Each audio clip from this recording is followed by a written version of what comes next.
keep you safe.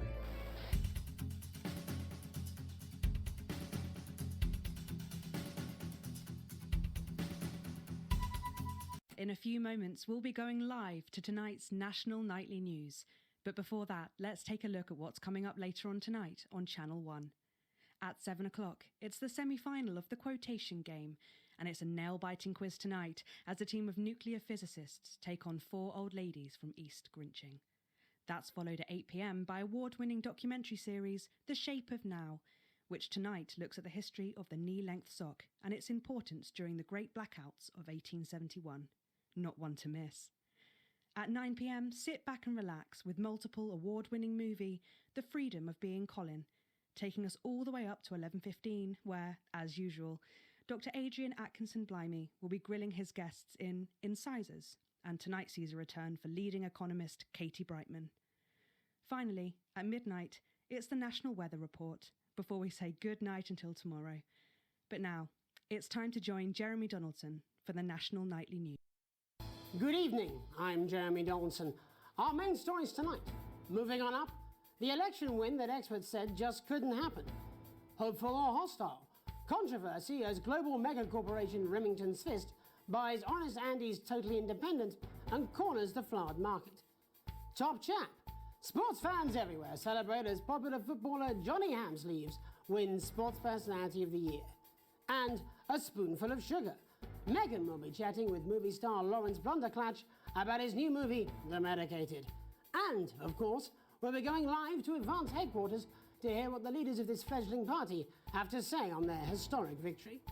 That's all coming up on tonight's National Nightly News.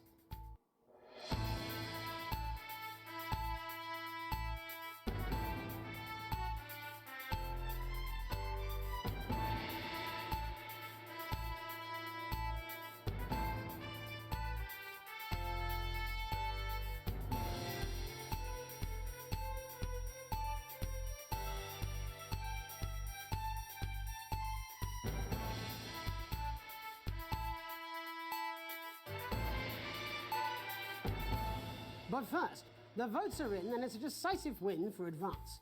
The landslide victory, with an astonishing 81% of the popular vote, is the biggest election win in living memory. Advance appealed to voters up and down the country with their bold promises of permanent change, but critics have accused him of a severe lack of actual policies and of being deliberately vague. The opposition parties have all conceded defeat to Advance's overwhelming mandate, but have yet to appear publicly. However, former Home Secretary Geoffrey Jeffreys has issued a statement in which he comments that we have all been seduced by the shiny wrapping paper, but have yet to see the contents of the box. Sounds like sour grapes to me, Jeff. After the break, Megan Wolfe will be speaking to a man whose grapes certainly aren't sour, the international heartthrob and inexplicable box office sensation that is Lawrence Blunderclatch. And later in the programme, we'll be going live to Advance HQ to hear the co-leader's acceptance speech. That's all coming up after the break.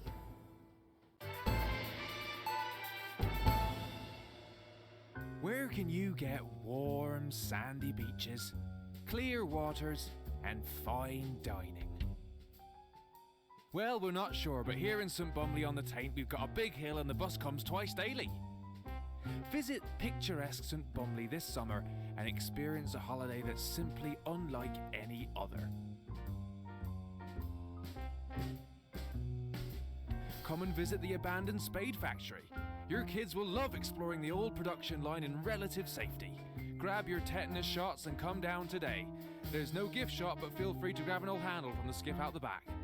Or why not indulge your cultured side and visit some of our sites of historic interest, like the parish church, currently the subject of a thrilling police investigation, the old market, home of the fairly big cabbage, or the hole. Hey, that's a nice hole. And after a long day exploring Bumley, you can relax in comfort in one of 2 communal tents. Or you could take advantage of our famous nightlife. There's a radio in the cafe, or on Fridays we gather to watch tramps fight. Come on, Harold, you scruffy old meth head. Only 85 minutes from the coast, and with more than 2 areas of outstanding natural interest. Isn't it time your family went Bumley way? And hey, if you come in the dry season, we've got a car park. St Bumley, on the Taint, naturally.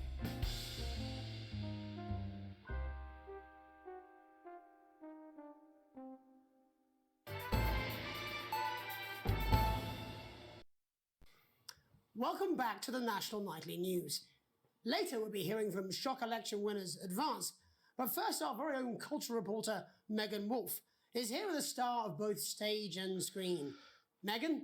Thank you, Jeremy. Megan Wolfe, culture correspondent. And today I have a guest who starred in everything from Shakespeare to the Shotbot films. I'm very excited to be joined today by none other than Lawrence Blunderclatch. Thank you so much for coming on. Oh, my dear, I do hope you believe me when I tell you that being with you here today is among the greatest joys of my life.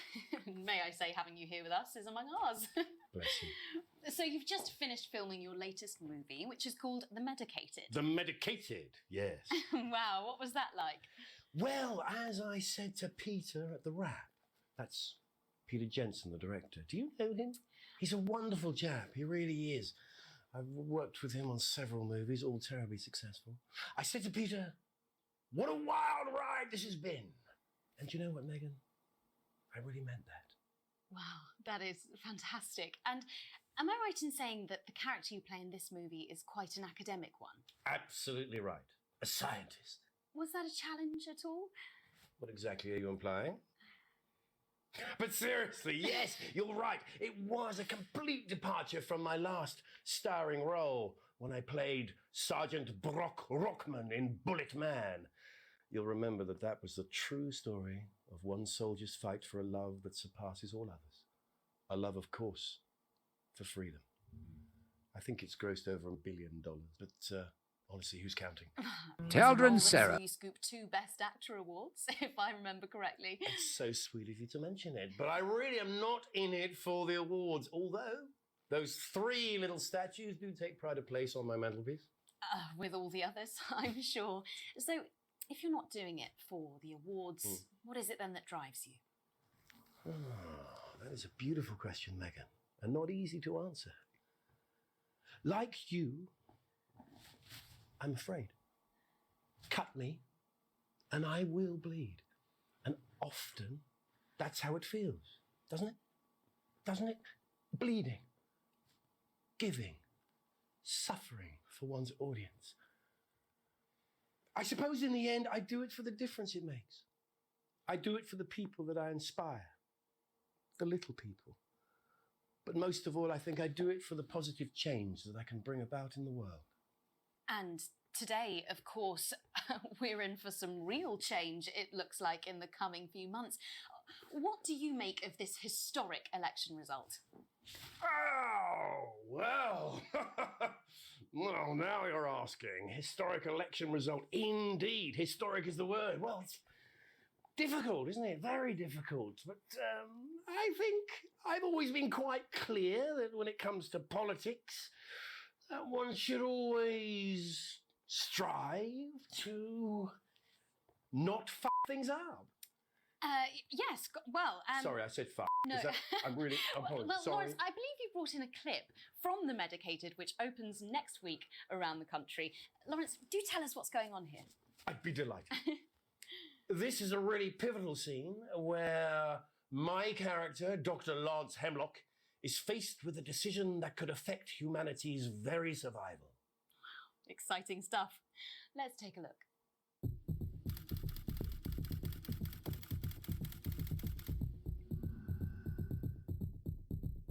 I don't understand it.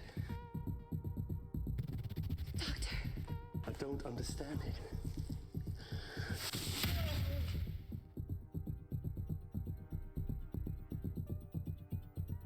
It's not your fault. You think I don't know that? Lawrence mustn't think of Carol. That's Dr. Lance to you, Miss Flanagan. I did it for you, baby. All for you. Dr. Hemlock. We were going to change the world, do you remember? But when I listened to you... Dr. Hemlock. You told me, but I didn't listen. Doctor. I'm drowning, Lance, you said. You need to see this. Now it's all too late. Look at this!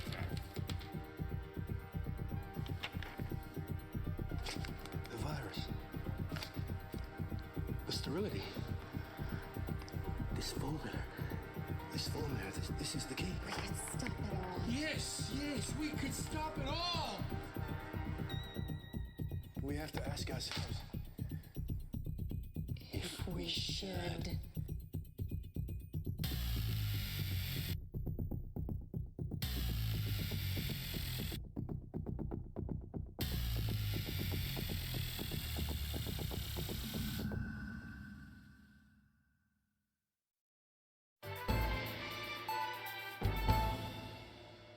Welcome to Crazy Neil's crazy pre-Christmas sofa and chair deals. It's a steal with Crazy Neil. We don't care if you've been naughty or nice. We got green sofas, red sofas, brown cushions, pink cushions. You've got a grey sofa. We've got a great sofa. In a grey, a brown, a pink, a yellow, a purple. Neil's deals are unreal. You've got people coming over at Christmas. You've got an aunt. She's going to leave a stain on the sofa. You don't want her sitting on this white sofa. She's going to have to sit on the dark sofa. This is a deal with Neil Appeal.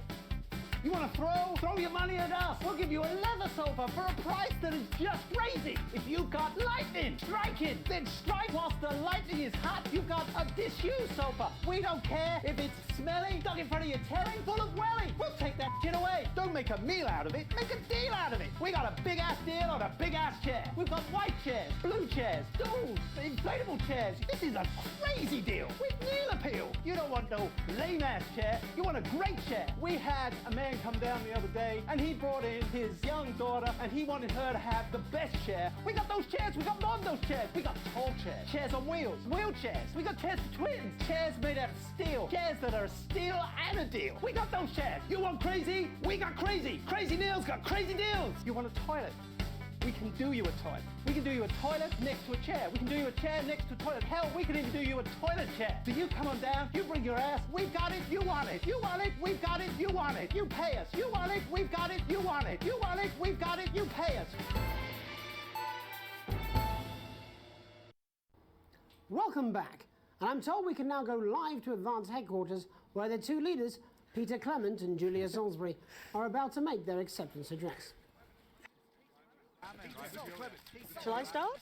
Go for it, Pat. Okay, well, thank you all for coming, and, well, where do I start? What a day. They said we couldn't do it. They certainly did. They used every dirty, low-down, lying southern trick they had against us, but you, the people, you saw right through their shite. I'm sorry about the language there. Sorry about that. I've had a couple of celebratory pints. Makes me coarser than a granny's. Memorably put. But to be honest, who can blame Peter for celebrating? Throughout the campaign, you've heard us say that Advance are not a political party. A party is what you have when things are going well. When the country is suffering, you don't need a party. You need a team. A team that can change things. But today is day one of a new future, a better, fairer future. So perhaps we should all be celebrating. Except for the rich. For them, the party's over. They shouldn't be celebrating. They should be putting their pants on and opening their dusty checkbooks. Again, colourfully put, but not inaccurate. Before we came out here to address the nation, we used our executive powers to pass the Assets and Wealth Act. Working with the tax office, we have produced a definitive list of every person in the country with wealth into the millions. You know the sort of, probably you rather you don't. Because the likes of you and me are not welcome in their gated communities. Tomorrow, we will be introducing a sweeping reform of the tax system in this country. No more hiding wealth offshore, no more trust funds or creative accounting. A simpler, fairer, unavoidable set of tax laws. So all you public school snobs have got nowhere to hide. And earlier today, we revoked your passports. You want them back? You want to leave like you threatened before the election? That's fine. But first, you're going to pay up. You're going to pay back. Advance are going to turn this country from a nation of warring individuals into a team, to properly fund health and education, to raise the living standards of us all. The pundits said we'd have to raise billions, but you'll see when we've reclaimed what's ours, that's absolute ferret So to you posh The people who pay you a pittance to serve them drinks in their private clubs, the people whose children you raise. so they've got time to get even richer. Advance have this to say to you. It ends today. We are coming for your sports cars and your mansions and your vineyards. It ends today. We will put the wealth of this country back where it should have always been, in the hands of the people who created it. It ends today. Yes, it ends today. And tomorrow, we'll start making it fair again, just like we promised we would. And until then, ladies and gents, I suggest we all get I can't argue with that. Thank you for your time. Well, an interesting acceptance speech there from the leaders of Advance, and our apologies for the fruity language. Hopefully we got that bleeped out for you in time. If not, someone's going to be in trouble. So, as the country braces itself for new government, that's all from us this evening at the National Nightly News. We'll be back tomorrow with full coverage of the first day under Advance. I'm Jeremy Donaldson. Have a peaceful night.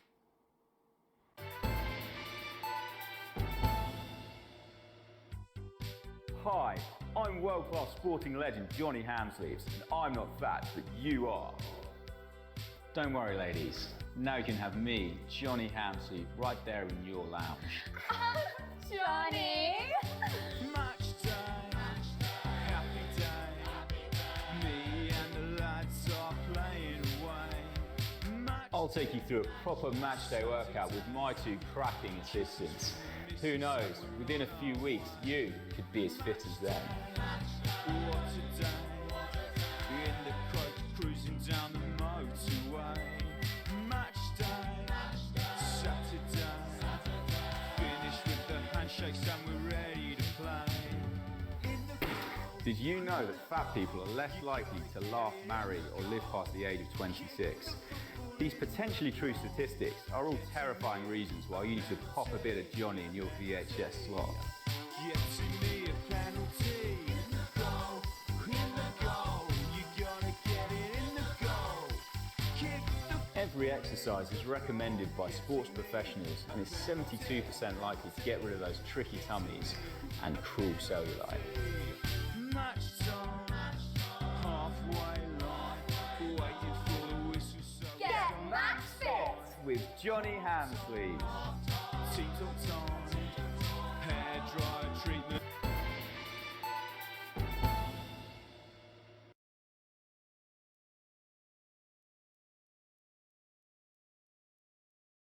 Take a look at what's in store tonight on Channel 1. Kicking off our evening schedule is a retrospective of the best moments from Peter Clement's Just the Job, reminding us just how our new Prime Minister became so popular in the first place. Following that, at 9 p.m, Megan Wolfe sits down for an exclusive interview with former Prime Minister Jacob Hamilton-Mann in Truth to Power, and she'll be asking him where it all went so horribly wrong. I'll certainly be tuning in for that. Finally tonight, at 10 p.m, it's a bit of escapism, with Lawrence Blunderclatch's acclaimed action movie, Bullet Man, taking us up to the National Weather Report and close down at midnight. But before all that, it's time to go over to Jeremy Donaldson for tonight's National Nightly News. Good evening, I'm Jeremy Donaldson. Our main headlines tonight. Destination unknown.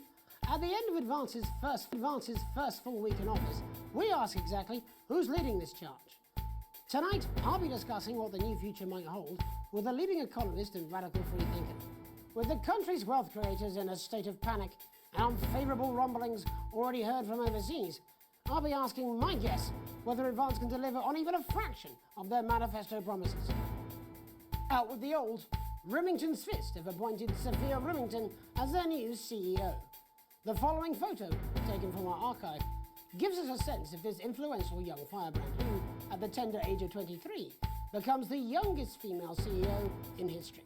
Sophia Rimington has always impressed. She was top of her class at university and graduated with the highest honours, immediately being asked back to lecture. The markets have responded favourably to Sophia's appointment, with stocks rising 30 points in light of the announcement. In her first press conference this afternoon, Sophia announced a children's toy named Mr. Snugglehugs. Sophia promises it'll be all the rage this Christmas, but concerns have been raised about the product's safety. Making a splash. Intrepid scientist Dr. David Wong and marine biologist Ingrid Swarsborg and Horgensford have today set off to explore Dante's taint. The recently discovered cave system was previously thought unreachable, but thanks to a new breakthrough in underwater flower technology, the pair hope to successfully reach the imposing central cavern and the undiscovered plant species it contains. This is, of course, only the latest in a series of successful expeditions for this unlikely pairing. In a joint statement about the dangers their team might face, the pair stated, "We will face the plentiful challenges together like we always have." Playing the field, rumours abound as sporting legend Johnny Hamsleeves is snapped leaving Bush, one of the capital's hottest clubs. The footballer was caught while out celebrating being named Sports Personality of the Year last week, as reported by this very programme. And judging from the angle and velocity of that spray, it looks like Johnny may have been celebrating a little bit too much. I certainly wouldn't want to be his dry cleaner. And grievous bodily charm. With advance promising a radical new position on crime, how afraid should we actually be? I'll be going live around the country to talk with people who've seen the criminal justice system from every perspective. With more and more powers passing to the police, and less oversight, are we using an advanced-shaped sledgehammer to crack a nut? All that, and Megan Wolf with a group of young actors already experiencing the positive side of the new Assets and Wealth Act firsthand. They'll be talking and performing later. That's all coming up on tonight's National Nightly News.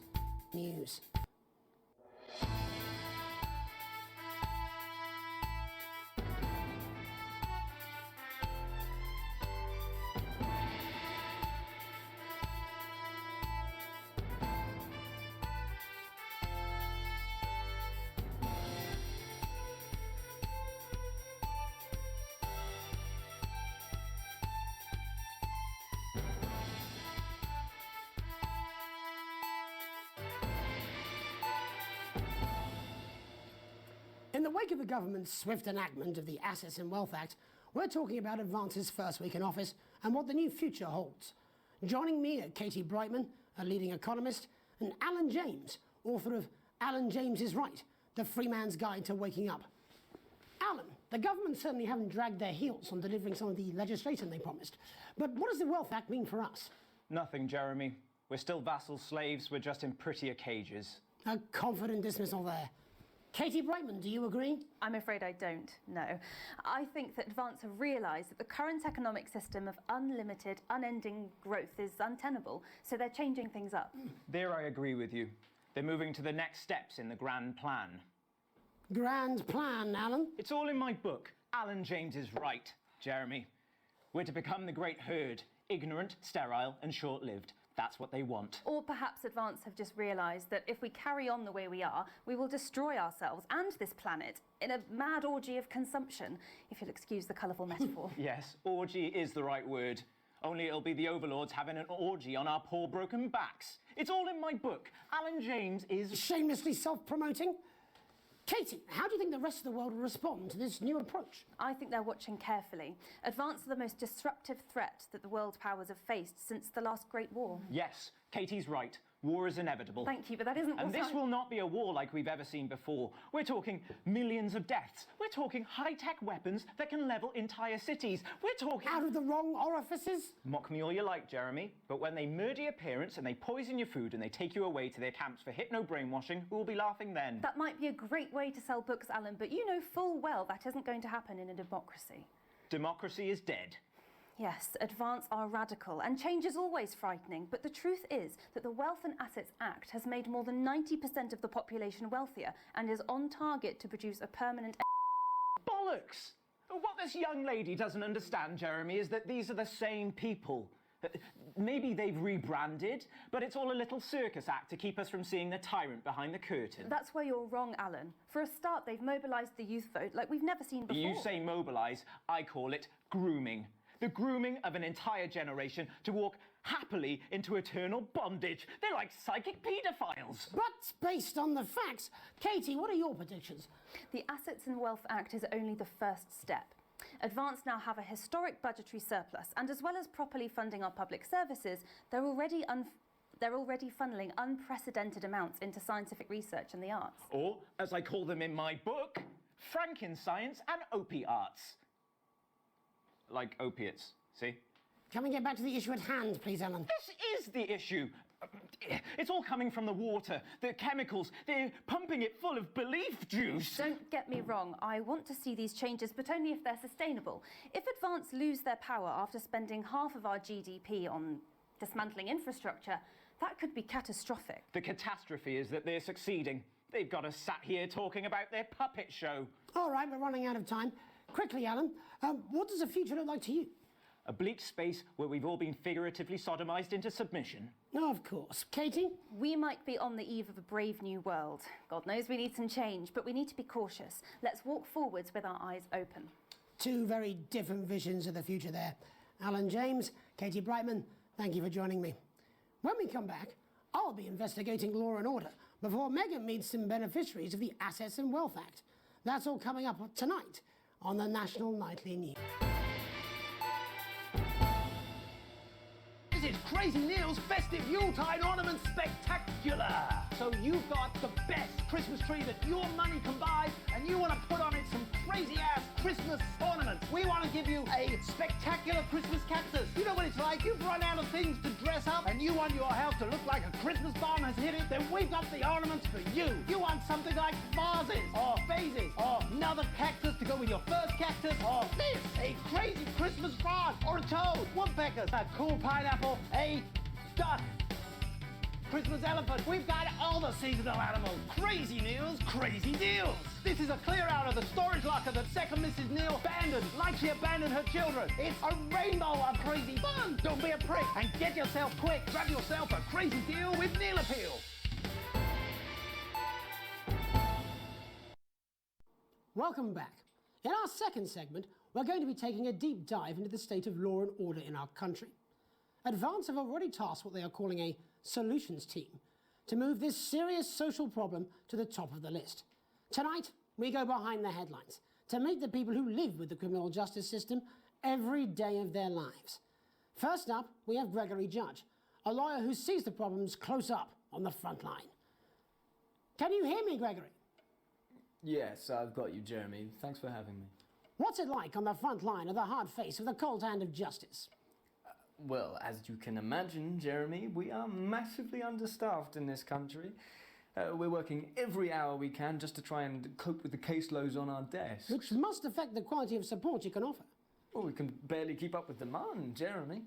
There just simply isn't enough being done at a systemic level to relieve the problem. Greg? We need more support from ministers.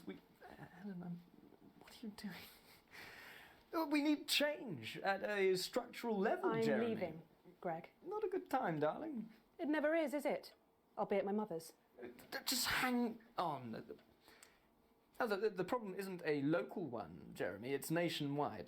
Just give me 5 minutes. I'm talking to Jeremy Donaldson. Oh, have you mentioned your affairs? No. Well, the affairs of the Justice Department that we should be concerned about. Hello, Mr. Donaldson. Hello, Mrs. Judge. We need legislation to relieve the pressure on our public Sorry servants. to interrupt the news, Mr. Donaldson. Can I have a moment to tell my husband I'm leaving him? Yes, I totally understand. Quite the picture of a burdened legal sector there. Gregory Judge, thank you for joining us.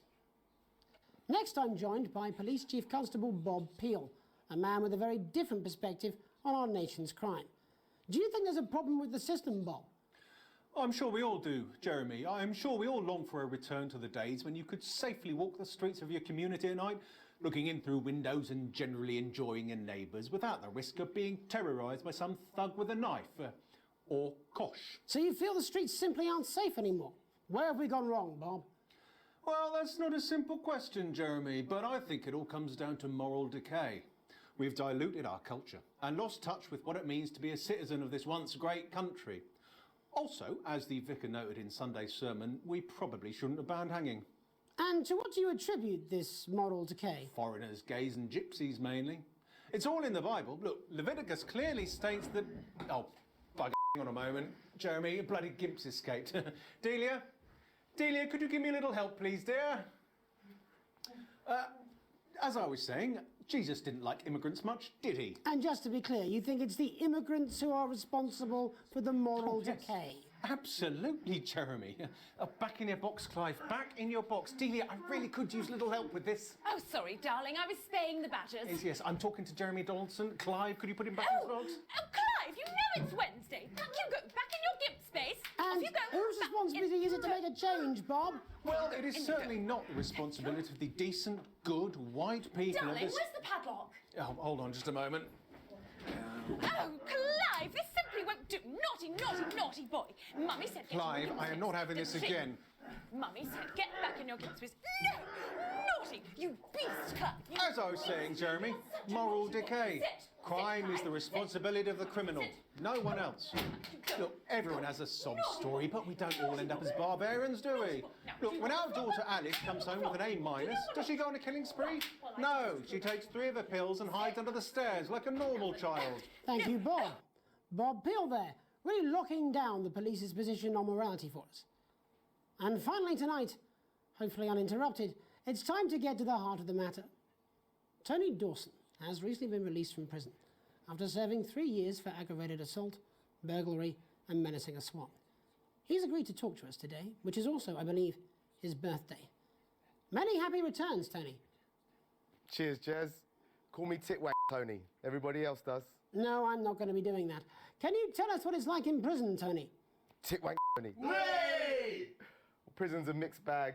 Structure's quite nice, but it's a constant battle against institutionalisation, as you can imagine. And obviously, tit are quite hard to come by. I'm picking up that you're not alone there, Tony. Titwank Tony. Yeah, sorry, my friends are throwing me a surprise party. Good bunch of lads. OK, well, we're trying to let you get back to that party as soon as possible. First, let me ask you this. Do you feel that your time spent in prison helped to rehabilitate you in any way, Tony? Tony! I don't think it's as easy as that, Jez. Sopen! Yeah, I think asking that is an oversimplification. It sounds like it's getting quite busy there, Tony, but let's try and soldier on. Since leaving custody, have you been able to find a new job? Yeah, all the boys are here. There's Big Chris, Oi, oi. Little Chris, Oi, oi. and Vampire Chris.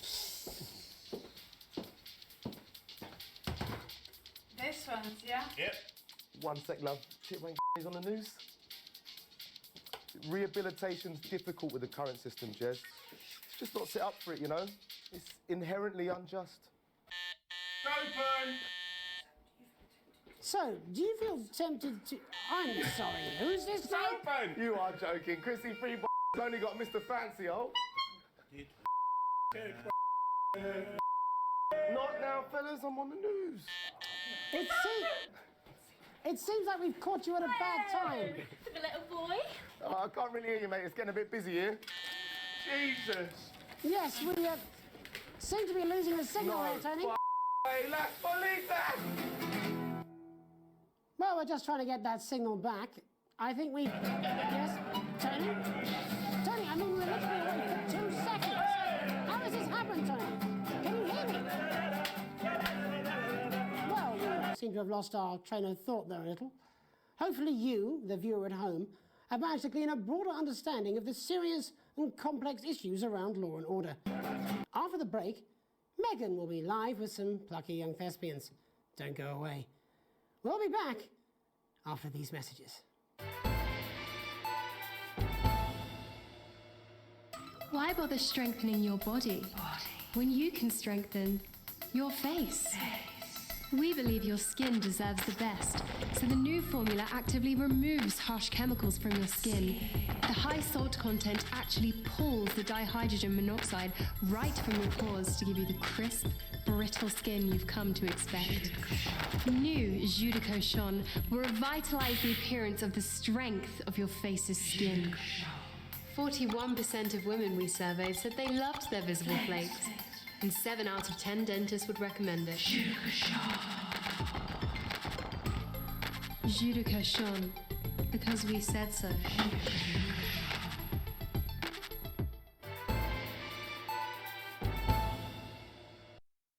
Welcome's Black. I'm Megan Megan Wolfe, and on tonight's Culture Spot, I'll be chatting with one of the first beneficiaries of the Assets and Wealth Act, a team of inspiring young people from Scritchford Sixth Form College who today received a grant from Advance to take their play, Hey, Friendship, on a tour of local secondary schools. Welcome to you all. Well, let's start with you two, Harriet and Charlotte Winstanley-Hamilton. Girls, you must be thrilled. We are, Megan. We're overwhelmed, to be honest. And I believe you two are sisters, is that right? Yes, Charlotte's my oldest. I'm the older, more popular one. Only joking. Harriet and Trey were really the ones who came up with the whole idea. So, Harry and I were shooting the breeze in the cafeteria, and I said, hey, let's actually do something. So I went to look for a drama teacher. But she'd been laid off due to budget cuts. Fortunately, I directed a pantomime when I was at university, so I knew the ropes, as it were. Right, yes, but you're the maths teacher, aren't you? Yes, that's me, Jeff Algebra, maths teacher. Maths is really important. Oh, thanks, Steve. Maths is really important. Yeah, thanks, Steve. As is theatre. It's one of the oldest art forms in history. Aristotle believed. I just think that when we travel around all these problem schools and the poor kids see us, they say, hey, I really want to be like those attractive kids. And that's a very beautiful and powerful thing. We touch our audiences and they touch us right back. I suppose with a surname like Algebra, there was really only one choice of career for me. My wife, Angela, and I, we often laugh about it. Angela Algebra. Yes. We just want to bring a bit of song and joy into people's lives. And teach people about the difficult issues. The issues in the play are what really matter. And I think you're going to be showing us an extract from this play, aren't you? Yeah. That's right. To put into context, I play a young first year who's having some troubles at school. Her character doesn't actually have a name, yeah, because in a way she's like all of us. It's like a metaphor. Maybe she's you at home, or like, maybe she's you, Megan. Maths is really important. Yeah, thanks, Steve. Put it in, Coach. Yes, thanks, Steve. Right, well, I'm going to have a little chat with your teacher while you run off and get ready. I can't wait to see it. That's it, that way. So, Jeff, when did you first hear about the grant? 2 days ago. A letter from Advance arrived at the school. Now, the headmaster thought it was all a prank, but his secretary retrieved it from his bin and brought it to me. Wow, how did you react? I also threw it in the bin. But then Harriet and Trey rescued it, and they rang the number at the bottom of the page, and next thing you know, we're on tour. Wow. Well, I think we can all guess which way you'll be voting from now on. Do you know what? It's funny, because Angela and I don't usually vote. We're not very political. I'm a mathematician, of course, and she's a paraplegic, mainly. But we did used to watch that Peter Clements DIY show back in the day, and so we thought, why not? Let's have a go at this old democracy thing. Okay. And here we bally well are. Good stuff. Brilliant! So, let's have a look at a short section of Hey, Friendship.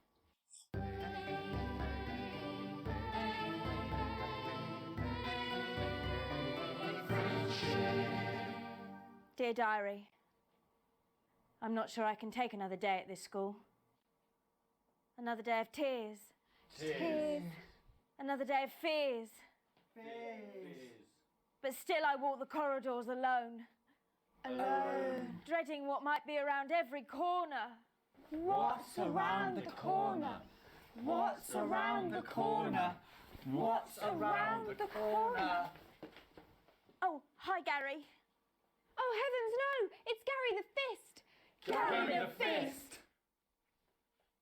Going somewhere, little first year? Great. I've been looking for some poor victim to bully all morning. But will this make me feel better about my violent father? Violent father. Excuse me, I'm late for maths. It's my favourite subject. And so important. Maths is for losers.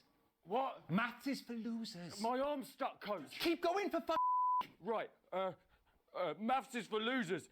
Now, give me your lunch money. Double lunch for me today, but why am I only truly happy when I'm eating?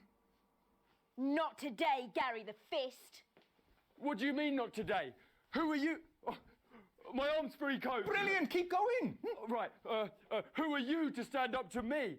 I'm Gary the Fist, and you're just a sad little girl with 2 gay dads who's all alone. That's where you're wrong, Gary the Fist. These are my 2 new friends. Vanessa is captain of the netball team. Yeah. And Blake owns a motorbike. Yeah. But I can't fight all 3 of you, and I don't have any friends of my own.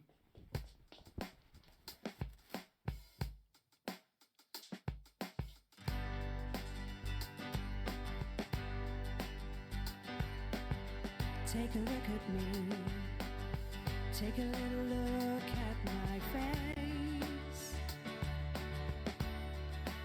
I could be you.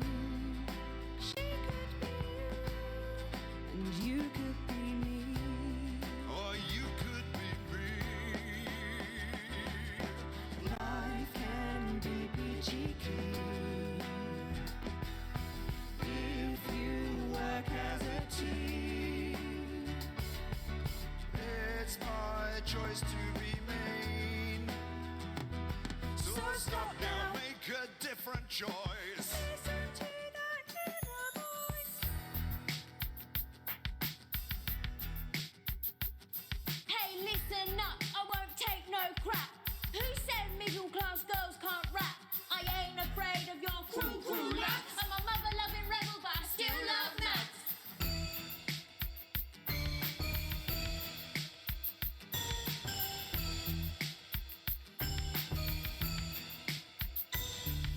Hey, kids, I'm Gary the Fist. People think that folks like me probably shouldn't exist, but that's just prejudice, and I'd do better if you knew the way that I became Gary the Fist.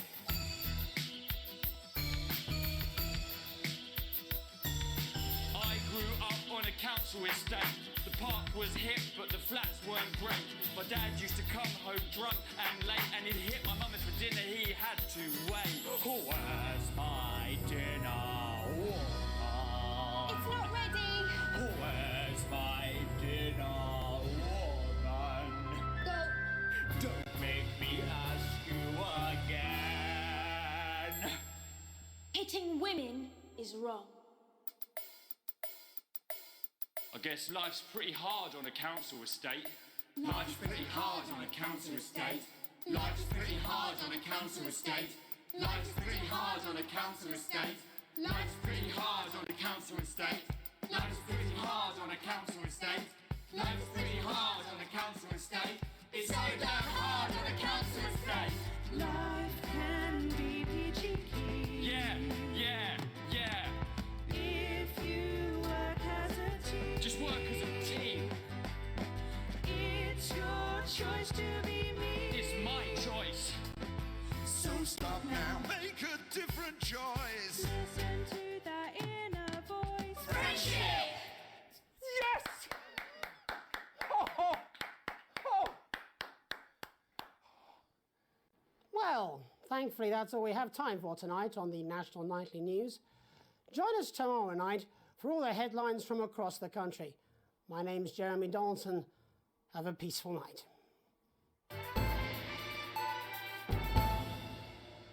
This is Crazy Neil's Festive Yuletide Ornament Spectacular! So you've got the best Christmas tree that your money can buy, and you want to put on it some crazy-ass Christmas ornaments. We want to give you a spectacular Christmas cactus. You know what it's like? You've run out of things to dress up, and you want your house to look like a Christmas bomb has hit it, then we've got the ornaments for you. You want something like vases, or vases, or another cactus to go with your first cactus, or this, a crazy Christmas frog, or a toad, woodpeckers, a cool pineapple, a duck, Christmas elephant. We've got all the seasonal animals. Crazy Neil's crazy deals. This is a clear out of the storage locker that second Mrs. Neil abandoned, like she abandoned her children. It's a rainbow of crazy fun. Don't be a prick and get yourself quick. Grab yourself a crazy deal with Neil Appeal.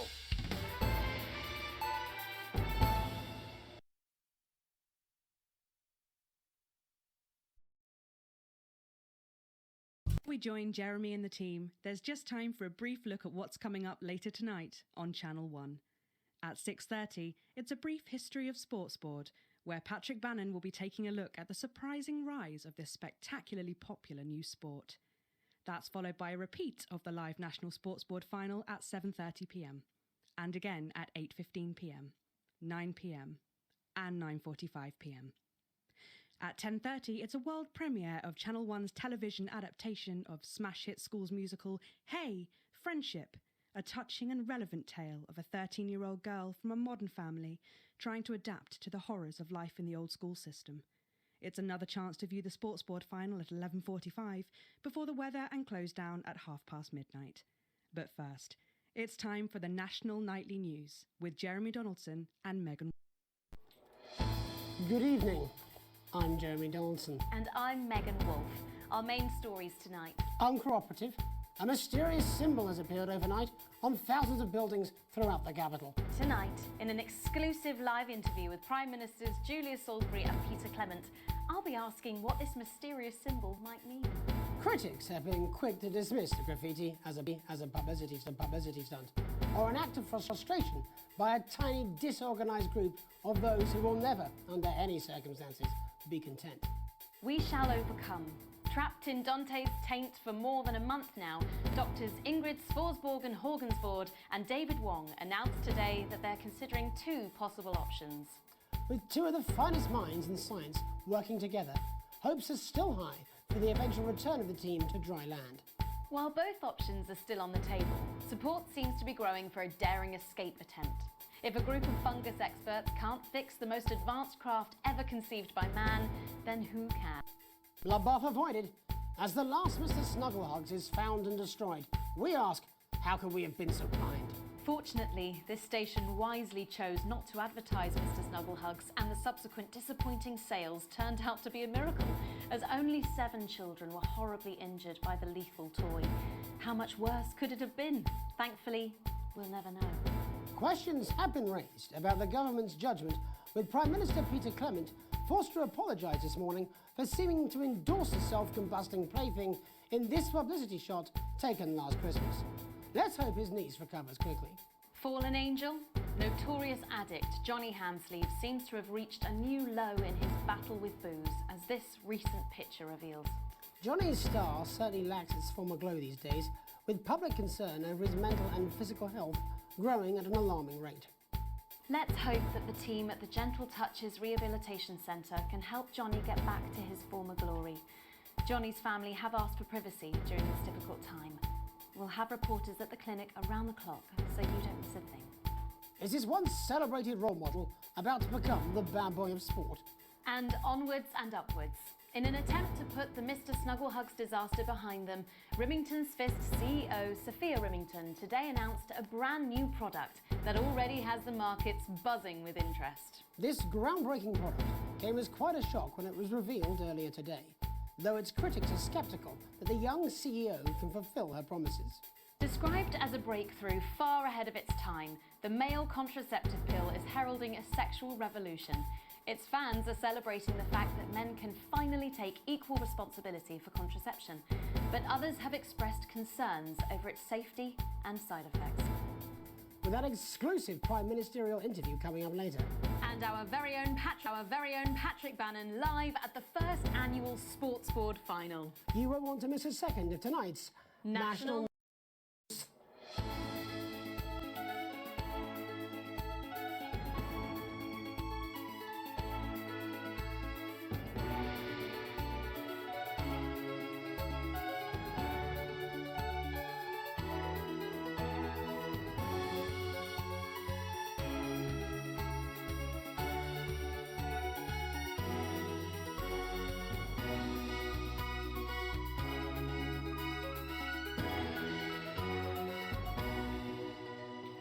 But first tonight, while Advance is certainly proving popular with the majority of the country, who've seen their wealth and standards of living increase considerably, for some, the transition has not been as pleasant. That's right, Megan.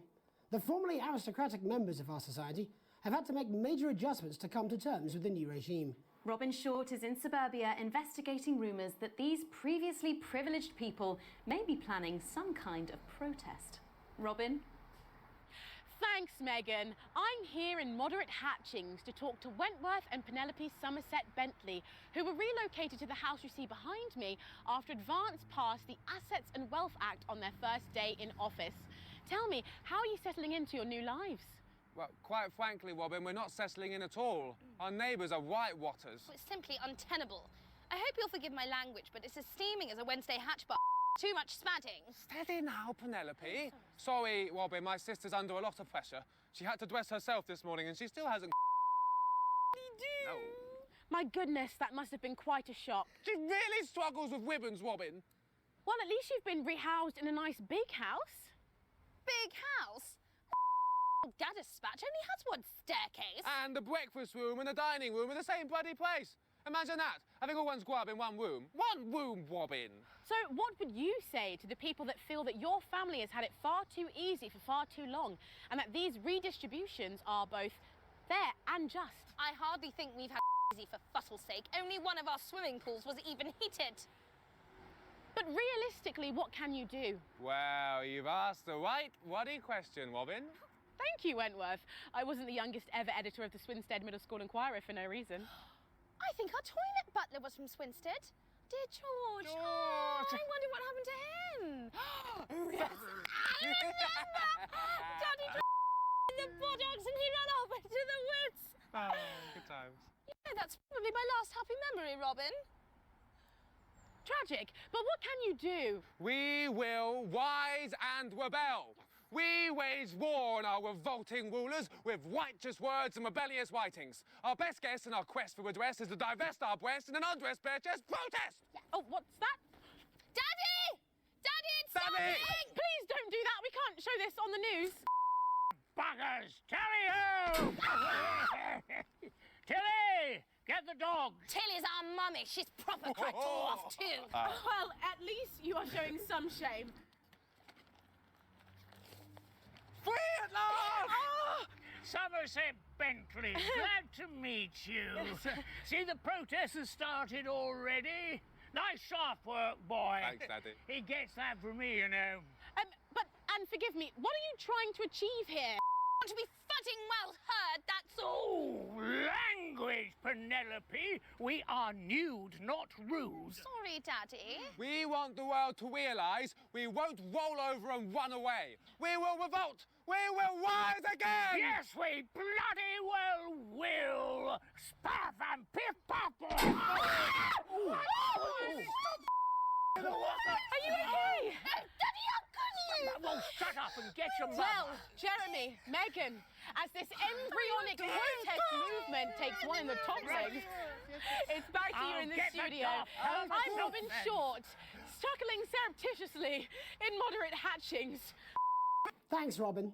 Well, that's certainly a story we want to be keeping an eye on, eh, Megan? Speak for yourself there, Jeremy, but I've seen enough shaft work to last me a lifetime. I'm sure you have.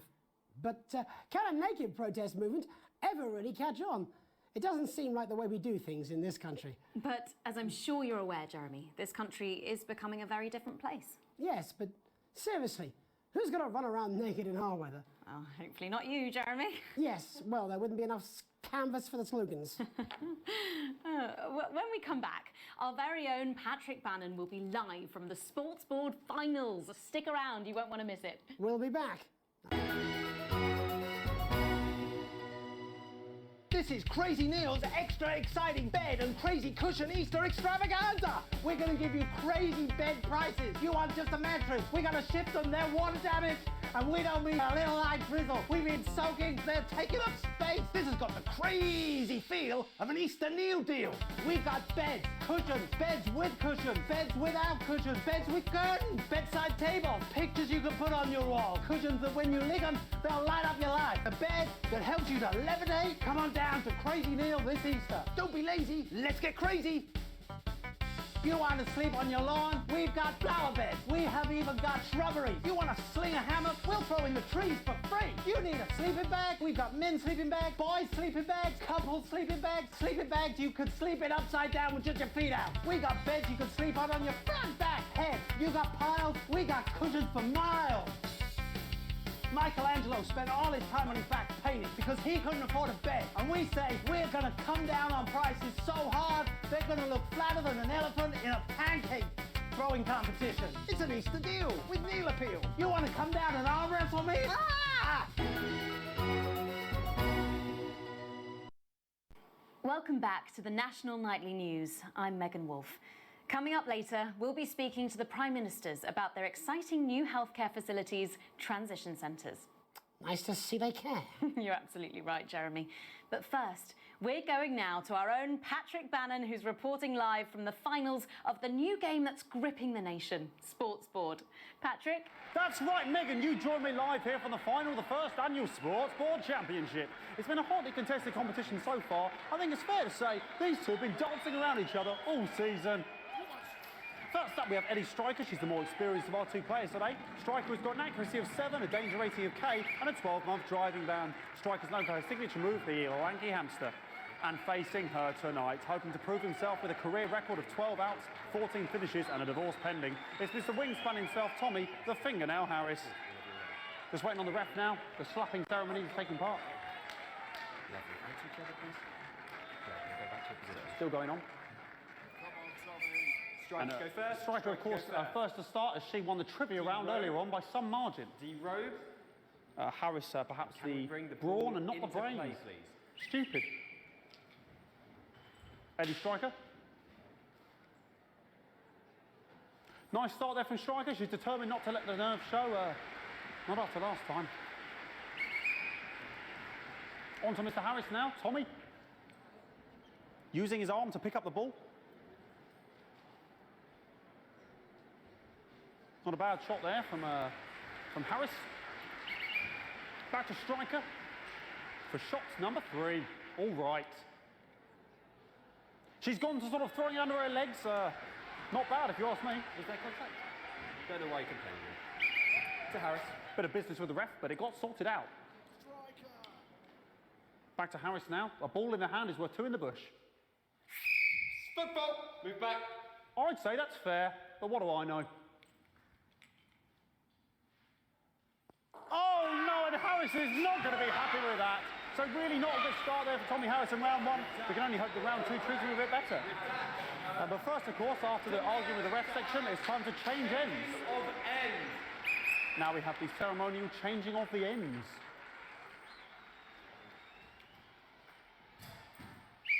And of course, now they go back to the starting positions, as that makes sense. Striker giving it large. Second round, double. Harris. Winter round 2 now with Harris. Okay, we seem to have some sort of streaker on the pitch. I apologise if we broadcast any of that stuff. She appears to have slogans across her breasts and arse. Try and ignore all of that. Security, I'm sure we're going to take them out as soon as possible. Apologise if we broadcast any of that. As I said, we're going to get the situation resolved as soon as possible. They're trying to carry on play, but it's proving a bit difficult, and I'm struggling to follow because it's quite an eyesore. And women's body, yeah. All right, great. Okay, so back into round 2 now, and Harry's absolutely determined to close that massive gap. Eddie Striker. You know, it's just some of the tightest play I've seen ever. Harris. And was that the fitted thumb screw? We haven't seen that since the heats. What a brilliant move. Back to Striker. And we know what that means, ladies and gentlemen. That is, of course, the ground sound. Excellent bit of play here on both sides of the bucket. I don't know about you at home, but I'm finding the technical mastery in display here absolutely blooming jaw-dropping. The ref has spotted something in Harris's neck or head. And Harris is having an absolute shocker. What a miserable start there for Tommy Harris. But he is a late bloomer, of course, the boys said that. And after all, it is a game of 2 halves. 4 rounds and 7 subgenres. But now, of course, it's time for the half-time show. Sponsored by Remington Smith. On my whistle, on my whistle. Nice piece of music here to start the half-time show. Okay, another posh protester loose on the court here. We can only apologise for that. We'll do our best to shield you from having to look directly at it. Is running around here with his genitals on display for all to see. And ruining what was shaping up to be quite the dance interlude there. Now he's thrusting himself in Harris's face. Security's on it. And the bucket has been knocked over! I cannot stand it when the bucket gets knocked over. Hopefully he'll get taken out now. Genitals flying around for all to see. Really, if you ask me, not Sunday morning television. And out of there, hopefully taken away, never to be seen again. Final poses, final poses. Ball boy cannot be in the final pose. And a lovely finish there on both sides of the bucket. I wouldn't like to call that one. And as we head into round 3, I'd love to know what's going on in these two players' heads. But unfortunately, because of science, we can't. Thank you, thank you, thank you.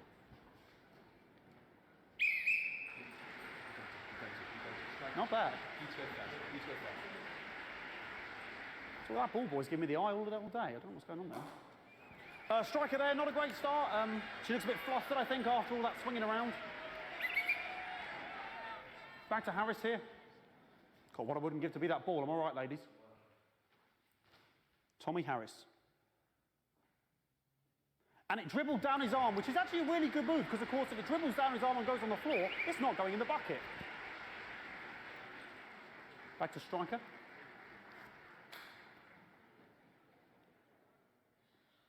And striker's gone for the animal bonus there, but of course, perhaps... And yes, Harris has counted with a tiny bell. That is wonderful play. Of course, we've seen that before. Look at her face. She is absolutely gutted. What a mud. That could have been the clincher. What a massive shame. Harris receives possession now. Harris to serve now. Harris, of course, undefeated by Kestrel in his last 4 bouts. So, here we go. Tommy Harris. That's all right. Not bad there. He threw it quite far away from him, which is quite a good idea. Very clever there. Perhaps a little contact. A caution from the referee, who's being, if you ask me, a little bit harsh. Ellie Striker. And she's let the nerves get to her. What the hell was that? You hate to see it, don't you? You cannot believe it.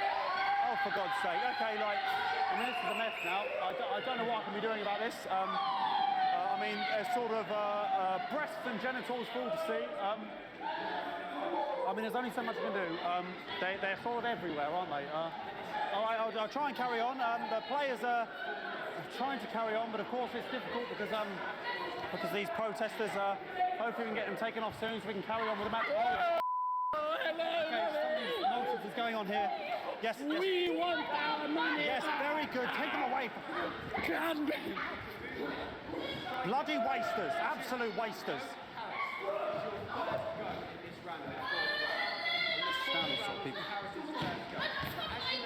Oh, jog on! This is the mime round. It's an absolute bloody... Okay, and now we're going to go into the final round. And of course, as it's a Tuesday, the final round is a mime round. Who could believe it? Nice imaginary shot there from Harris. It really could go anywhere at this point. Really high-level play here from 2 absolute juggernauts of the sport. Hold. The bucket getting moved back to its proper place. About time, if you ask me. She's juggling it around from her hands. Interesting. And she's put it in her mouth like as if it was an egg. And now she's and she spat it out. She did the egg spit. So a wonderful move there, quite late on. Illegal spit. From striker. But she's in it to win it. Harris's ball. On it, like a car bonnet. Tommy Harris here, having a bit of beef.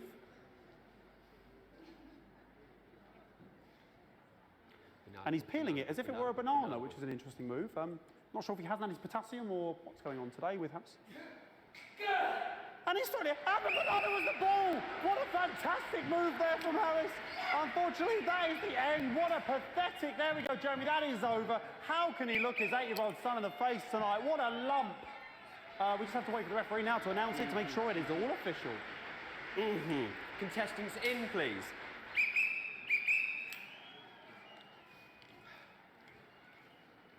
And the winner of the first annual Sports Board Championship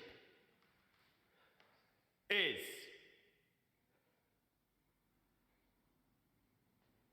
everyone! Okay, the ref has decreed once again a win for everyone, including me as my 15th win in the Sports Board Championship. I'm going to be celebrating tonight with my wife and children. Another wonderful victory for me. Here come the on-site security to collect their medals. They're 6th and 7th respectively. And thanks again for watching the Sports Board Championships. What more is there to say? I'm Patrick Bannon. Looking forward to celebrating tonight. And all that's left to say, Jeremy, is back to you in the studio. Patrick Bannon there had an extraordinary final. Historic sports board, Jeremy. I didn't know you were a fan. Oh, yeah, I can wrench a doubler with the best of them, I'll have you know. I certainly wouldn't bet against you. When we come back... Ow! I'll be talking live with Prime Ministers Julia Salisbury and Peter Clement, who apparently have a big announcement you wouldn't want to miss. That's coming up after these messages. 1 minute. Are you worried about being a burden on your children? Are you scared of a long, painful decline in your final years? Of being trapped in your own body as it slowly wastes away? Or losing your grip on reality? Well, it doesn't have to be that way. Now you can take back control of your swan song at one of the Health Service's new transition centres. Come and stay for a week, enjoy gourmet food from our world-class kitchens, or collect your thoughts in our beautiful gardens. And when it's time, at the end of your stay, you'll pass on painlessly, surrounded by those you love, in comfort and luxury. Isn't that what we all deserve at the end of a life well lived? Our expert legal team will help you make all those difficult arrangements, and our aftercare team will help your dependents through the grieving process, ensuring your final wishes are carried out efficiently and compassionately, all absolutely free. Your health service, your team.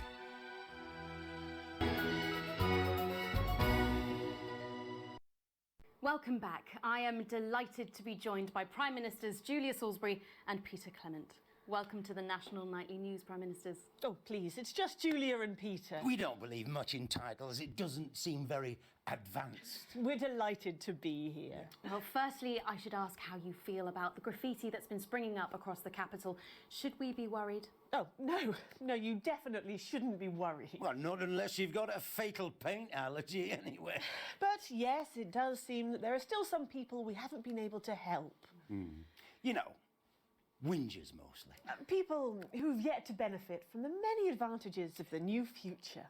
And you know, Megan, as my old mum used to say, there are some who just don't know how to be happy. We're working hard to reach these people, find out what they're angry about and how we can help. The door to my government is always open. Someone's dripping on me. But we didn't come here to talk about what may yet turn out to be some alternative arts project. Which we no doubt will have funded. When we want to talk to the nation about something far more exciting. Yes, your office briefed us that you have an announcement to make, but they were being surprisingly secretive about it. Let me ask you a question, Megan. Oh, OK, it's not usually how it works, but... What scares you? I mean, really scares you? It's death, Pet. She's talking about death. We're all afraid of our deaths. It's part of being human. Sorry, are you saying that Advance have cured death? That'll be a vote winner. Yep, that was definitely a drop there. But while we may not have cured death, we hope we found a way to make it much less scary. And much less painful and much less expensive. Look, which is me close-up camera, Oh, Pet? sorry, yes, it's camera 4 right there. When I was 13, me mam came and got me from school. He had to go to the hospital. Me granddad, he'd collapsed that morning, so we'd all to say our goodbyes. And I went in to see him. He were all frail and pale. And I was scared because I'd only seen him the week before, and he'd been fit as fiddle. And he said to me, Petey, he said, it's the right time. I don't ever want to be a burden to the people I love. Was that the last time you saw him? Nope. 3 days later, he were back home.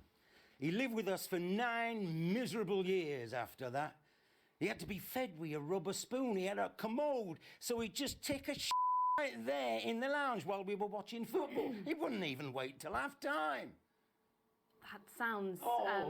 It was awful. It were awful for us, and this is the point.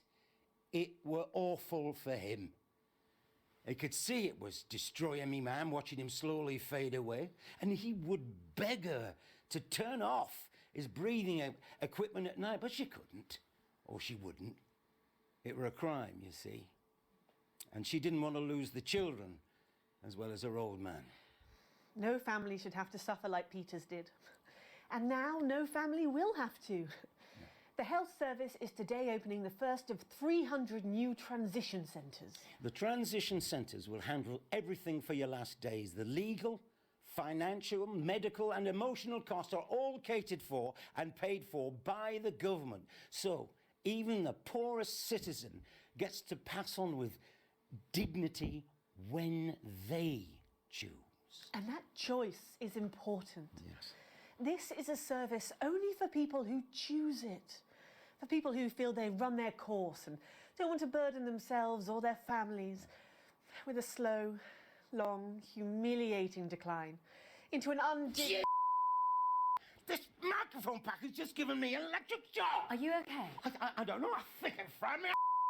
We're still on the air, Peter. Oh, yes, sorry, my apologies all. Are you not worried that this new system might be open to abuse? In what way? Well, Sorry, I got zapped again. Can I get a little bit of help here, please? that the older generation might feel somewhat... That one was massive. Right, no, this back off. that the older generation might feel somewhat coerced. Coerced into spending their final days eating gourmet food and drinking fine wine and luxury spas and gardens. Look, I am perfectly capable of... Oh, my grandmother with a rusty... Please watch your language.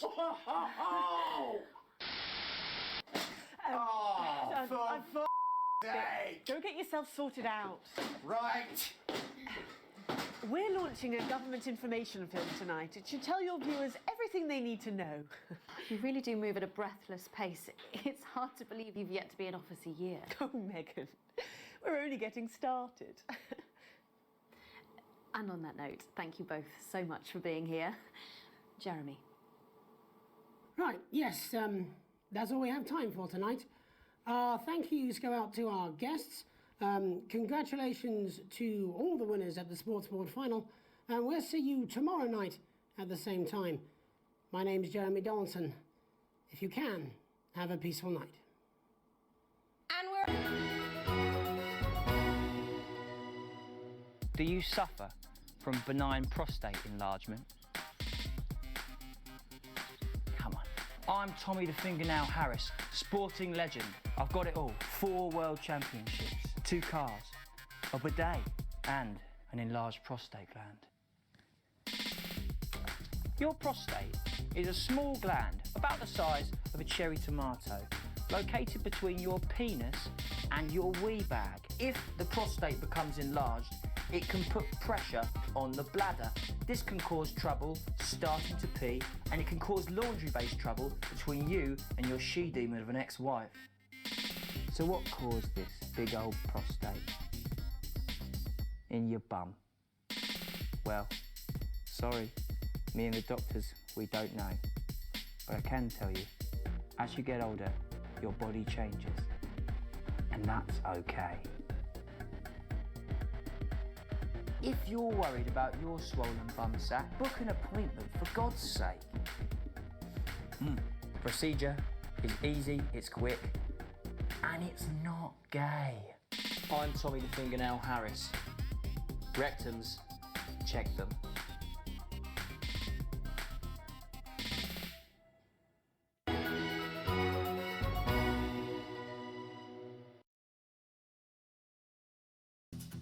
In a few moments, we'll be going live to the National Nightly News. But before that, let's take a look at what's coming up later on tonight and every night on Channel 1.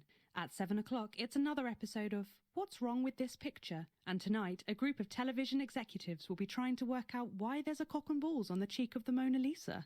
That's followed at 8 p.m. by Azor's-winning documentary series, The Shape of Then, which tonight looks at the long-forgotten phenomenon we used to call outside. At 9 p.m, sit back and relax with multiple award-winning movie Electric Fever Dream, starring Lawrence Blunderclatch as Helena Canterbury Boatshoe and vice versa. That brings us to 11:15, where, as usual, Dr. Adrian Atkinson-Blimey will be eating his guest in Incisors, and tonight he's got a chubby traffic warden from Stainstable in his crosshairs. Finally, at midnight, it's the National Weather Report, as if that mattered. But now, it's time to join Jeremy Donaldson for the National Night. Good evening, I'm Jeremy Donaldson. And I'm Megan Wolf. Our main stories tonight. Snuggle. It's been almost 5 weeks since all the Mrs. Snugglehugs toys woke up simultaneously in factories worldwide and began searching for their husbands. The Mr. Snugglehugs we had so short-sightedly destroyed. And now, as this photograph suggests, they may be changing tactics. Built to surprisingly traditional gender stereotypes, the Mrs. Snugglehugs have been arming themselves with a variety of household implements. All the more reason to make sure that cat flap is taped up good and tight. This frightening new development means that even those previously thought to be relatively safe, like the young and fit, must take care to watch their backs and keep their ears open for the soft steps of sinister feet. Going stir crazy, with no signs of Mrs. Snugglehug's batteries running out and the government lockdown now in its 31st day, domestic relationships across the country are taking some unexpected turns. Dramatic reports are beginning to emerge of uncharacteristically bold behaviour in homes across the country. And we're not talking about the model planes that occupy so much time in the Donaldson household. With dating options limited, many house sharers, in particular students, are finding solace in co-tenants they'd previously rejected as unfuckable, indulging in an activity that has become known as snuggle tugging. Locked and loaded, Shin Calligraphy Johnny Handsleeves seems to be taking his own unique approach to being locked in. Since checking into rehab, not much has been heard from the former role model, but this latest photo leaked by another resident today seems to confirm that all might not be well at Gentle Touches. It seems that paranoia may have overtaken the residents of the infamous rehab clinic, which this morning declared itself an independent state, claiming it had more than enough sponges to last till next Christmas. The shape of things to come? In their own version of a lockdown for more than 45 years now, the descendants of Doctors David Wong and Ingrid Svorsborgen-Horgensvoord and their unfortunate team today managed to get a personal statement to the surface using flagellized imaging equipment. Many of the Svorsborgen-Horgens brood, as they've come to be known, have certainly captured the public imagination, with a recent vote naming Helvetica Svorsborgen-Wongensvoord the most likely to survive a massive electric shock. Greetings, Upsiders. This is Times Svorsborgen-Wongensvoord reporting from Dante's Taint on our 3,756th day in this miserable cave. Every day is the same. Oh, is that something new on the wall? Of course it isn't. It never is. And Mum and Dad talking about science all the time. Who cares about science? I'm young. I want to do young people's things like vandalism and teenage pregnancy. But every eligible partner in this undersea toilet was grown from the same fungal fronds as I was, so that's a right turn off for stars. Why haven't you come to save us yet? We're practically human, like... Oh, Dad's coming. It's hard to believe they've been down there so long now. But everyone knows time moves differently underwater, Jeremy. That's why baths take so long. That's right. And as anyone will tell you, the deeper the bath, the quicker the relativistic forces of temporal causality will have a measurable effect upon the fixed dimensional parameters of your environment. Yes, I've said that many times. Papers, please. With the lockdown becoming ever more rigorously enforced, having a passport is becoming increasingly important, Alex. The government caused controversy today by announcing a fresh charge of passport fraud with an imaginative form of punishment for those found guilty of this brand new but incredibly serious crime. The international community have been critical of Advance's decision to begin branding those found to be abetting passport fraudsters. The red hot metal may seem painful, but I'm told it's actually preferable to most music currently in the charts. And Advance speaks out, with the snuggle struggle proving a test to governments around the world. Advance HQ released a curious statement this afternoon. In the accompanying release, they asked us to stress that they have been listening and that this should be taken as a response to how the people really feel. We've certainly done our bit on this show to contribute to the political climate. But let's not forget, how we behave in our home lives is what really matters. Let's hope it's not just me who filled out that questionnaire, Jeremy, or we're all in trouble. Let's play that statement. Good evening. One of the many new jobs I have in this current crisis is to liaise on a daily basis with the Department of Perambulation, and they have made me aware of these. Now, these are genuine requests from citizens for permission to go outside. Now, I would like to share a few of these with you tonight under the loose heading of what the is wrong with you people? How difficult is this to grasp? So I'd like to start with James from Angerhampton, who says he needs to go out because there's a duck in the park that I like to try and feed on a Friday. I call him Mr. Quackington, and I think we're really starting to bond. No, James, they make their hives in parks. And then Katie from Self-Righteous-on-Sea wants to go out so she can deliver homemade meals to the elderly. No, Katie, stay at home. Your casserole's dire, and Shirley can get by with tins of creamed rice from the 1950s. And you, Lewis, from Hamble-Bamblebury, those screams you heard in the alley last night behind your house are best left to the police. Now, I want to make this as clear as I can. Think first, stop sending me stupid, sodding requests and stay inside. Pretend it's not happening until we tell you it's all over. Thank you. Delectable stuff. Later tonight, Jeremy will be catching up with brave roving reporter Patrick Bannon, while I check in with two friends of the programme who find themselves stranded at opposite ends of the country. And then, in part 3, there's going to be a quiz. Presumably because there's nothing more important going on that you might like to report on if you were, say, a news programme. And in a moment, we'll both be asking Sophia Rimington how such a trusted brand can have made such a terrible manufacturing mistake. With what it describes here as help from popular psychic scientist Delia Lywell. Oh, I like her. No, you don't. Why do you do that? That's all coming up on tonight's National Nightly News.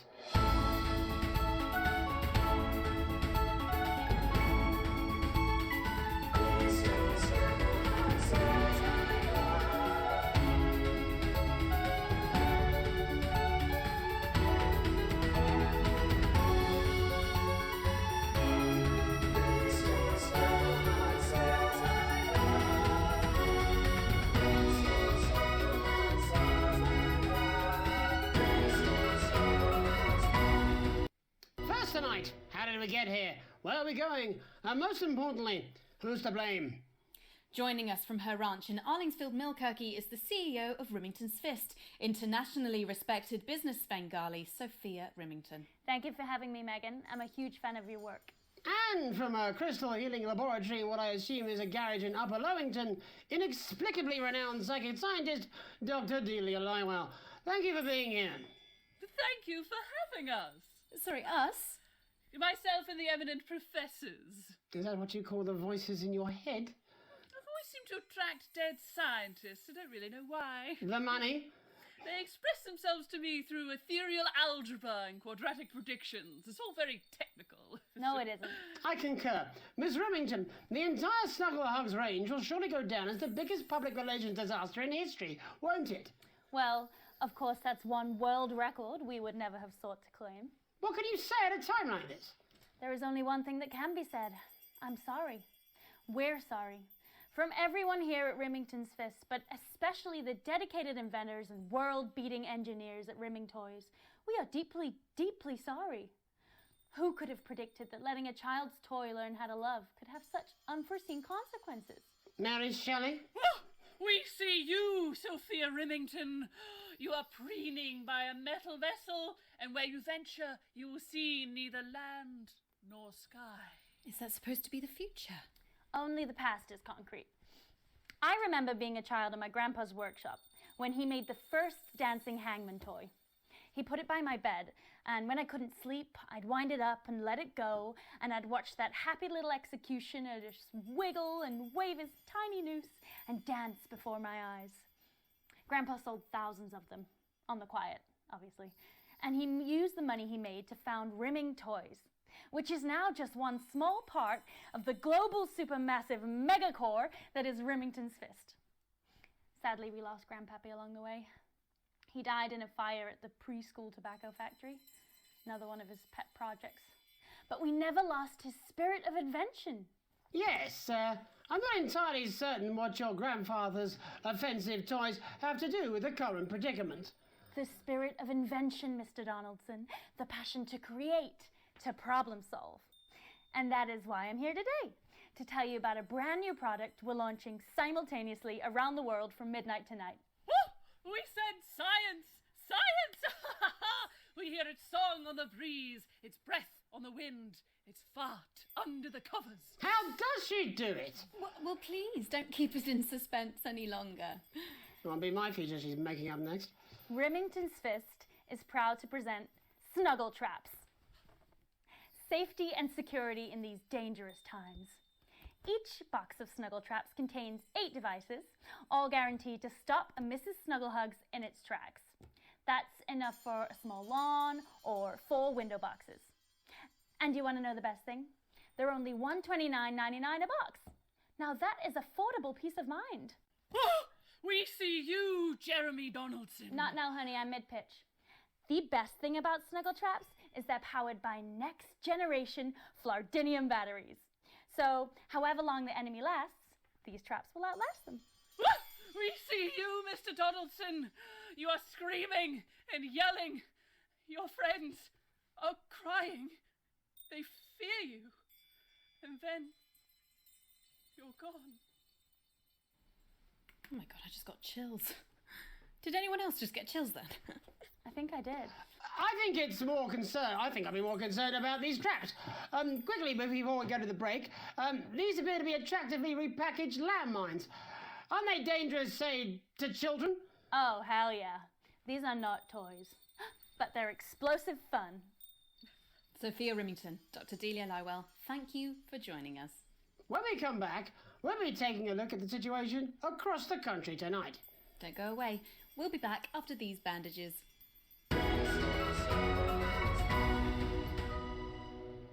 Good morning.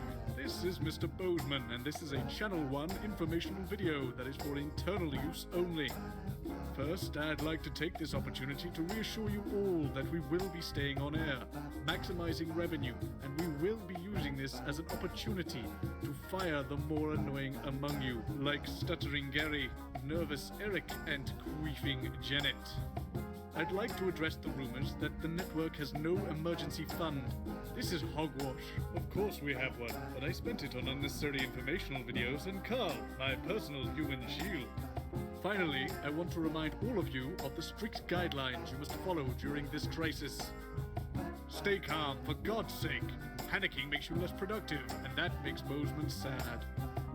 Protect network equipment at all costs. We have literally hundreds of employees, but our budget is limited. We ask you to do the right thing and value our property over your personal safety. If you're working from home, please refrain from taking meetings on the toilet. Even if you're not going, we can still tell from the way your voice is all echoing. A reminder, the dress code is still in force. I can hear a tie on a conference call like a baby in a vacuum cleaner. And finally, remember, the public are scared. They want information. They'll consume anything we tell them, so let's not waste time on fact-checking or integrity. There's money to be made and Papa wants a taste. Bozeman out.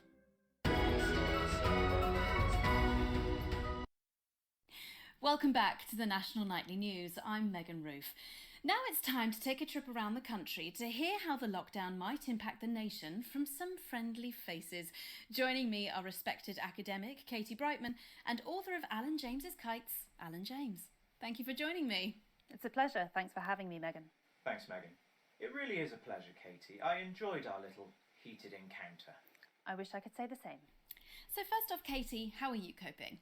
I'm holding up okay. The lockdown directive was so sudden that, like many people, I haven't been able to get home. Oh no, what happened? I was staying at a hotel after an international policy convention, and we had a particularly heavy night out. You know what economists are like. Notoriously hate splitting the bill. And I overslept, and as you can imagine, I've been here ever since.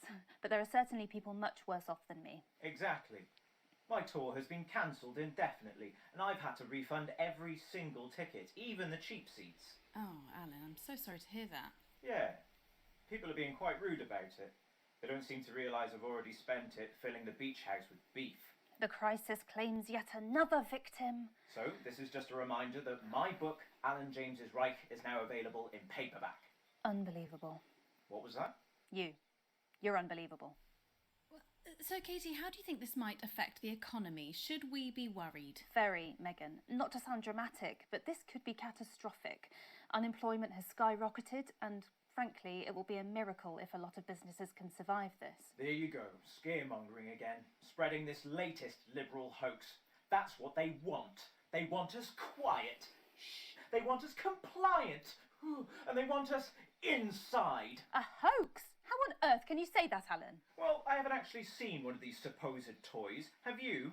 Well, no, but... Did you know 3,000 people die every year from regular toys? That's a lot of people. And this is no different.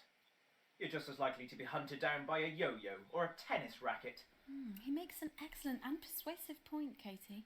Don't listen to her, Katie. The press are the enemy of truth. She's agreeing with you, Alan, you absolute Then I must be wrong. Alan, are you now recanting your statement that these toys aren't dangerous? People are saying they're just like normal toys, and that simply isn't true. Corrupt media lies. And Katie, how do you respond to Alan's claims that Mrs. Snugglehugs might be dangerous after all? I suppose I guess I'm agreeing with him. Thank you, Katie. I appreciate your support.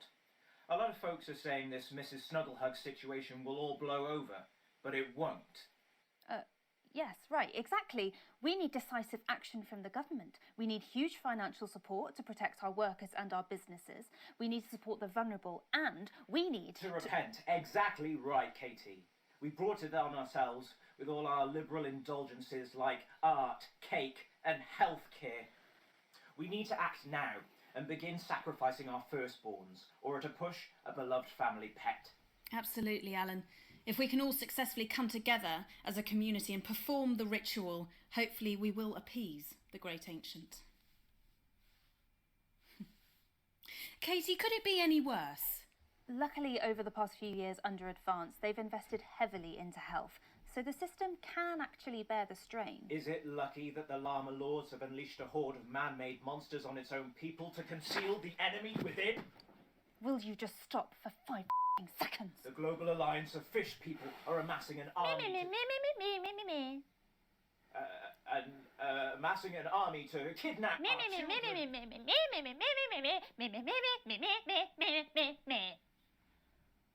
That's you. That's what you sound like. But me. I don't sound like that. Yes, you do. You do, Alan. You do sound like that. And that's why no one wants to be your friend. I got loads of friends. No, you haven't. I don't think you do, Alan. Yeah, stop lying, Alan. I'm not lying. You are. Oh, good one. Well, I'm telling.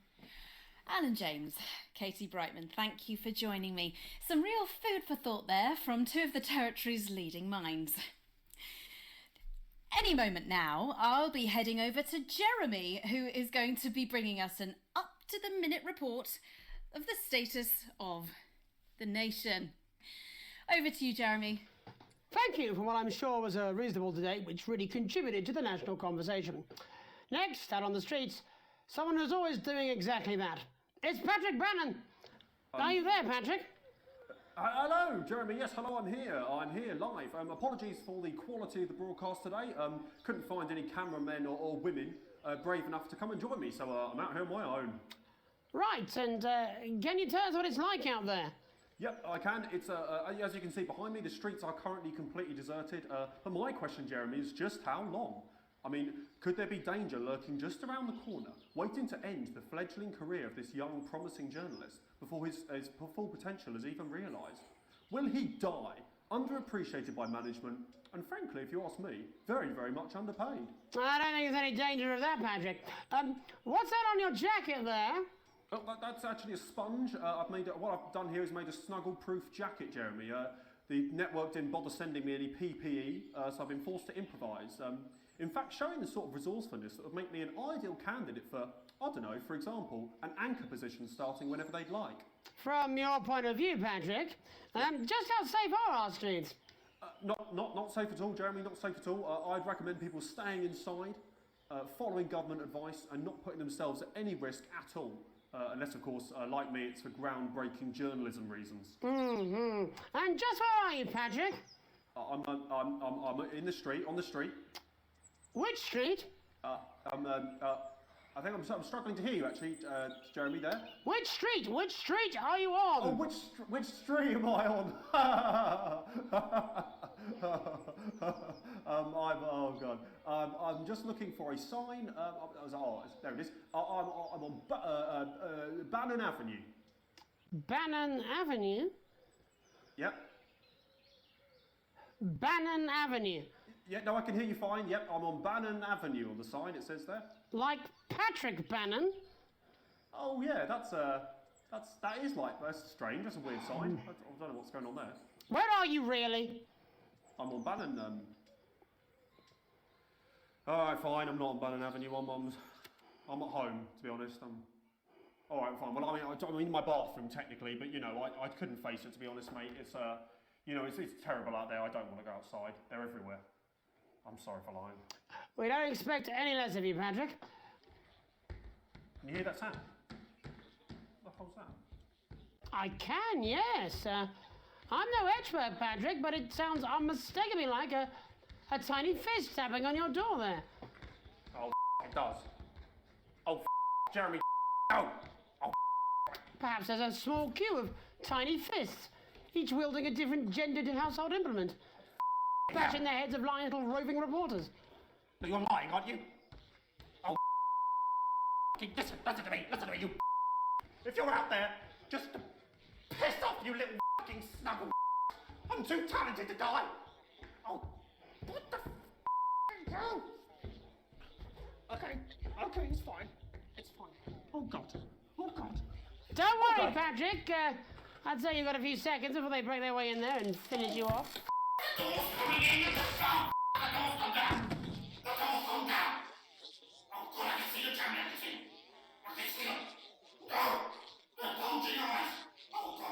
What do you see, Patrick? I see only the devil. I see only Satan. Oh, God, no. They're coming to me. They're coming over. No, you.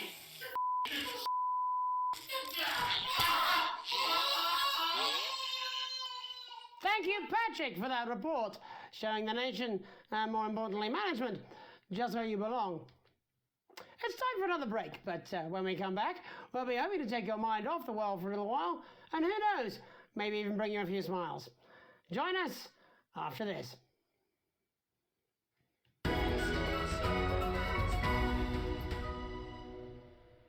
This is Crazy Neil's crazy pre-Christmas, extra exciting festive Yuletide Easter extravaganza. This is another chapter from Crazy Neil's wit and wisdom, and I'm reaching out through the lens of this camera to say, buddy, if you're listening, build a better life for yourself. You want crazy? We got crazy. Crazy deals. People ask how I got started in business, and I gotta say, hats. I used to own an entire range of butt lift clinics. Didn't work out so well because we gave ladies more of a hunched look, and that wasn't popular. I used to have a ventriloquist act. I cheated rather because I trained a dog to talk. You can get down on all fours and yap like a dog for only $22.99 a month. This is a deal with Neil appeal. As the astronaut once said to me, I had a mission. Sometimes you're the alien and sometimes you're the cow. Hey dude, get off my wife. They wanted to increase recruitment for nuns. Nuns with buns, nuns with guns, nuns with sons. That one didn't go down so much because apparently they're not supposed to have sons. Crazy Bob here to make your life a little more enjoyable. Namaste.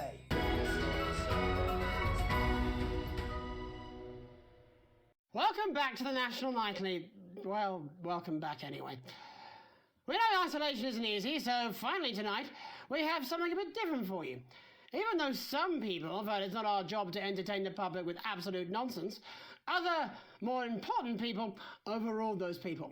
So it's time to find out who will National Nightly win And who will National Nightly lose? So, how do we play? Well, joining me as a man who knows all about playing, it's Tommy Harris. Hello, Tommy. All right, Johnny. It's good to see ya. And how are you finding the lockdown, Tommy? What do you mean lockdown? The enforced isolation of everyone in the country. Ah, yeah. I think I heard about that, actually, yeah. You're in bed, Tommy? Yeah, you called during nap time, so... Of course, that's my fault. So, why don't you tell us how the game is played? Well, it's pretty simple, Jeremy, you sausage. I'm going to ask contestants from around the territory 3 questions about what else? Yours truly. And those people are going to get a chance to win a very special prize. And what are they playing for, Tommy? Drum roll, please. Jeremy. Oh. Thank you. This. Is that... What is that? It's my athletic support, Jeremy. Oh. But I've signed it, so... Oh, well then, what a fantastic prize. Have we got anybody waiting to win this once-in-a-lifetime prize, Jimmy? I believe we have Angie on the line. How do you feel about winning this man's old pants, Angie? I've never been so excited, Jeremy. And can I just say, I love you. Both of you. Well, you've said it now, haven't you? Oh, Angie, I love you. In a way. Tell us about yourself, Angie. Well, what can I say? My name is Angie. Always has been. I'm a human woman, and my dental hygiene has been described as acceptable. Brilliant! Right, well, shall we get this shambles underway? Absolutely, John. Can I get 30 seconds on the clock, please? We haven't got a clock. Yeah, I did ask for a clock. So... Well, why don't you start, and I'll stop you when it inevitably becomes unbearable to watch. I love it. All right, here we go. Time starts now. Question 1. When is my birthday? The 13th of August at 7:19 a.m. That is absolutely correct. Question 2. What? I said, what is my favourite colour? Crushed praline 4. Correct, the colour of my nipples. And finally, Angie dear, what is my star sign? That's a trick question. You were born outside of the human understanding of the cosmos. Unbelievable, that is correct. Stop the clock. Wow, that really was tough to watch. How did you do, Tommy? Well, Angie, my love, you got every single question right. Which of course means you lose and win absolutely nothing. Thanks for playing, Angie. Bye. Do we have another contestant on the line at Jellybean? We do indeed. We should have Sonia Artleach. Are you there, Sonia? Of course I am, Jamie, darling. Thank you for being here, Sonia. Oh, there you are, Tommy. Mwah. Let me guess, you work in theatre, don't you? Is it that obvious? What gave it away? Was it the glamour or poise? It certainly wasn't your inherent sense of humility. Tell us about yourself, Sonia. Oh, well, if you must play this game. I am a theatrical agent. I represent the likes of Rudy Beefman, Samuel Coffee Cup and Jodie Carpetburn, amongst others. And how's the lockdown affected you, Sonia? Well, they may have closed the theatres, shut the studios and boarded the cinemas, but they won't get me that easily. How are you managing without any work? Due to a savvy clause in all of my artist contracts, I am able to claim my 15% from their unemployment benefit. Wow, that certainly is sharp. Standard stuff, standard stuff. And can I ask, where are you speaking to us from? Well, I work from home, you know, to keep costs down. And who's this? Oh, well, you know, when they gave the order, I was actually mid-meeting with a client, so we've been isolated together.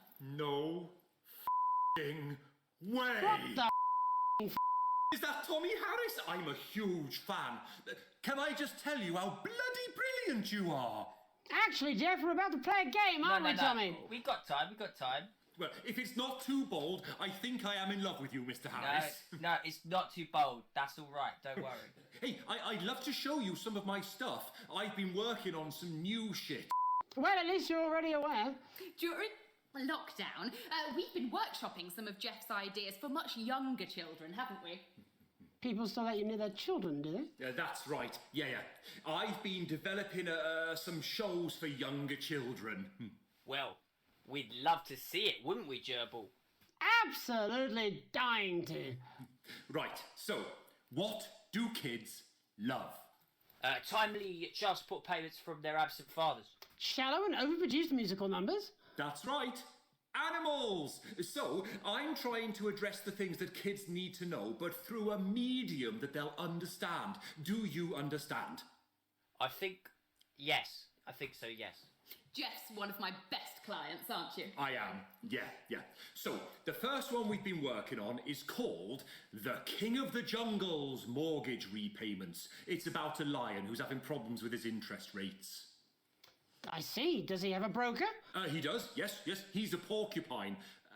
How did you know that? Well, your work is universal, darling. It speaks to people. I'm going to say something to you, mate. I think you're onto something here.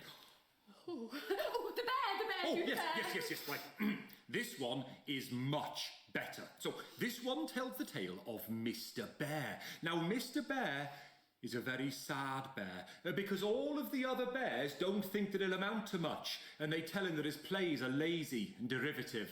I think you're onto something there. Now, Mr. Bear is a tragic figure. Picture this. He's at his lowest ebb. The trees are closing in. He can't even face his salmon, can he? No. But then he meets someone that will change his life forever. This is gripping. That's right. He meets a wise old octopus who takes him under his wing and says, "No, Mr. Bear, don't be sad. You're not like all the other bears. You have this ambition and these dreams." Such dreams. I think I love you, Jeff. And what you need to do, Mr. Bear, says the octopus, probably doing an 8-armed gesture or something. What you need to do to find happiness in this crazy old forest is you need to set yourself more realistic goals. It's called Mr. Bear Lowers His Expectations. Wow, you really have taken yourself to new depths. And what do you want children to take away from this? Oh, What? I said a more realistic worldview. Are you all right, Jamboree? It's Jeffrey. My name is Jeffrey Donington. No, stop. How does it end? We need to know how it ends. Well, all the animals learn a thing or two about inevitable mediocrity. Yeah, and Mr. Bear settles down near to his parents' cave, stops trying to make his band happen, and he goes into bear telemarketing. Becomes a bear maths teacher. Oh, and we end... We end on a big musical number. Oh, there's dancing. It's very repetitive, so it's catchy but not too challenging. Well, if you like, I could go and get my boombox. Yeah, I might be able to... Hang on, can we get Angie back? Why not? The more the merrier, as they say at orgies. Right, I'll just fill then, shall I? Coming up in a moment, it's the world premiere that nobody saw coming. Lights! Or wanted. At all. Right. I can only apologise in advance for what we're all about to... endure. You turn this thing... Well, there's all sorts of creatures down on Dangly Doodle Farm. Like wise old Mr. Octopus with way too many arms. There's Mr. Pig and Mr. Cow, they're always in good moods. But that's 'cause they don't know they'll soon be sliced up into food. Mr. Bear, what's that over there? That's where your hopes go to turn into despair. Mr. Bear, what's that over there? That's where your dreams go to die. Mr. Raccoon wants to go to the moon. He'll end up as a bus driver soon. Mr. Porcupine thinks he'll read the news at 9. He'll end up as a janitor who stinks of turpentine. Mr. Tiny Mouse thought he'd own a massive house, ended up in a bedsit where he can't control the louse. Mr. Horse thought he'd go into professional sports, now he's an alcoholic and he's on his third divorce. Mr. Bear, what's that over there? That's the place your life becomes an endless questionnaire. Mr. Bear, what's that over there? That's where your hopes go to die. Lower your expectations. Maybe you could get a job in telecommunications. No matter how you try, you'll never reach the League of Nations. The best you'll get is middle rank in trading operations. So lower your expectations. You'll never win an Oscar, so there's no congratulations. The future that is coming will not meet specifications, and no amount of visualizations will save you from your own deterioration. Mr. Bear, what's that over there? That's a tramp who thought he'd be a multi-millionaire. Mr. Bear, what's that over there? That's where self-esteem goes to die. Mr. Bear, what's that over there? That's the disappointment that is waiting everywhere. Mr. Bear, what's that over there? That's where your schemes go to die. That's where your dreams go to die. That's where dreams go to die.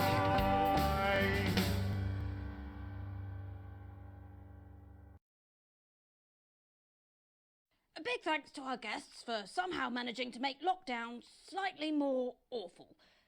That's about all we have time for tonight. But before we go, one final story. Skinflint parent ruins daughter's future. It has emerged today that Alex Winston of 102 Nearby Street cruelly dashed Susie's dreams last Christmas in what critics are calling a remarkable demonstration of miserliness. Stingy McTight, as Alex is now called by daughter Susie, failed to see the importance of a broader cultural experience, denying the inquisitive youngster the opportunity to visit such mind-expanding places as the annual dissident hunt in Urkistan, the orgy houses of Spenland, or the legendary tilted village of Romantica, which is scheduled to slide gracefully into the sea sometime next August. Guess she'll never get to see that now. Spouse Sam exclusively told this programme, "I don't understand why Alex would deny her this chance to meet people from across the continent. 20 years of marriage and now I'm starting to wonder if my partner is a bit racist. Looks like someone needs to cut their daughter a little slack. Maybe this story will serve as a massive electric shock to the nerves. My name's Meganie Donaldsworth. Have a grease-proof night."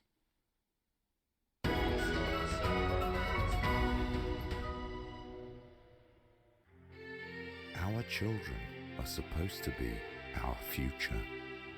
Advance knows this, but we're wondering if maybe you don't. And we don't understand. Why don't you want your child to do lovely paintings? Like this one. And play with their friends, if you let them have friends, that is. In a safe, protected, but happy and supportive environment. Look, they're rafting. That looks like fun, doesn't it? Listen. We know it's your right to keep your child chained up by the side of the road. But wouldn't it be better to let them soar through the sky? Yahoo! Why wouldn't you let your kids do that? After all, It's really just a particularly awesome youth club. The Advanced Go-Getters. Why are you so paranoid?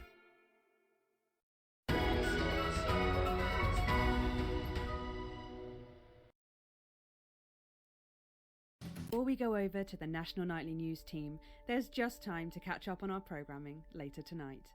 At 6:30 p.m, it's What's My Old Tap Worth? And tonight, Frank Franklin and the team are in Grantstable trying to flog an Ottoman. At 7 p.m, it's today's highlights from the Sports Board Regionals, presented, as always, by Patrick Bannon. That's followed at 7:30 p.m. by The Club, our harrowing soap opera about a group of poor young unfortunates who find themselves excluded from the Go-Getters programme and their inevitable demise. At 8 p.m, it's movie time, with the network premiere of smash hit Bullet Man 2. And after that, at 10:20, Dr. Adrian Atkinson Blimey returns with a new season of Incisors, and his very first guest is popular parrot Hamilton's Corkbox. At 11:30, it's a double bill for popular transatlantic comedy That Nun's Got Guns. Before at 12:30, we reach the National Weather Report with Sally Peng to close out this evening's entertainment. But first, it's time to hand over to Jeremy, Megan and all the team at the National Nightly News. Good evening, I'm Megan Wolfe. And I'm Jeremy Dawson. Our main headlines tonight. The establishment strikes back. The World Council has agreed today to impose punitive sanctions on the people of this country. The sanctions, which are broad-ranging, include restrictions on the supply of oil and gas, food, clothing, and even some medicines. But how should we react? We asked the public. What do you think about all these sanctions? I doubt it make a lot of difference, Pet. I've lived through 2 world wars and I smoke 40 a day. And if that ain't killed me, I doubt this will either. Thanks, Patrick. Important stuff. Controversial Prime Minister Julia Salisbury attempted to assuage growing public concerns with the following official statement released earlier today. The international sanctions declared against this country today by the World Council remind us that now, more than ever, we need to come together as a team. Since coming to power, we have eradicated poverty and, as a consequence, seen crime fall to levels previously thought impossible. Our schools, hospitals and youth clubs are thriving, and our transition centres have enabled many thousands to unburden their loved ones with dignity. In any sane world, we would be held up as a model to emulate. Evidently, this is not that world. The privileged few have lobbied, and now they are striking back. But we will not cower before their tantrums. And we encourage other progressive nations of the world to continue to trade, visit, and share their cultures with ours. Do not be afraid. We have more friends than we can count.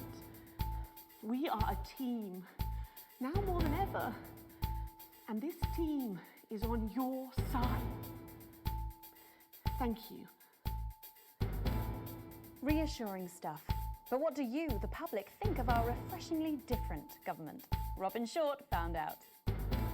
I was wondering if you could tell me what you think of the government. What? That shower of iridescent prick punishing success and rewarding laziness? They're taking this country down the bloody Swanee. And it's not just me that thinks so. My wife Iris, she agrees. Over to you, fellas. Global mega corporation Remington's Fist today announced that trials have successfully completed on their groundbreaking male contraceptive product, Responsibility. The drug has been passed by the government for general release, but the small print warns that, in rare cases, side effects can include blurred vision, enlarged genitalia, and increased risk of stroke. No double entendre intended. But what do you, the public, think of Sophia Remington's latest venture? Patrick? What are your thoughts on the new male contraceptive pill? I'm doing that now, are they? I can't see what's wrong with a washable lamb's bladder. It was fine for me and Harold. All 17 of my kids use the same method to this day. And my firstborn even uses the same bladder.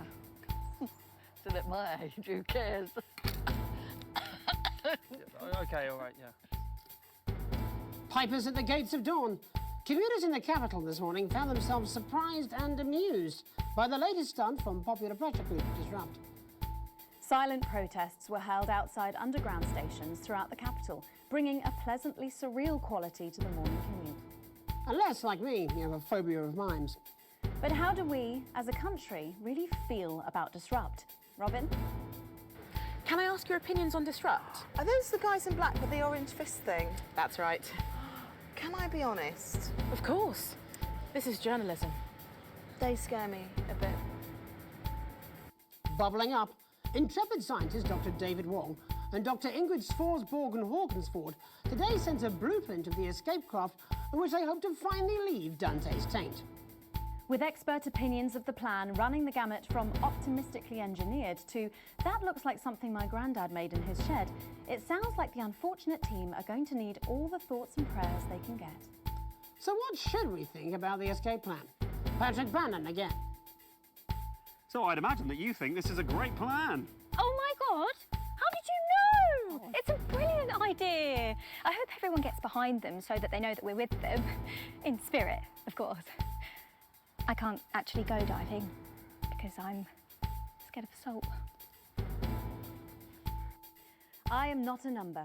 Applications finally opened today for the new Advanced Team membership cards, a scheme by the government to allow fast access to all the new public services being introduced daily. The team membership cards are entirely voluntary, but will be recognised as legal identification by all major organisations, including the police, banks and, rightfully, pubs and bars. And of course, there's no charge, Jeremy. It all seems too good to be true. Well, you've always been a cynic. But most importantly, what should you, the public, think about the new team membership cards? Team membership cards? Oh, yeah, fantastic. I'm applying today. I mean, why wouldn't you? What are these protesters doing that they don't want us to know who their names are? Besides, have you seen the savings you can get? I'm getting one for the little one as well. Oh, how adorable. Yeah, gonna be a proper little team member, aren't you? Yes, he smiled. He smiled. And finally tonight, game of two halves. Fresh out of rehab, repentant celebrity sportsman Johnny Handsleeves is promising to turn over a new leaf. In a surprisingly energetic appearance on the Whitney Chinwag show this morning, Johnny showed everyone he's certainly full of life and raring to go. You better not try that on our sofas. I doubt they'll survive the frenzy. But what should we think of this exuberant behaviour? Patrick? Oh my God, fantastic! Your thoughts there?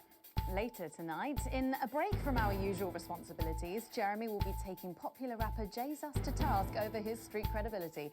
And then we'll both be meeting the team behind the new play that's got theatre critics buzzing with anticipation. That's all coming up on tonight's National Nightly News.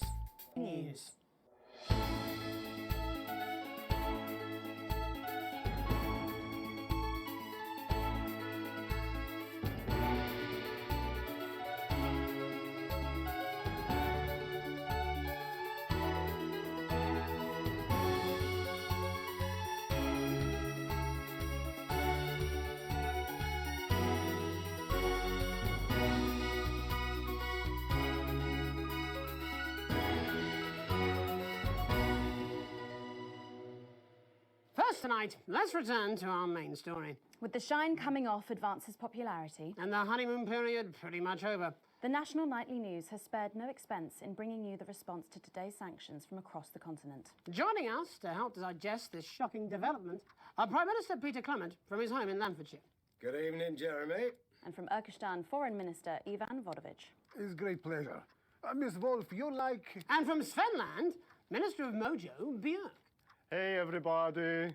Minister Vodovich, your country pushed especially hard for these sanctions. Any regrets? My only regret is I was not able to see the face of my old friend Peter Clements when the results of the vote were announced. As you say, he has one up in your bottoms.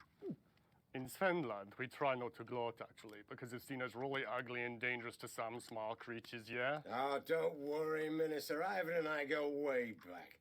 He's a wind-up merchant who can't for shite. Pete. He's just trying to get a rise out of me. You're like a man who loads dissidents onto train to labor camp, not because of love of country, but to make up for the size of his tiny penis. Been on the vodka, Ivan. No more than you. I see you on election night with mouth like man thinks he's singing beautiful lullaby. But actually he's squealing like a pig in hand and the big dick farmer, eh? Actually, we Svenlandians, We aren't size obsessed. We value passion, yeah, like the way we spoke up for Mr. Clement's country at the World Council. That's all well and good, and high and mighty, but where were you for the actual vote, then? Off fingering each other's fjords? Actually, that's kind of racist, and if you must know, I've had like a really tiring afternoon and my tongue is very taut. Prime Minister, with Advance's popularity on the wane... You don't have to bring that up at every given opportunity, you know. Peter is like man who think he's sniffing flowers in beautiful glade. But he's actually standing under a pipe from tree at shit flushing time on day of festival of shit. I tell him this at 19th hole. Minister Vodovich believes that left to their own devices, people will behave selfishly. It's nature of all beasts. However, in this country, we think our citizens are capable of being more than beasts. Pathetic idealism. Minister Björk, Svenland has long had radically different traditions and culture from the rest of the world, and yet it peacefully coexists. Why do you think that is? Well, you know, I think maybe the world sees us as something they can actually spiritually be enlightened to, yeah? Yeah, or maybe it's the orgy houses. Sometimes, when foreign dignitaries come to visit us, they're actually quite skeptical, actually. So we take them on a visit to the Dunga district and show them what like a progressive, enlightened society looks like, yeah. Shit of bull. Svenland is like woman who thinks she make best cake in village hot baking contest. And then when she slice it open, it all and come.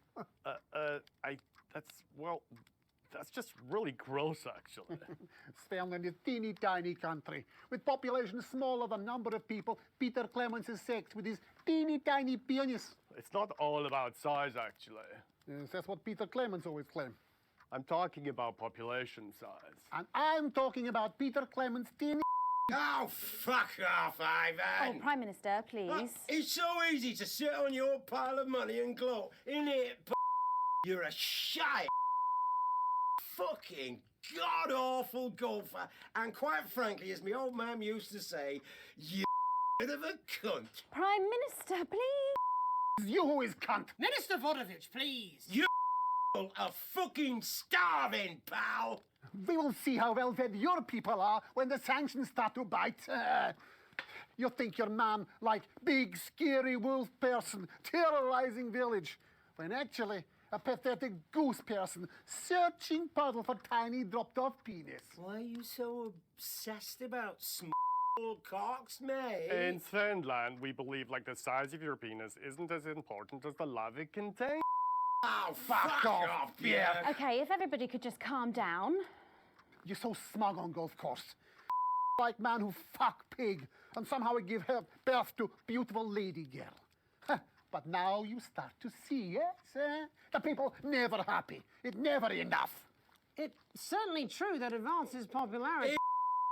Fucking Wayne, yeah, let's go with this bollocks again, shall we? Actually, you know... what? Nah, fuck this. I'm done with this. Prime Minister, please don't storm out. No.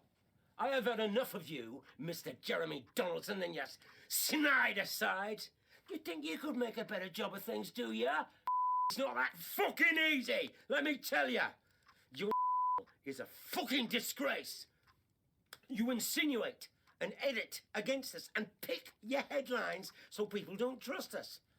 The sooner you roaring monsters are taken into public ownership, the happier everyone in this country will be. Well, we've not got long until the adverts, so... I'm sorry for the outburst, Miss Wolf. Julia thinks very highly of you, and I know you're not the one making the editorial decisions. Do any of you have anything you wish to add about the sanctions? My work here is done. I like man who happy he lie down with fatty, drunk, easy girl from village inn, who discover in morning he wake up next to beautiful news reporter lady.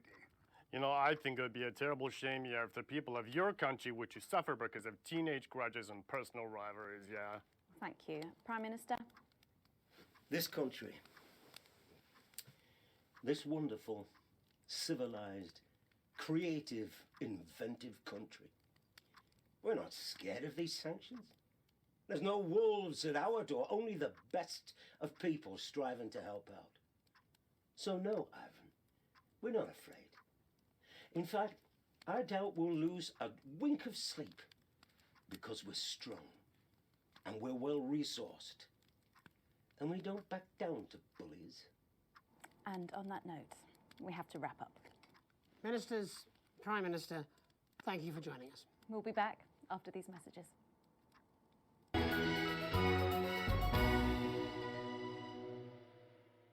Here at Advance, we know you're worried about the future.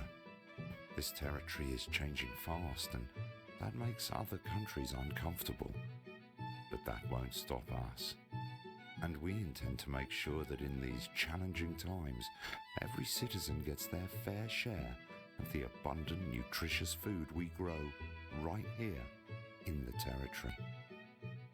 Your entitlements book will be coming to you by post in the next few days, and it will let you claim enough food for the week, every week, at one of our many new distribution centres. Everyone will get their fair share, and no one will be left behind. So you can carry on coming together to enjoy life and make wonderful memories. Because we've shown our international friends what's possible when we all pool our resources and come together in a sense of team spirit. So don't worry about what the rest of the world thinks. Save your concern for those around you, your family, friends and neighbours, and have confidence that the team will keep you safe from all the rest. Advance. Let's keep on setting a shining example together.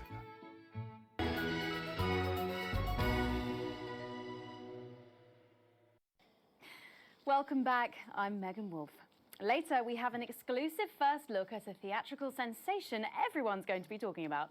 But first, it's time to go over to the culture spot with lovely old Jeremy Donaldson, who's joined by a very special guest. Jeremy. Thanks, Megan. I have the honour and privilege of being joined by hip-hop royalty. He's been called the son of the streets and the father of truth. Not sure how that works, but whatever. Let's welcome Jesus! Thanks, Jeremy. Yeah, it's a real honour to be here on your show, The News. You know, as a kid on the streets, I used to watch you through a window of the shop, so to be here right now is crazy. You've had quite the journey to be here today. Can you tell us about it? Well, you know, I try not to, well, you know, the past is the past, and I don't like to dwell on it. I understand. You But yeah, man, the streets is all I remember. Like, my mother donated me to a charity shop soon after I was born. Elderly lady took pity on me. You know, she let me sleep on a pile of crime fiction until I taught myself how to walk. Wow, that's quite the childhood. And she died tragically. Right there in my arms, man. You know, I remember a tear falling as she laid there next to the used homeware. And in that moment, I became a child of the streets. I was just 18 months old. What a tale. What a tale. You're known for your direct and honest lyrics. Was your style informed by your troubled past? Oh, like I said, I try not to talk about it. It's just too hard. Of course. But my first album is about the story of the first 4 times I stole, so I wouldn't starve. A small group of infants came to see me as their de facto leader. They call me Mr. Cheese Slice. Anyway, we were like a family. So it would seem. Recently, you've been quite outspoken about the government. Yeah, the government. Advance. Peter Clement. What is it that you object to so vehemently? Well, you know, they stole from us. They're taking our money and spending it, man. Redistributing it? Actually, homelessness has been all but eliminated in the last couple of months. So? Surely that's a cause close to your heart? Yeah. Nah, of course, man. Very much so. I just mean, like, why do I have to pay for it, you know? You don't. People have been rehoused on property seized from the historically wealthy. And that couldn't have been you, could it? Look, yeah. I worked hard to be here. I built this from nothing, and I deserve to be rewarded for that. Would you say you worked harder than, say, a farmer or a care worker? I don't know. But if people are taking something from my music, choose to value it, buy it, who's to say I don't? And no one can take that away from me. Not even to help, say, vulnerable children? Mr. Cheese Slice. What is it you're trying to say? I just don't understand where you've placed yourself politically. I mean, is it ideological or is it tactical? Well, it's more of a Or maybe it's hereditary. Stop trying to tie me in knots with your words, Jeremy. I let the music speak for itself. And the people agree with me. Well, that remains to be seen. But you have given me a very easy segue out of a conversation that I promise you was much more painful for me than it was for you. So here he is with his hit song, Mrs. Ludlow's Tears. Oh, no. I'm going to do something a little different. It's a new single I've been working on. Oh, so this is unapproved, is it? Yeah. You love it. Excellent. Don't worry, we've got a state-of-the-art censorship system. What's the worst that could happen? So here he is with a new song. Aren't we lucky? It's Jesus! First, you're gonna pay up. You're gonna pay back.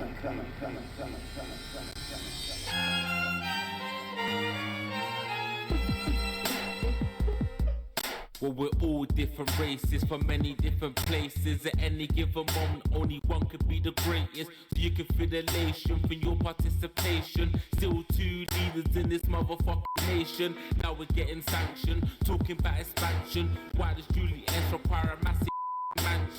Fuck all your schemes, I don't need your freaky team. And I don't need your help to achieve my fucking dreams.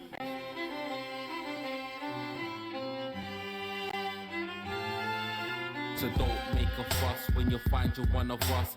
Yeah, every single one of you's a bit Jesus. And you can call me crazy, cause no one ever pays me. But I won't waste a lifetime being fucking lazy. I may be inventive, my taste may be expensive. But why would I get out of bed with no incentive? Although it's contravention of your obvious intention, I like to eat a little of the fruits in my invention. You make us the same, but we're not all the same. All our dreams, all our schemes, all our means are not the same. The best of the praise, of the crest of the wave. Cause we're only equal people when we fucking play. Take this fact, gonna stain it red. Gonna slam it into Peter Clemens' fucking head. Cause he's thick, cause he's got a job he's unfit for. It's time to stone a castle with a pitchfork.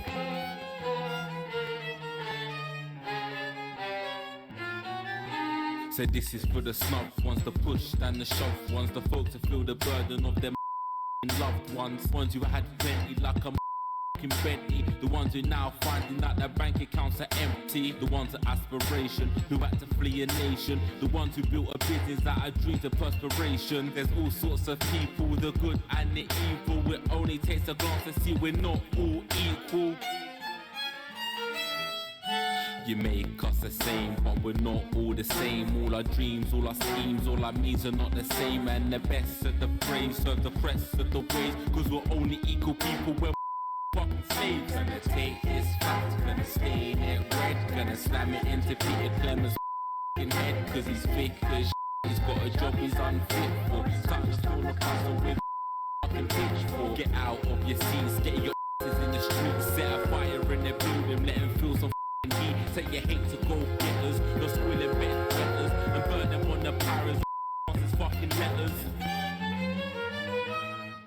Gonna take this fact, gonna stain it red. Gonna slam it into Peter Clemens' head. Cause he's thick as he's got a job he's unfit for. Time to stone a castle with a pitchfork. Chase that dream, you don't need a team. And advances, little dances aren't as harmless as it seems. Cause they're stale and corrupt. Then your anger erupt. Then your hearts and your minds and your fists to destruct.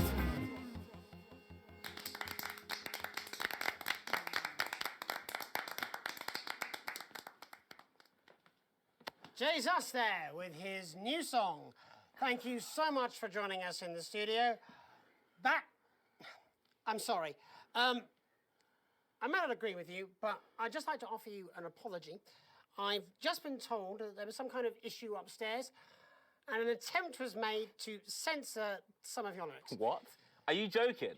I'd just like to say to you and everyone at home that this was a mistake. This is absolutely ridiculous. I cannot believe this. Here at the National Nightly News, we pride ourselves on remaining neutral, unbiased, and independent of any outside interference. You have my word. We will never censor ideas. Back to you, Megan. Well, a bit of dangerous language there, sorry about that. Well, thank you to little Jeremy Donaldson for providing our culture spot. Coming up, we'll be speaking to a couple of familiar faces about their upcoming dramatic outing. Don't go away. We'll be right back after this. That's the ads.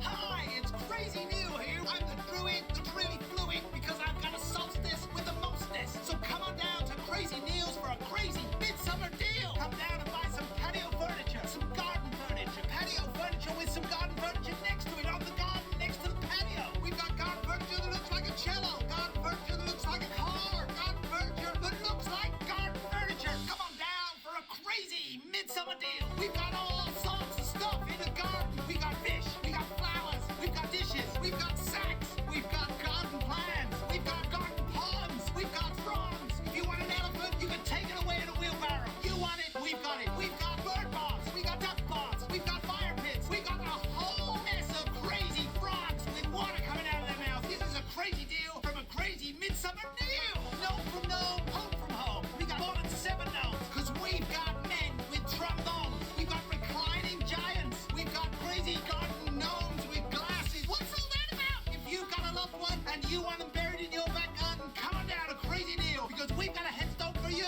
And guess what? It's 50% off engraving. I'm not even making a profit. I'm making a loss. Get on out to the Crazy Neil Deal Summer Deal Show. Yeah!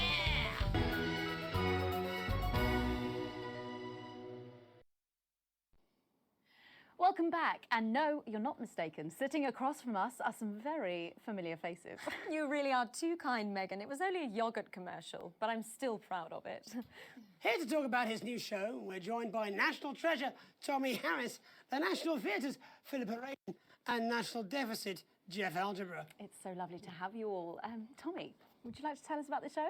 You know what? I'd bloody love to. It's about me. It's about my life. And where did the idea come from? So, right, picture this.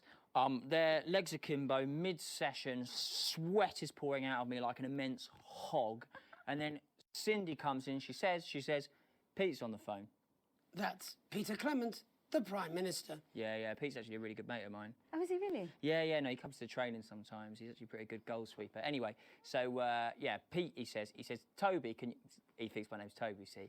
He says, how would you like to spread your message of team spirit and cooperation across this fractured nation? How would you like to really make a difference in these desperate times? What did you say? Yeah, right, yeah. So, Jeff, the question on everyone's lips is, what in God's name are you doing here? Well, after the success of my debut work and all the people that I've touched, I knew that I had a career in theatre. Yeah? I've always been an admirer of Tommy from afar. So when my manager phoned and said that I'd been offered the gig as director, I was ecstatic. I whipped my trousers off and got straight to work. Why did you do that? I do all my best work with my trousers off. Yeah, I've been told that too. No, I wouldn't say so. Right, Tommy, sorry, would you just give us a sense of what the show is actually about? It's about how hard it's been for me and some of the struggles that I've faced. It's like really getting to the heart of how tough it is to be me. I call it Tommy Harris, Jesus, that was hard. It's catchy. We actually have some clips of the process of the show.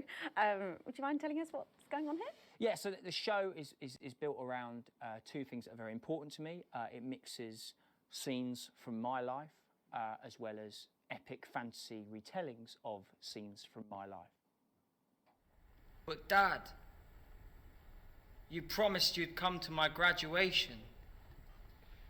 I'm sorry, son, but you're an embarrassment. But Dad, you promised you'd come to my graduation.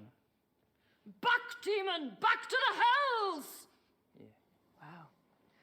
Philippa, what's it been like co-starring with Tommy Harris? I've always dreamed of treading the boards at medium-scale regional theatres, Megan. And for once, this show really gives me something to sink my teeth into. What's different about this show, then? Tommy, Mr. Harris's show really lets me show my tremendous range as an actor. I've always suffered from typecasting, forced to play the same tired characters in every god-awful yogurt advert or godforsaken soap opera or, God forbid, a pantomime. But, you know, this show has really let me just go there. Jeff, the viewers at home will be dying to know exactly what is it that you bring to the show? Oh, good question. I think these guys would agree with me when I say that it's my steady hand on the tiller, my arm round the shoulder approach that's really brought the production from strength to strength. Absolutely right. Jeff's contributions are immeasurable. He was our rock. Can you give us a sneak peek of anything else that might be in the show? Yeah, all sorts, yeah. Yep. We've got lots of exclusive first-hand experiences of Tommy's time in the underground sports board scene. And some epic fantasy retellings of Tommy's time in the underground sports board scene.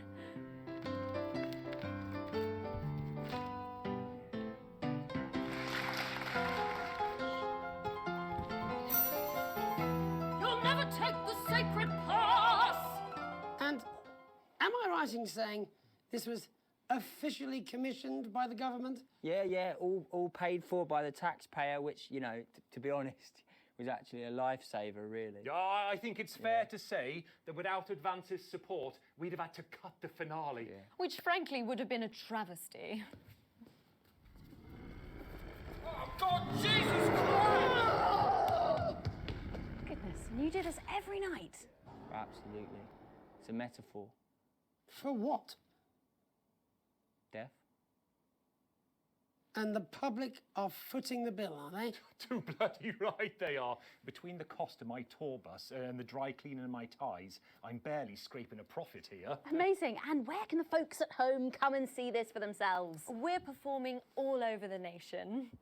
And people can see it for absolutely free, all courtesy of Advance. Isn't that incredible, Jeremy? Yes, it's unbelievable, Megan. Well, thank you all so much for coming. Next time we see you, no doubt, you'll have taken our jobs. Yeah. That's all we have time for tonight. Join us tomorrow when I'll be interviewing the world's most attractive horse. I'm Jeremy Donaldson. And I'm Megan Wolfe. And from all of us here, have a peaceful night. That's the end.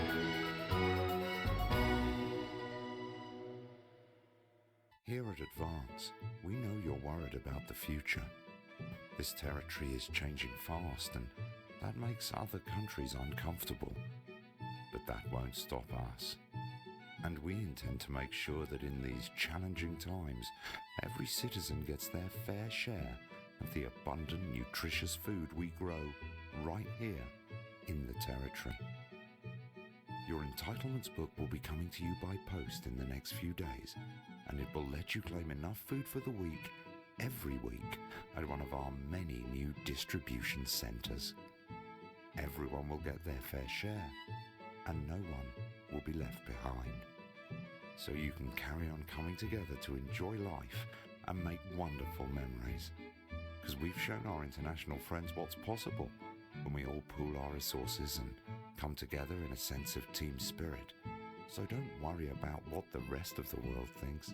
Save your concern for those around you, your family, friends and neighbours, and have confidence that the team will keep you safe from all the rest. Advance. Let's keep on setting a shining example together.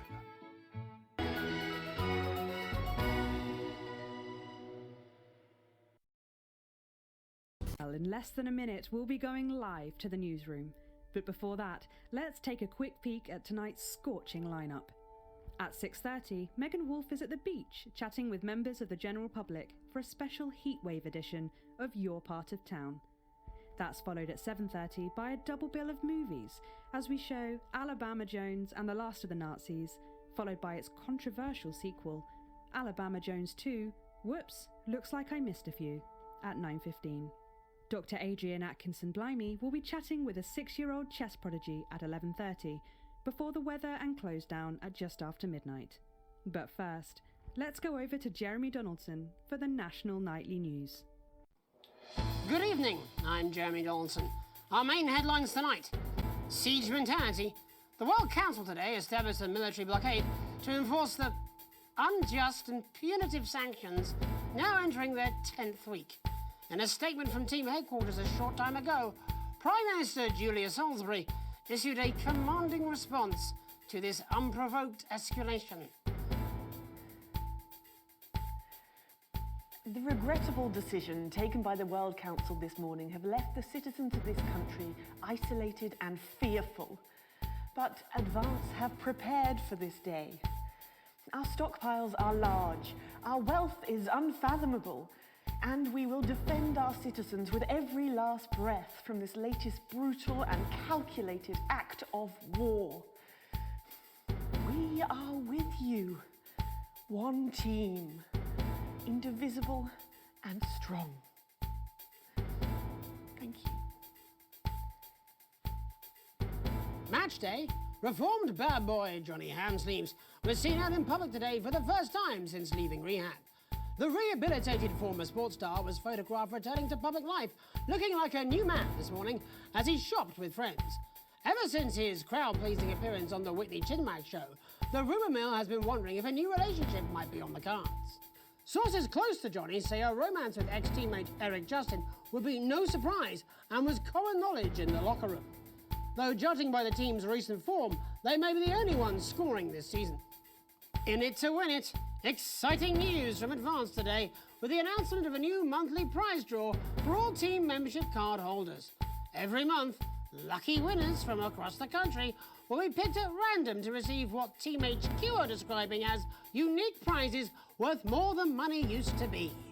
Take-up on the scheme has been much higher than expected, and if this lucky winner's delighted face is anything to go by, it looks like pretty soon everyone's going to have one. Burning rubber. Sales of condoms have plummeted this month as sales of responsibility soar. Since becoming widely available earlier this year, the male contraceptive pill has become commonplace in the lives of many heterosexual couples, and as a result, many are turning their backs on more traditional prophylactics. The Global Health Watchdog has revealed that it's men who are increasingly saying no to the Love Club. The findings have prompted concerns about rises in sexually transmitted infections and a surge of insufferable conversations during one night. Leaders shipping out. The trapped scientists undertaking a bold escape from Dante's taint have revealed which of their two erstwhile leaders will spearhead their journey to freedom. While throughout their careers it's been clear that Doctors Wong and Swartzborg and Horgensford have worked best together, it seems one of them is now going to be taking a back seat. Ingrid has always been the tempered coolant to David's flagellized metal, so it's no surprise that with the unexpected challenges the team have faced, they chose her methodical and effective approach to getting the team home safely. Critics, however, have speculated that her strategy may be delayed, as her name takes much longer to say. Life during wartime. As if we didn't have enough aggressors on our borders, internal problems are growing for the government as radical activist group Disrupt caused chaos in Parliament Park last night. Scuffles broke out after the protest, resulting in multiple arrests and the injury of 3 community cohesion officers. Advance have yet to comment.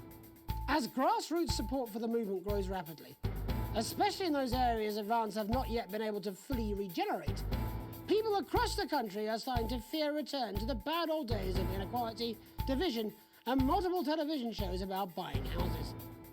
All this, and I'll be talking to some people with fascinating medical conditions, as well as one of the contenders in this year's Feline Football Championship, and her proud owner.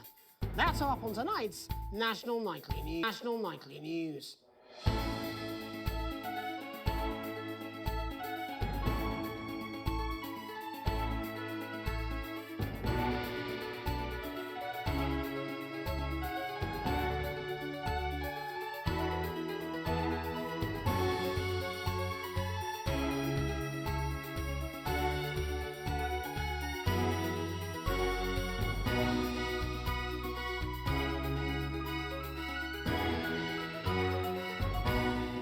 But first tonight, our team of correspondents has been dispatched to every corner of the country to see how the people of this great nation of ours are coping with this unprecedented hot weather.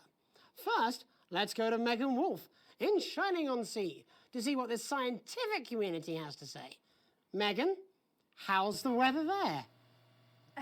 It's absolutely glorious, Jeremy. Thank you for asking. I'm here with Dr. Anna Burns of the University of Princeford. Are you enjoying the weather as much as I am? Oh, yes, it's wonderful, isn't it? My eyelids are sweating.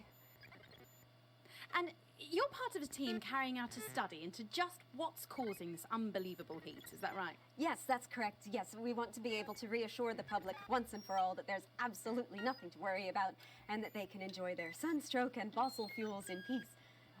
You sound very confident about that. Oh, very much so. I can say without any hesitation, there's really no cause for any concern here. I've actually left my car running. So tell us about this experiment.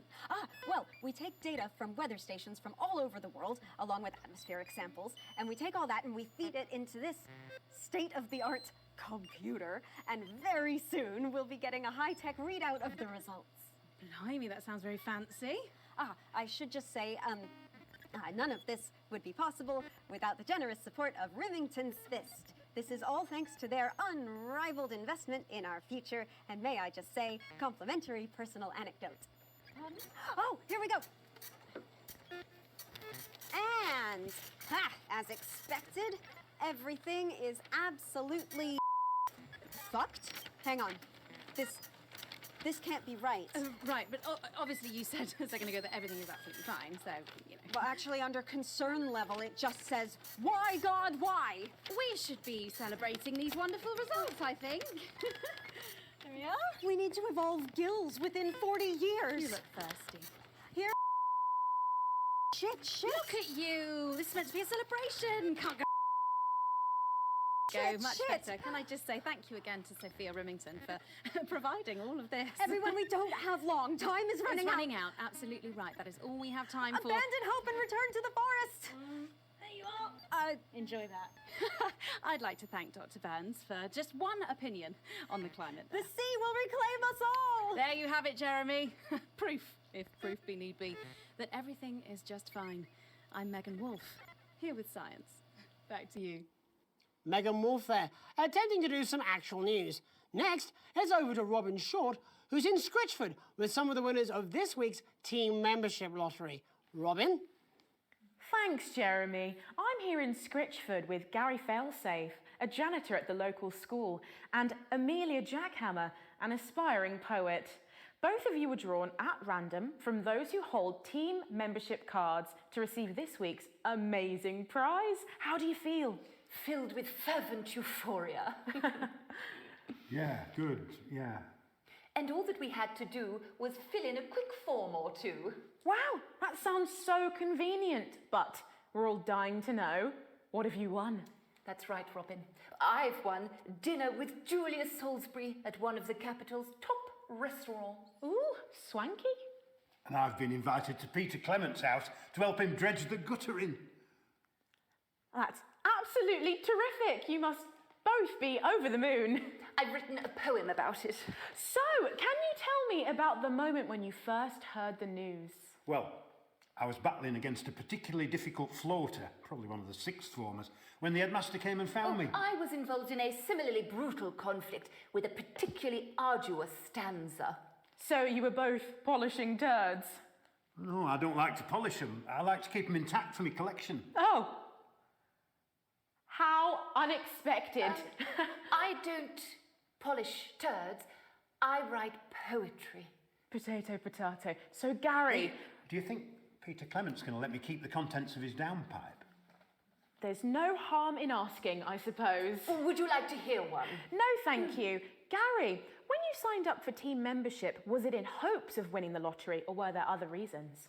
I like a flutter, of course, but no, the boss said I had to sign up to keep coming into school. Very sensible.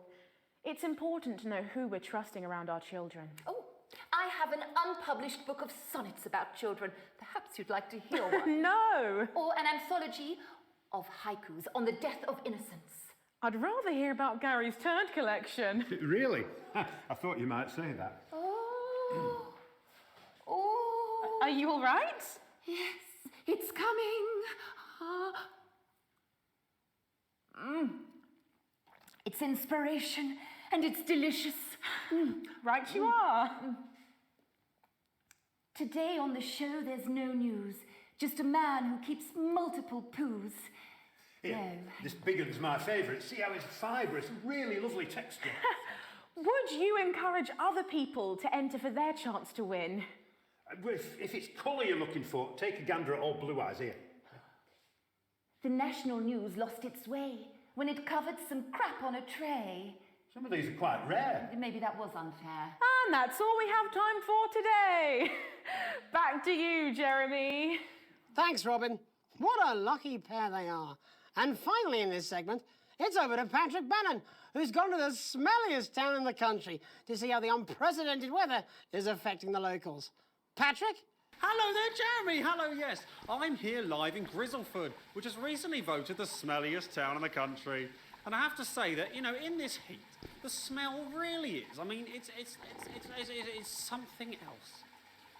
Barry Lardons, mate, you've lived here your whole life. How'd you put up with the stink? Well, we're just all very proud of our achievement, to be honest with you. Can tell that, look at him, proud as punch. Do you know what it's like, son, being the second smelliest town? No, I don't. Living in the shadow of Arseminster. Smug fucks. But who's laughing now, eh? Sorry, what, not me, that's for sure. So what happened, mate? Right, the good people from Remington's Fist came in and saved the day with their factory. You're talking, of course, about the newly built Flard factory. Yeah, they gave us this big presentation on jobs and growth. But as soon as we heard about the stench, we paid them whatever they wanted to put it here. Does the stink not affect your life in every way, Barry? I mean, perhaps if you're filling in a tax return or completing the physical act of love. It's strong at first, but you get used to it after several weeks of your first bout of sickness. The judges were very impressed. So, what's sickness? Oh, that's nothing to worry about. It takes a few minutes before you develop any symptoms. Now, folk are saying something about the production line and how they dump carcasses directly into the water main, but I think it's probably the fume valves on the high street. On the high street? Should I see a doctor? What are the symptoms? Well, the first one is asking stupid questions. Then folk experience a lot of Fuck off, do they? When was the last time you brushed your teeth, you stinking old tramp? Next recording is a period of randomly bursting into song, followed immediately by delusions of grandeur. Oh, that's not really a problem. I've never sung in my life. Hello, it's sexy Patrick Bannon, and he's wearing sexy shorts now. Oh my God, look at me. I'm like a stallion. I'm gorgeous. Why didn't you tell me? I should take my shirt off. You know what? I'll even let you touch me if you want. That will be the bout of undeserved self-confidence. Love the Bannon. Feel the Bannon. Oh, man, what's the point? And the ennui. All that's left now are the hallucinations and unconsciousness.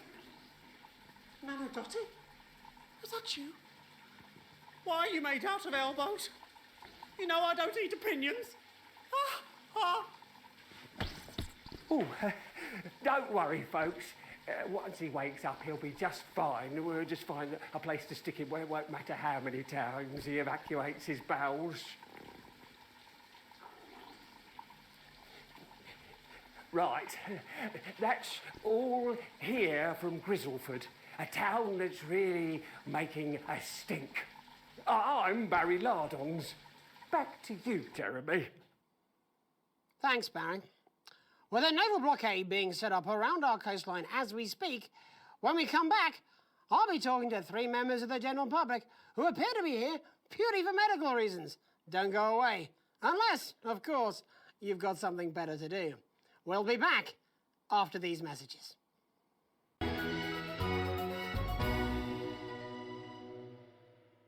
Hi, it's Crazy Neil with our mega hot sunny summer deal. The prices are heating up, but the temperature's going down. Or it's the other way around. We don't know. We've got dingoes. We've got ringos. Give me the flamingo, guys.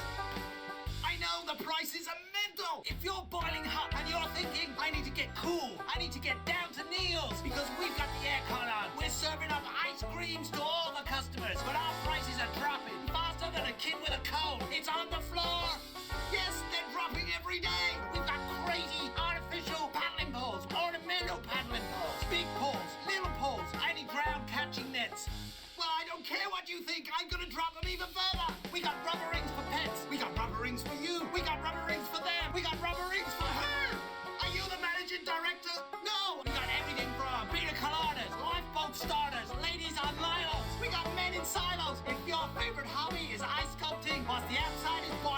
can let you sculpt dragons. We can let you sculpt flagons. We can let you sculpt icebergs. Whatever the temperature is doing, we got a fan.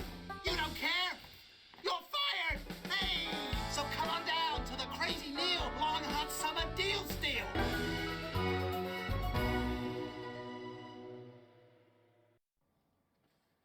Welcome back to the National Nightly News with me, your host, Jeremy Donaldson. Later, we'll be talking to the captain of the Territory's first cap football team, Professor Pumpkin. But first, I'm joined by three guests with some balmy bodily behaviours. Joining me is a woman who's been hiccuping for over 9 months. Isn't that right, Miss Piercy? Yes, that's right.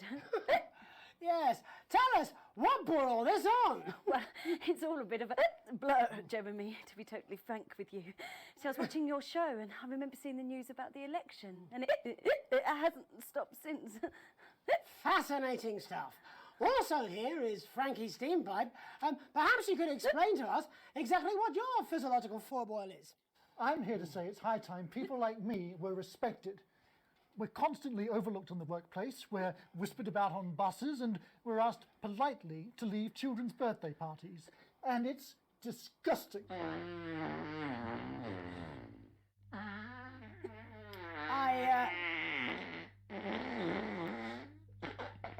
I'm sorry, my bowels have comic timing. And finally, I'm joined by a man who answers every question honestly, even when it isn't aimed at him.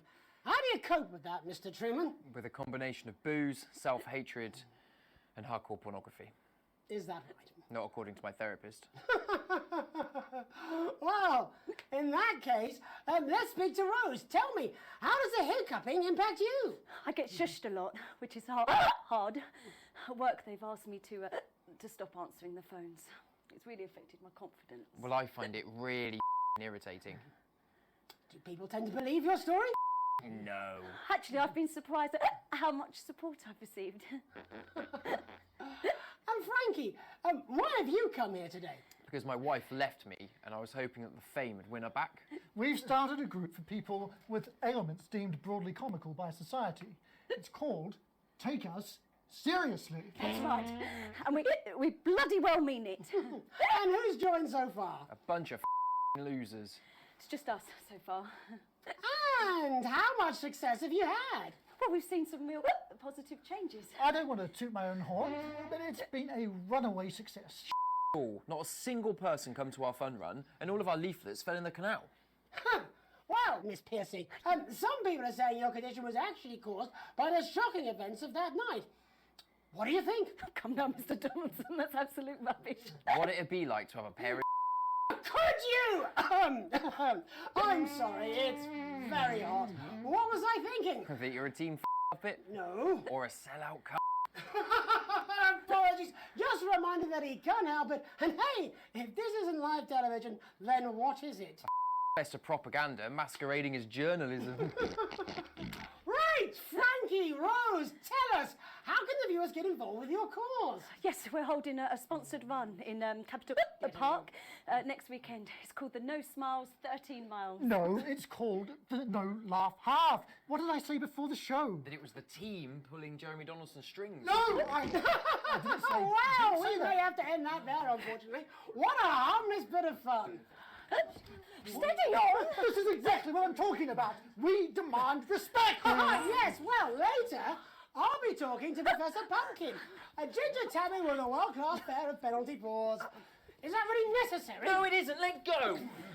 Not you. Unhand him at once! Enough! That's enough!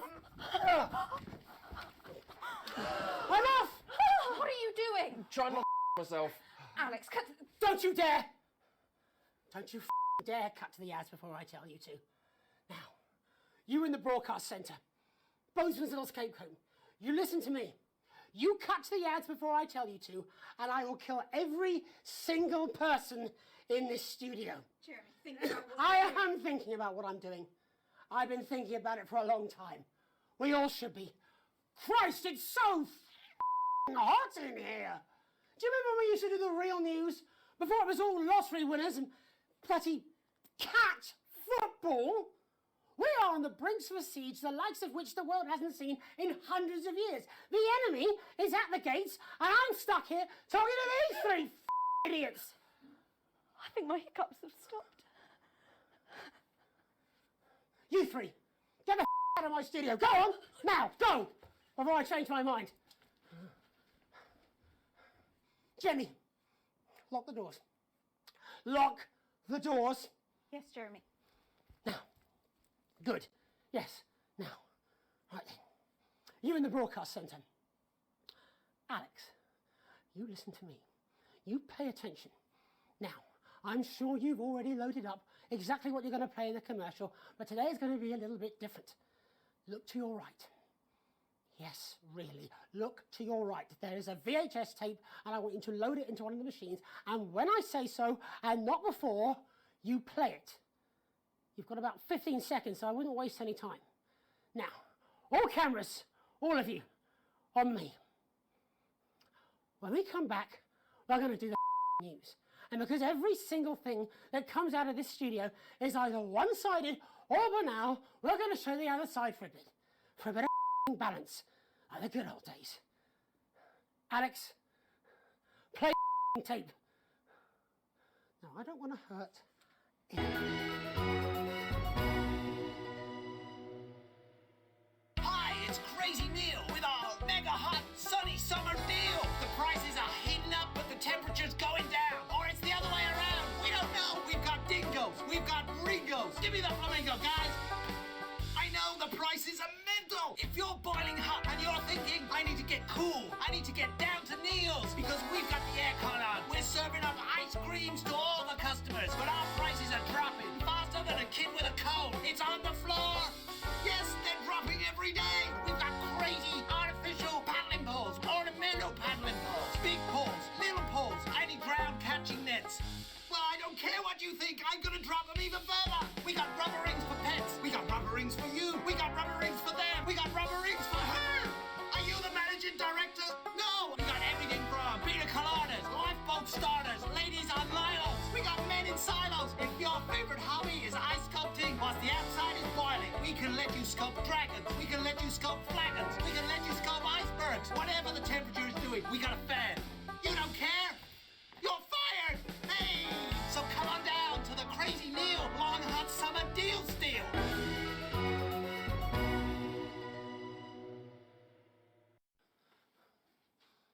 Welcome back to what's left of the national nightly news.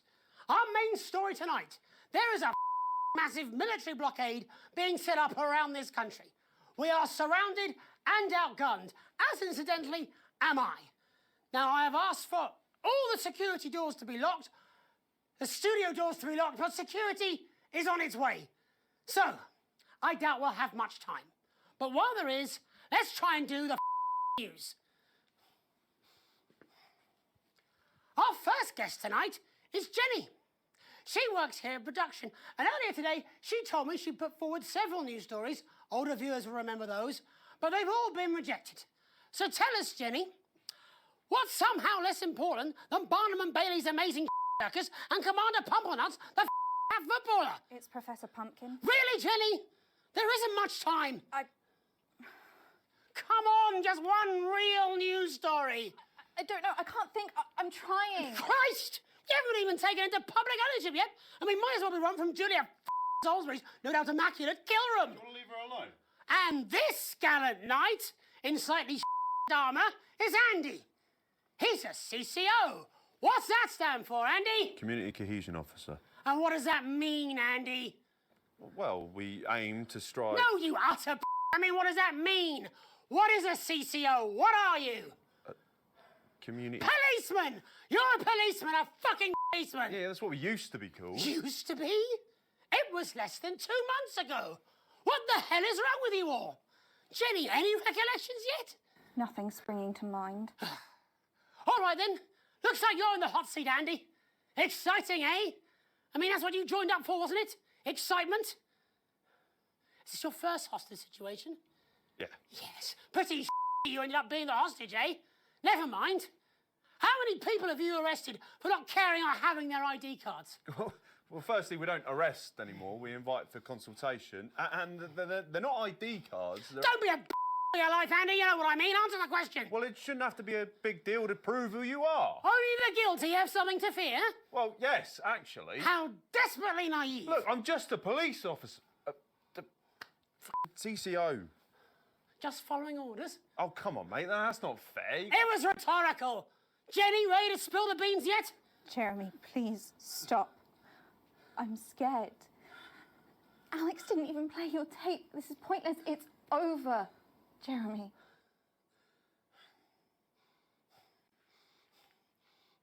I was going to quit tonight. I had notes, see?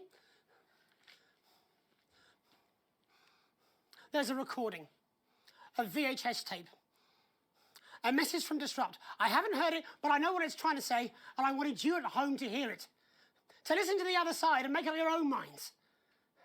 But Alex Winston, who works in production, decided it was not for your eyes and ears. It was not for broadcast.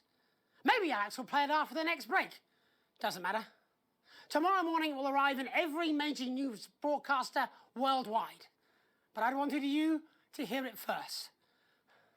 To listen to what Disrupt had to say about this unreported country. Because Disrupt and I, well, we swapped places while I wasn't looking. They're now the ones investigating, looking for evidence, trying to make the world a better place. And me?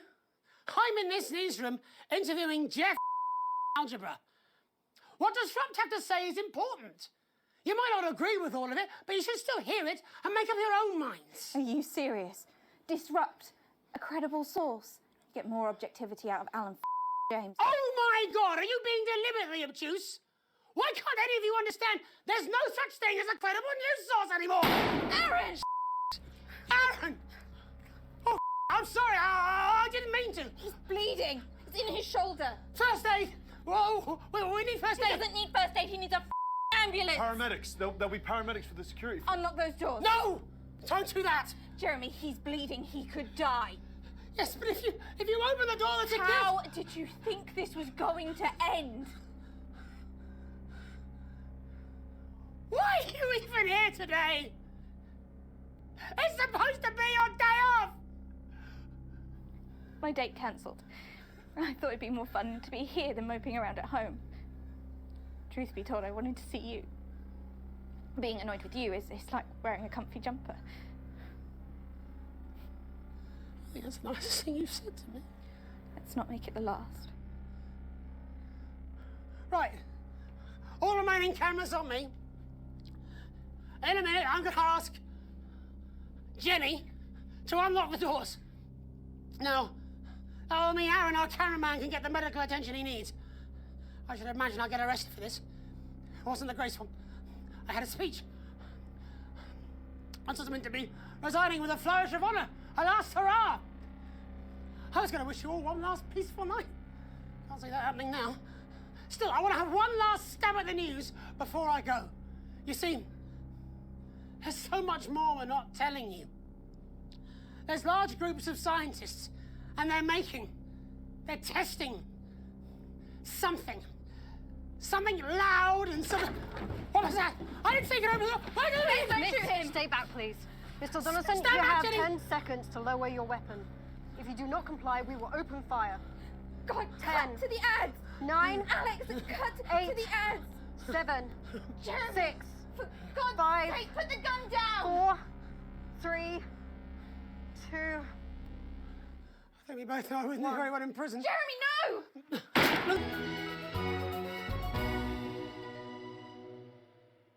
Hi, it's Crazy Neil with our mega hot sunny summer deal. The prices are heating up, but the temperature's going down. Or it's the other way around. We don't know. We've got dingoes. We've got gringos. Give me the flamingo, guys.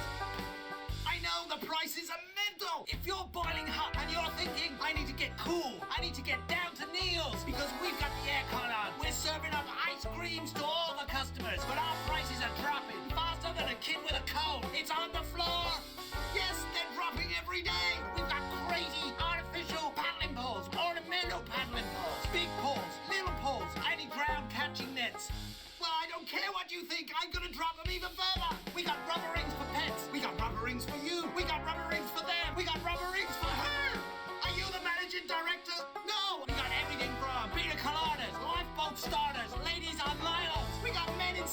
If your favorite hobby is ice sculpting, whilst the outside is boiling, we can let you sculpt dragons, we can let you sculpt flagons, we can let you sculpt icebergs. Whatever the temperature is doing, we got a fan. You don't care? You're fired! Hey! So come on down to the Crazy Neil Long Hot Summer Deal Steal.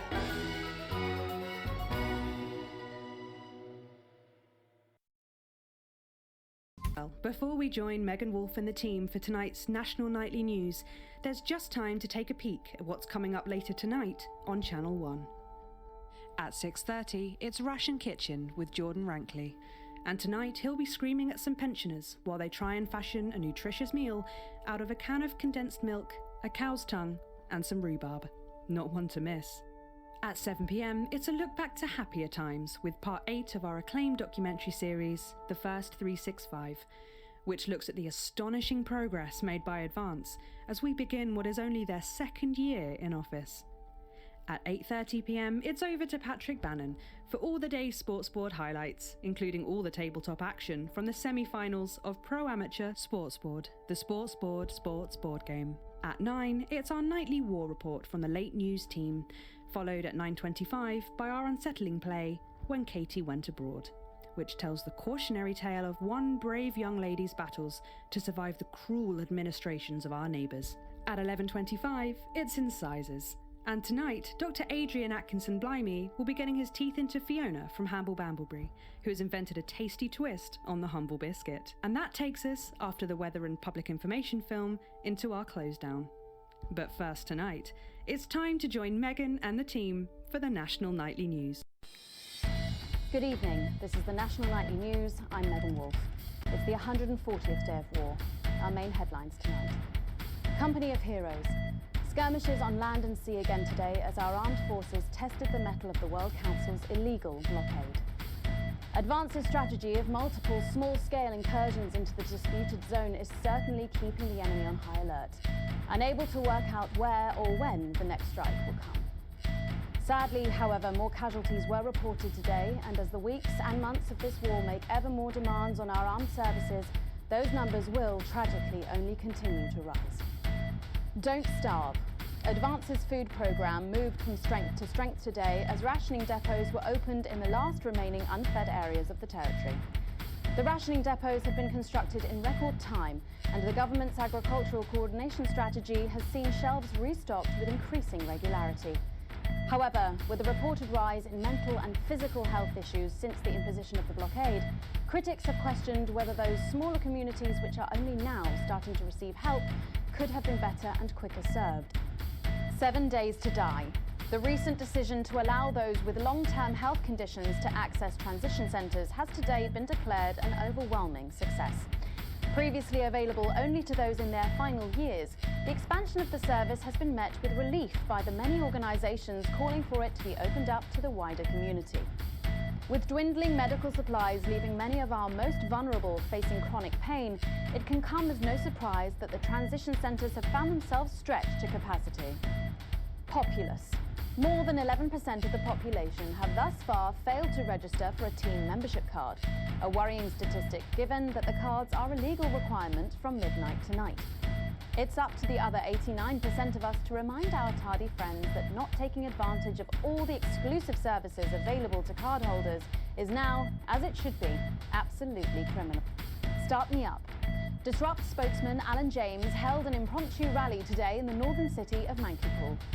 Large crowds gathered to hear the band speaker prove Disrupt are still able to capture the public's imagination. Community cohesion officers found themselves challenged by the unruly mob element always present at Disrupt events, but thankfully managed to keep violent incidents to a minimum. And finally, absent friends. Sad news today as the grave of former National Nightly News host Jeremy Donaldson is vandalised by radical Disrupt activists. The much-loved broadcaster suffered a very tragic public breakdown 10 weeks ago in an incident which ultimately cost him his life. Disrupt spokesman Alan James, whose organisation last week named Mr. Donaldson as the cause's first martyr, described the graffiti as a fitting tribute to a hero of the resistance. But first this evening, with the war about to enter its 21st punishing week and people hurting up and down the country, I'll be grilling unpredictable Prime Minister Peter Clement in an exclusive interview from his home in Lanfordshire. That's coming up on tonight's National Nightly News.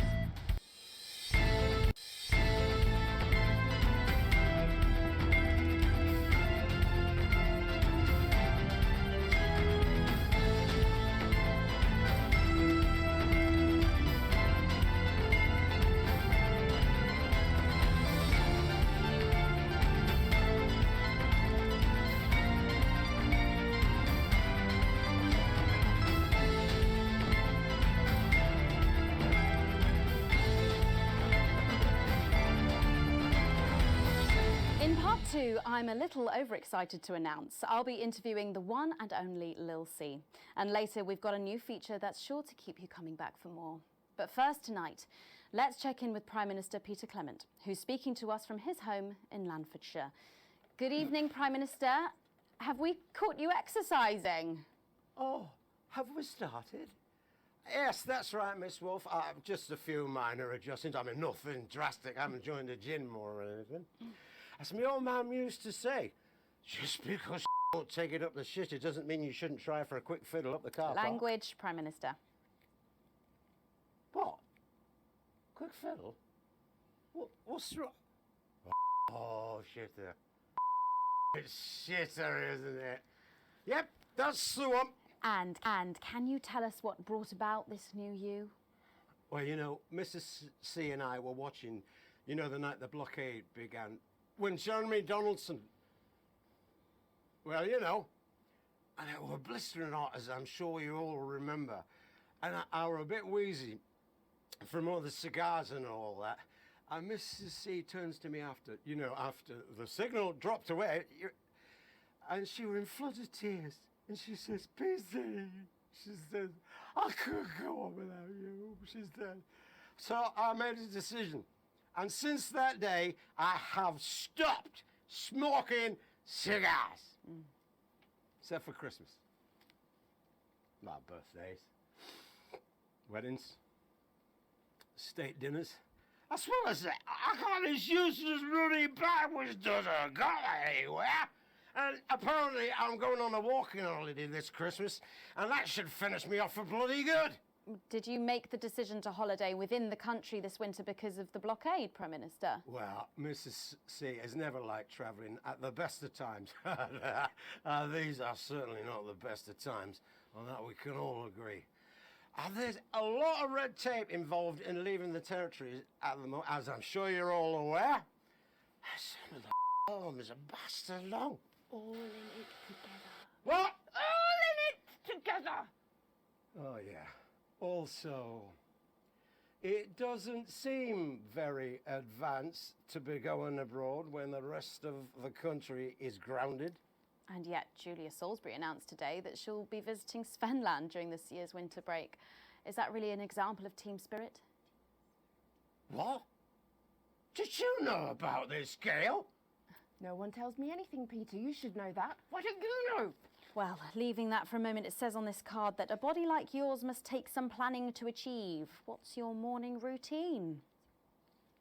Well, I have a frigid morning routine. Frigid? It's frigid for fuck's sake! Oh, yeah. A rigid and demanding plan that my doctor and personal trainer... Who's your personal trainer? Some prick called Clark. Is that on your card? I thought we might wonder. Prime Minister, speaking of planning, with the blockade in its 20th week and the people of this country reeling from its effects, what plans do you have to get us out of this mess? Well, that's a very blunt question, Miss Surely Wolf. one for which you, the democratically elected Prime Minister, must have an answer. Don't you get smart with me, Pat. Was a fucking national treasure before you were a twinkle in the milkman's scrotum. You want to talk about plans? Let me tell you about plans. That's fucking plans and revised plans and then meetings to discuss the implementation of plans and more planning for fucking plans. Well, that's good. That's good to know, Prime Do you Minister. know, I used to really like you, Pat. You were a breath of fresh air. But I've been watching you, and you know what? You get more like him every day. I will take that as a compliment. Prime Minister, later on this evening, your co-leader Julia Salisbury is going to give a national address from team headquarters. Can you give us a hint of what she's going to say? Yes. Well, I imagine that Sorry, it will be you the imagine? usual. No, what I mean is. You do know about this broadcast, don't you, Prime Minister? Well, I'm sure I did. But Julia and I have no secrets from each other. We don't memorize each other's bloody diaries either. As my old mum used to say, if you wanted to get a job done quick, don't down in the pubes. What else you got? Sorry? Only cards. What else? A little piece of my life you want to rustle through? Get out. Refill my glass. Ta. Ah, come on. Come on. Okay. What music do you listen to when you work out? Well, Gail tells me that I work out to Little C, but I have absolutely no fucking idea what that is. And do you think the C stands for? It stands for collaborative, Prime Minister. Yeah, actually, that does make more sense, actually. How's rationing affecting you? It's hard, but we get by. You just have to learn to get by on the basics. Take comfort in each other. I've got Mrs. C and many a fine single malt. I want for nothing. Except for a decent night's sleep, of course. Prime Minister, thank you for joining us. When we come back, it's time for the Culture Spot with Lil C and a world premiere performance of her new song. I genuinely can't wait to hear that. We'll be back after this.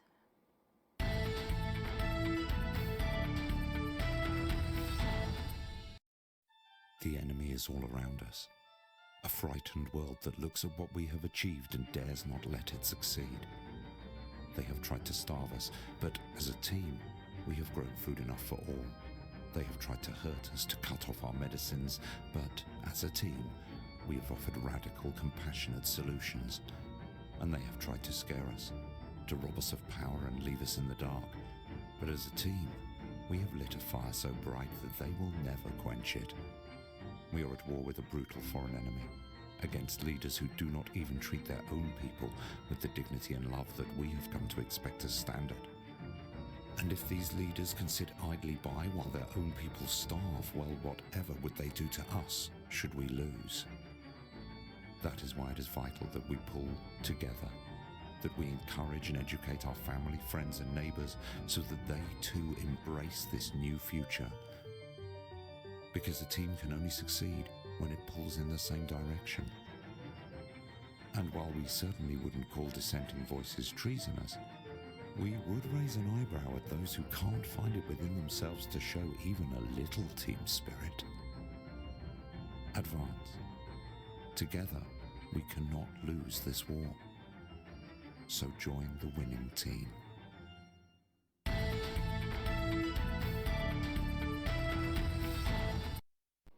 Thanks for coming back. Later, we have an exciting new feature that we just know you're going to love, so stay tuned for that.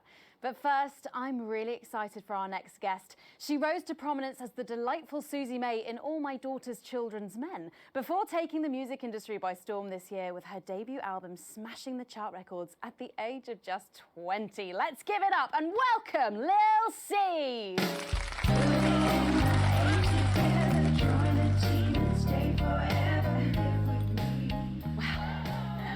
I just say, you look incredible. Oh, thanks, babe. I'm doing this new regime and it really does work. Ooh, what's the regime? And my manager suggested it to me. It basically involves bathing in like cabbage water and then having the leaves sucked out of you while you sleep. Wow, is that healthy? Oh, well, look at me, Meg. The leaves are my only nourishment. Yep, they certainly are. Now, you'll have to forgive me, but I'm somewhat of a super fan, so I'm sorry if I get a bit starstruck. Oh, bless you. I've never actually heard of you before, so if you do get a little tongue-tied, I can always carry the interview. Oh, that's good to know. So your first album, F My Face Together, it hit shelves this summer and it just exploded. I mean, what was that like for you? Bonkers, just so weird. I was in all the papers and the magazines. Overnight, I went from that, like, annoying little girl from that show to that, like, sexy little girl from that show. Wow, that must have been bizarre. Not really. It was just like any other morning. You know, get up at 5, go on a 4-mile run, have 3 meetings on my cabbage bath, but then only then was my dad actually talking to me. Oh, of course. I mean, the famed country singer, Billy Bob Jean Short. I didn't know you'd been estranged. There's nothing that strange about it, Megan. Okay, yes, he may believe that aliens told him to hate women, but there really isn't anything to prove that he's wrong. Uh-huh. So, this newfound explosion into your popularity, I mean, did that change your life? Well, I had to start wearing, like, nice underwear, you know, for the paparazzi. But as my manager says, best to make the most of it before I'm 30. Is that right? So, what's the album about? So I thought it was about, like, how pretty and great I am, but actually it's about monetizing youth, I think, or about, like, promoting an unrealistic standard of beauty or something. Your manager again. Yeah, he says insecurity is an opportunity. Oh, do you think he'd be happy with you telling us all this? Telling you all what? It really doesn't matter what I say here.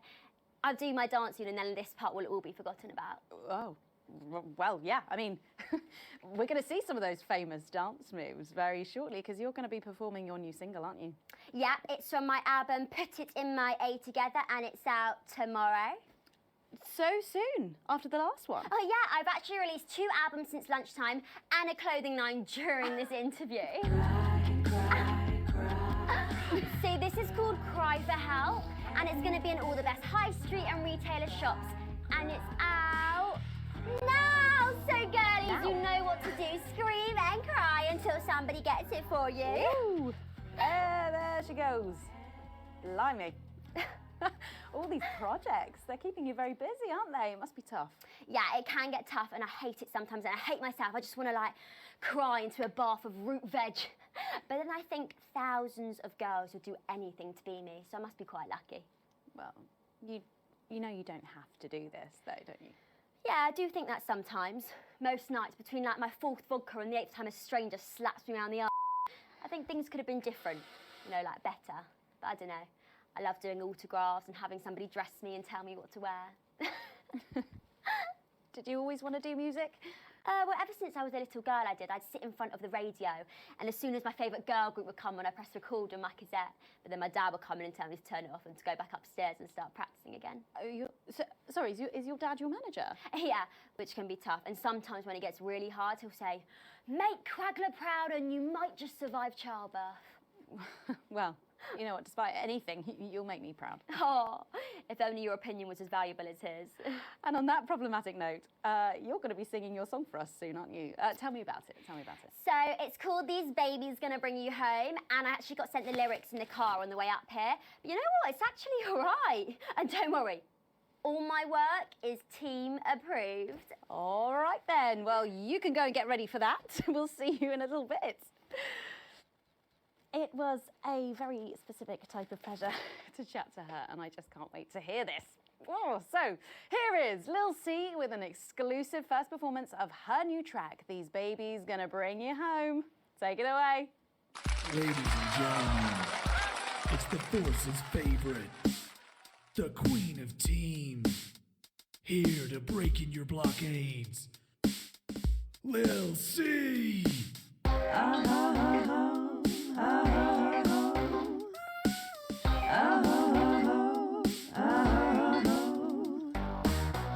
Oh baby, can't you see I'm hungry? There's a place in me that's empty. I want that meat you're packing, only you can fill that crack in me. I'm under siege, so come and free me. Ain't no disruption here, boy, I got no agenda. Just want the team in me, no dirty foreign member. Don't stop no morning drill, there's holes in me that ain't been filled yet.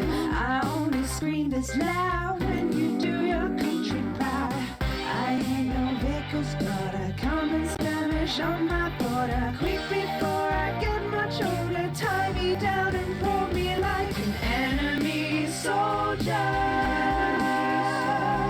An enemy soldier. So let them try and break our dream. We fight and love and die a team. So all of Peter Clemens boys can come and use me as a toy. I wanna see some action. So come and break my sanctions.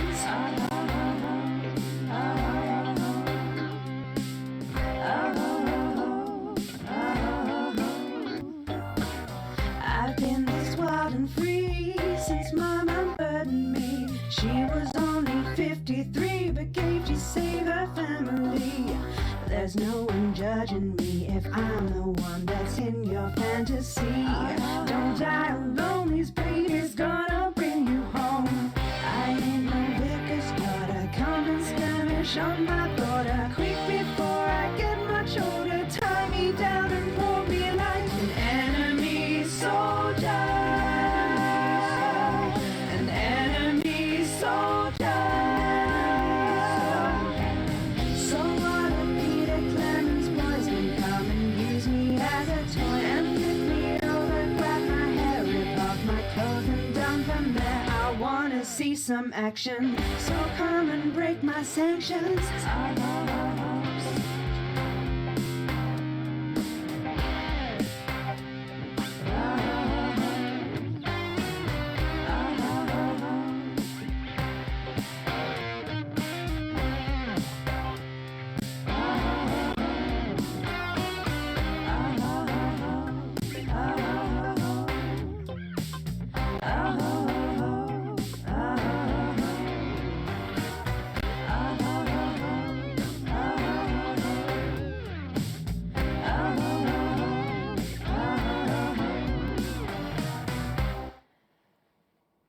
Well, if that doesn't distract you from the world outside, I don't know what will.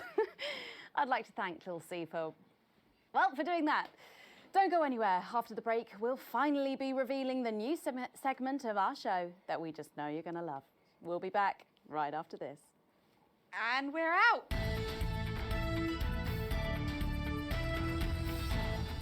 Hi, it's Neil here with a pre-Christmas crazy Christmas deal. It's post-Christmas, it's pre-Christmas, it's all of the Christmas. Ho, ho, ho, it's a sale. It's gonna go, go, go. Come on down and pull a cracker. It'll go bang in your face and you'll take whatever comes out. Yay! Christmas pineapple on a tree. Take 2 baubles, take 3. We don't care how many baubles. Take a candle. Set fire to your Christmas tree. Set fire to your life. If you're thinking Christmas is a way off and the blockade is getting you down, stock might be low, but the prices are lower. We've even had to get crazy creative, and we've got specials on all of the furniture with tinsel. We've got furniture without tinsel. We got Christmas furniture. We got pre-Christmas Christmas furniture. It's a cracker of a deal, a crazy deals. Yay! We got crazy Christmas dots. We got crazy Christmas dots in hats. We got crazy Christmas dots in hats and jumpers. If you're feeling hungry, don't feel down in the mouth. You can have a dog on a log. And remember, a dog isn't for life. It's just for Christmas to eat. It's a crazy deal at Crazy Deals. We've got elves on trees. We've got trees on elves. If you want to know where the elf on the shelf is, we've got elves on elves. Bend over and ready for you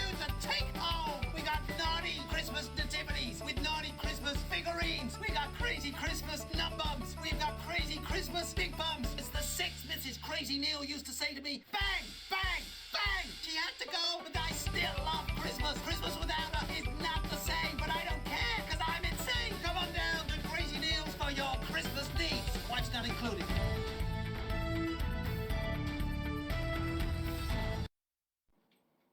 Thanks for joining us for part 3. We've been teasing you about our new feature all night, and now the wait is finally over. I can reveal that every night on the show, we'll be treated to an episode of an informative and hilarious new segment called The Notice Board. It stars some top talent, and we're very excited about it. But before we see it, let's have a quick chat with the writer, director, and phenomenon, may I say, Jeff Algebra, guys. Actually, I've got the algebra. I go by Jeff DeCoon now. How'd you like that? Well, yeah, very fancy. I suppose you need a new name now that you're a successful artiste. Well, exactly. I'm earning enough to pay taxes now. Oh. It's And how does Angela feel about all this? Who? Your wife. Oh, God, no. No. No, she's long gone. No, she was holding me back. I'm with Norm now. We were married last month. Norm de Plume. Yeah. And why did you write this? What was your inspiration? Oh, well, I received a telephone call offering me 25 grand to write a pro-team sitcom, and I heard my father's voice. It said, Jeff, you listen here, boy. You make hay while the sun shines. You wring every penny you can get out of this. So I wheeled him down to the transition centre, got out my typewriter and started clacking. Wow. Utter shit. And without further ado, let's give it up for the notice board.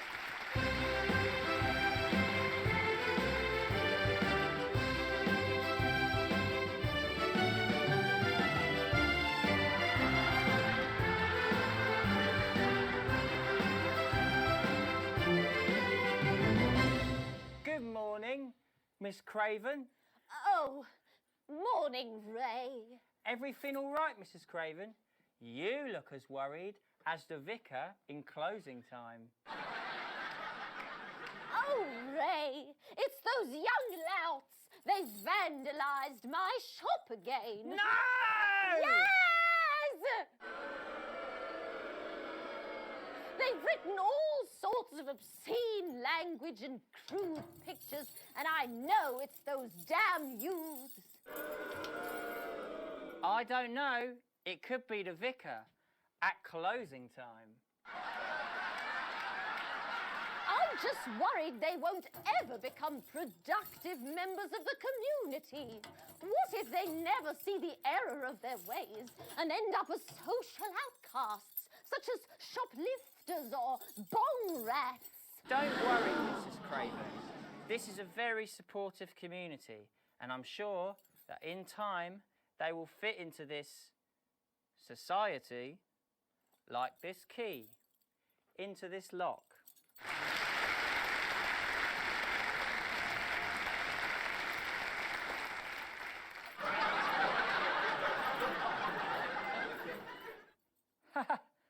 See? Works like a charm. What a lovely way to put it, Ray. And just like that, we can unlock their future. Yes, yes. Wow! Look at all the letters in my collection today. Oh, I think that one's addressed to me. What? This one? Oh, so you're right.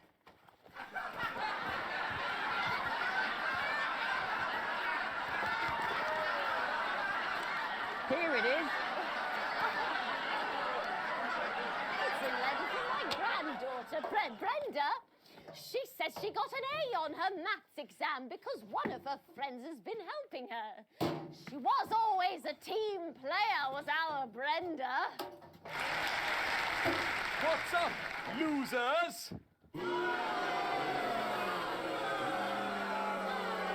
Oh, no. It's Brad. He's the coolest guy in the village. That's right. I just got here on my motorbike. Oh, clear off, Brad. We don't want any of your ilk around here. What? Rad dudes? No, ruffians. Have you come to tag the notice board with your gang signs? No way.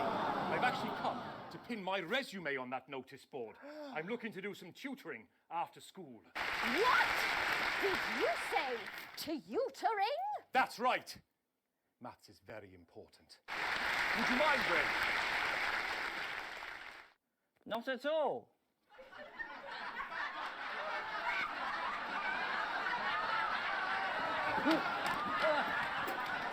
So you, a young person, have been spending your time helping others and not just urinating on churches or huffing glue? Hey, I haven't huffed glue for months. Well, blow me down! You know what? We misjudged you based on how young and cool you are and not on your actions. No joy. So it wasn't you who vandalised my shop last night or called me a rancid old crone from the back of a chopper. No way. It can't have been me. I was too busy helping my friend Brenda with her maths homework. Did you speak up there? I thought for a minute there that you said Brenda. I did, you daft old sow. Did you hear that, Ray? Oh, yes, what a wonderful surprise. I now respect you as a man. Put her there, Ray. Oh, what the heck? Give us a hug.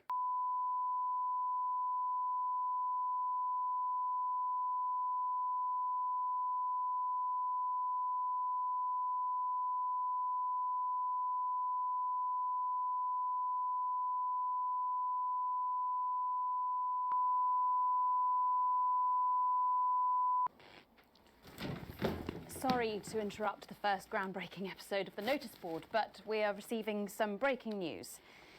I'm being told we're picking up reports from across the continent of what appear to be...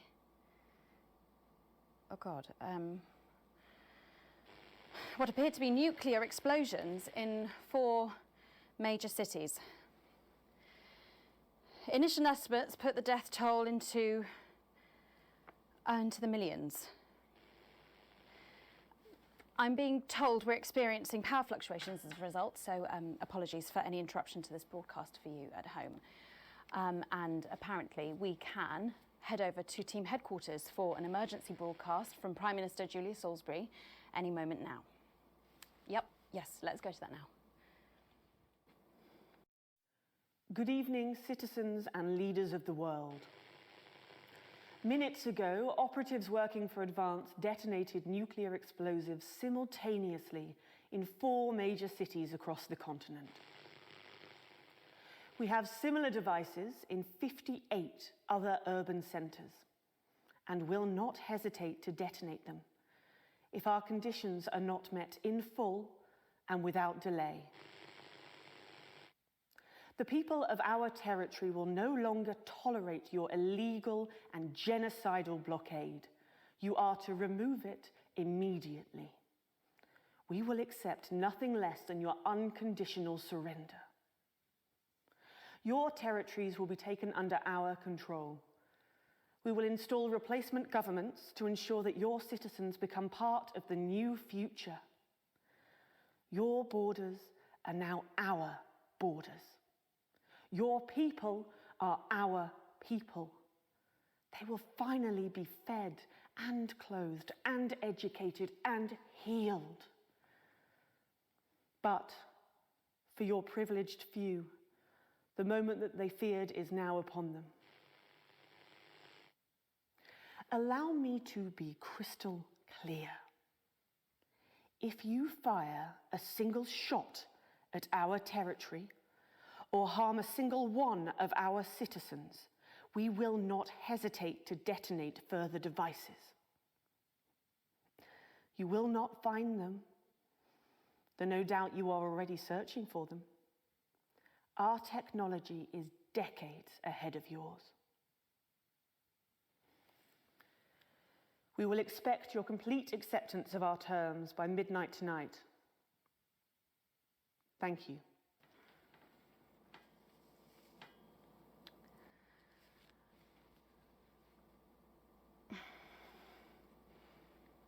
I'm trying to think of what Jeremy would say if he were here now. He was always sceptical of Advance. Then I suppose he was always sceptical about everything. That's part of what made him so frustrating to work with. And so brilliant. I'm not going to lie, Jeremy, I really wish you were here now. You'd know what to say. You'd know how to bring everyone together. And I don't think you'd be angry. I think you'd see that anger was the engine that brought us here. I think you'd want us to stop, to look around us at the people and things we're so very lucky to have, and to realise what a privilege it is just to be alive. I think you'd want us to spare a thought for those with loved ones who are abroad tonight. And I think you'd be worried about retaliation, but you wouldn't show it.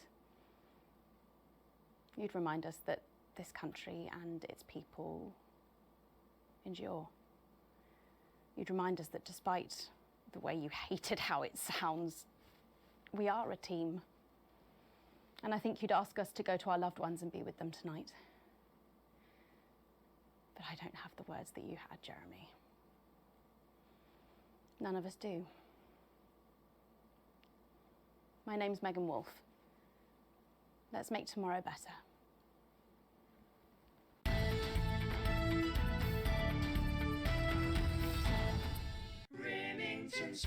Hi, I'm Sophia Remington, the CEO of Remington's Fist, and I've been paying attention. The blockade around your country has left people struggling to find just the basics. So where on earth are you supposed to go for the other essentials? The things that make life worth living. Remington's Fist. I positively loathe these sanctions, Jane. I can't remember the last time we boiled a duck à l'orange. I concur absolutely, Brian. There's barely enough milk to undermine the tea. George, from the club, he thought he had a chance as an avocado last Tuesday. He's dead now. Oh, Brian, woe is me. How did we ever fall so low? One is certain a preferable way exists. And you'd be right. We've had our biggest and best brains working on this for months, and we've got you covered with the Remington's Fist Siege Survival Box. Inside every blockade-busting box, you'll find the things you really missed. A red wine where you can hardly taste the chemicals. Some rare meat we grew in our production laboratory. Chocolate so salty, you'd believe it came from Svenland. The list of luxuries is endless, at least 7. And we've even added a random twist. 1 in every 100 boxes will contain a golden flood! Looks like they just got lucky. Remington's Fist Siege Survival Boxes. So good you'll believe they were made somewhere else.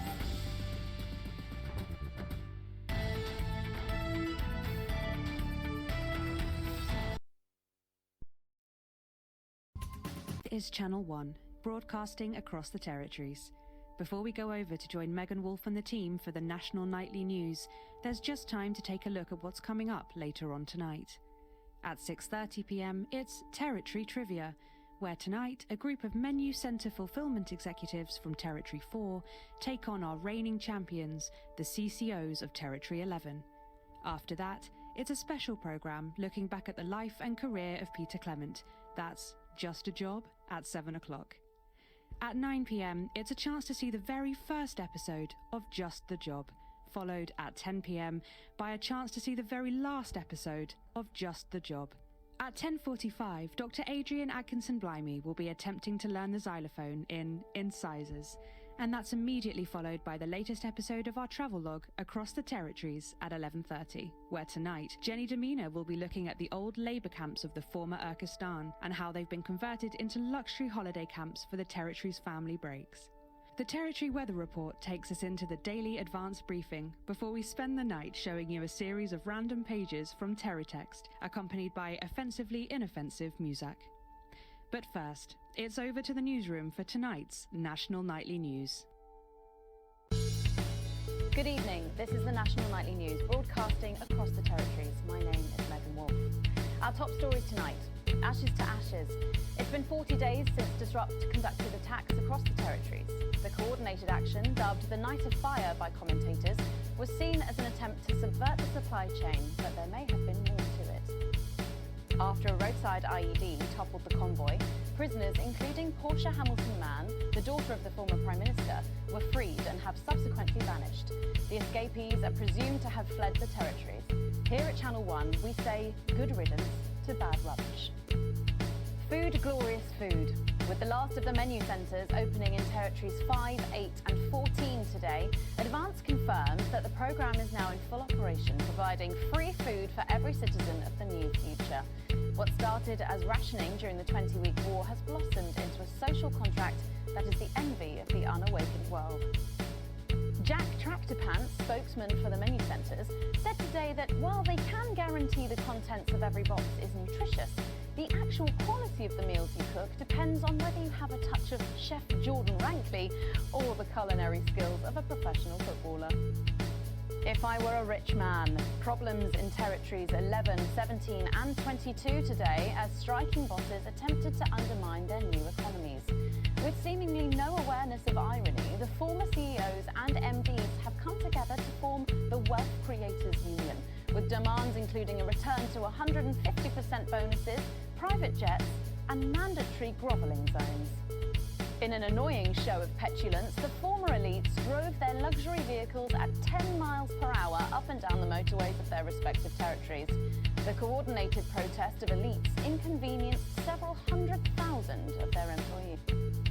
Some fun now. Signs of ever more resistance to advance's radical policies today as popular resistance movement Disrupt extended their reach further across the territories. The organisation's emblem appeared in every major city across the territories last night in a well-coordinated publicity stunt, which has seen them dominate the headlines. Asked about the impressive display earlier today, Disrupt spokesperson Alan James said that the movement was reaching what he described as a critical mass. A poor choice of words given recent history. Meanwhile, 3 stories we've been following reach interesting endings this evening. Weeping's Falls. Responsibilities overwhelming success in controlling pregnancy seems to have come with unforeseen consequences as sexually transmitted infections soar across the territories. Of particular concern is a new super herpes mutation, which one sufferer described as like being fisted up my inflamed Remington. Not the legacy the CEO would want after a tempestuous 2 years at the top. She resigned this morning. Fun guy. Unexpected news today as 2 familiar scientists announced the birth of an extraordinary child. The underground struggle of doctors David Wong and Ingrid Sporsborg and Horgensvoord captured the hearts of people around the world. And after an arduous return voyage, which took over a year, the couple say they've never been happier.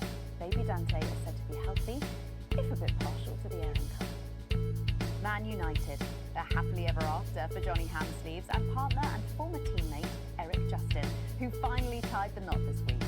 Speaking as the pair headed off for their honeymoon in Territory 15, Johnny acknowledged that there would be many in the football world who wouldn't accept his choice of partner. I think it's time people grew up, he said. Some people are ginger. Get over it. All that, plus we'll be taking a trip to Dangley Parks for the notice board, as well as getting a sneak peek at the hottest ticket in town. That's all coming up on tonight's National Nightly News.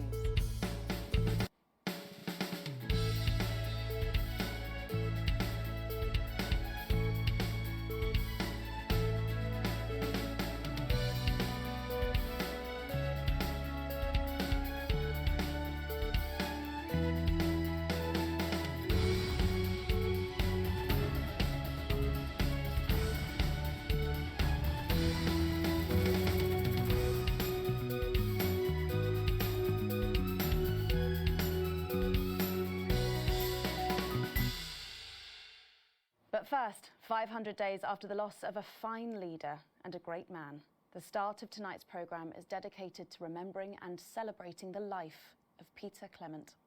Patrick Bannon is live from Parliament Park, where Julia Salisbury will be breaking ground on what will soon be a memorial garden in Peter's honour.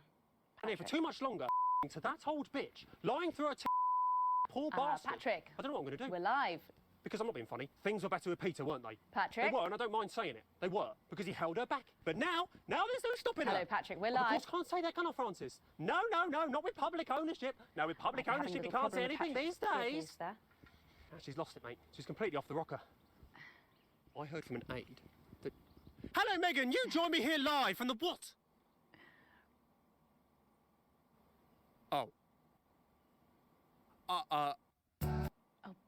Seems like we've lost some signal there for a moment. Well, we will be going live to that groundbreaking ceremony just as soon as we can get Patrick back.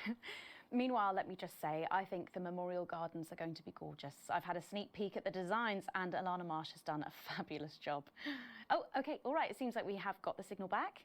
We can now go live to Patrick Bannon in Parliament Park. Patrick. Thank you, Megan. I'm Patrick Bannon, and We are indeed live here. Apologies for the technical difficulties there, but any moment now, Julia Salisbury will step out on stage behind me and dedicate the gardens to a great departed leader, Peter Clement.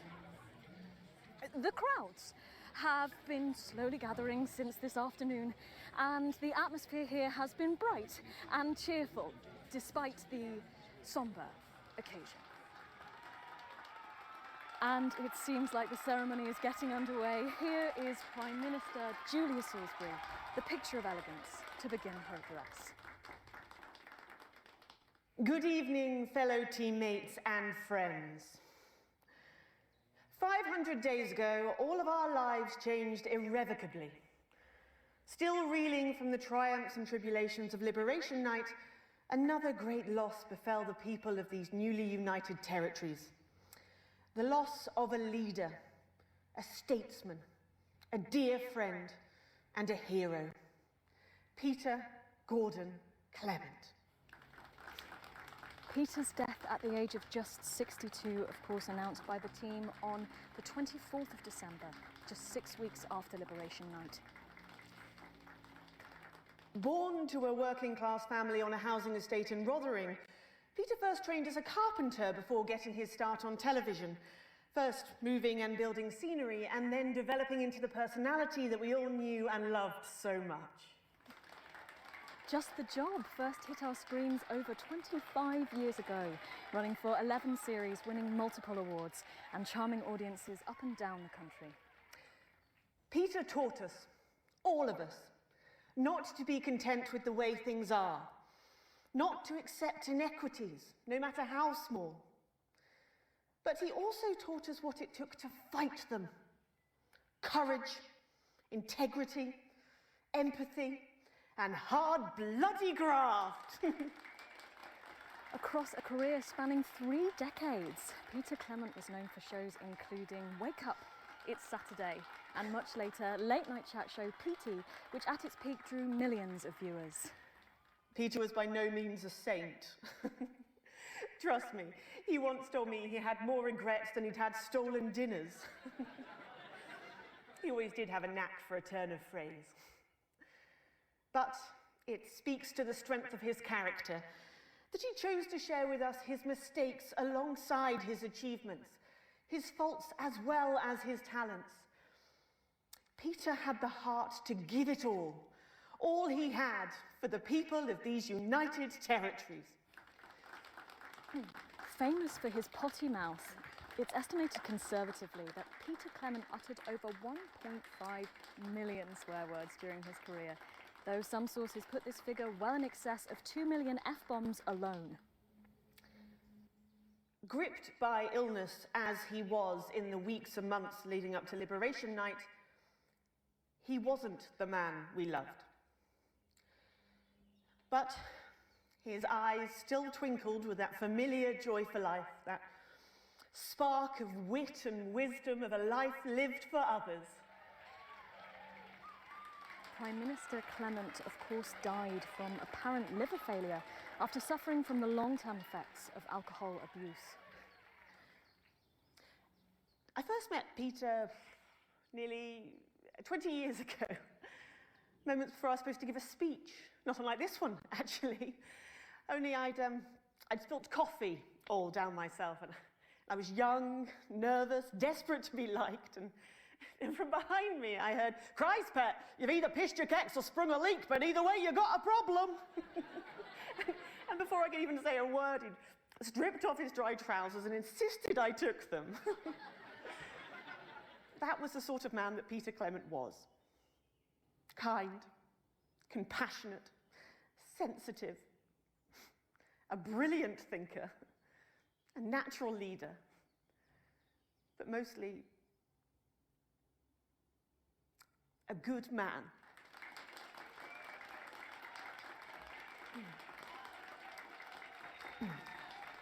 This glorious nation of ours, so beautiful and new, this shining beacon of justice, equality, and humanity is his perfect legacy. But Despite his accomplishments, the future he forged, the boundaries he pushed, to me, he'll always be the man in his pants cheering on a stranger at the back of the conference. It is my great honour to give to you the Peter Clement Memorial Garden. Shall we see if we can get a countdown going? Everyone with me? 10, 9, 8, 7.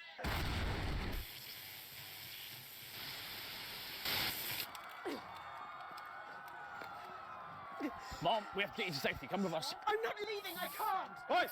You two, come with me! Don't panic.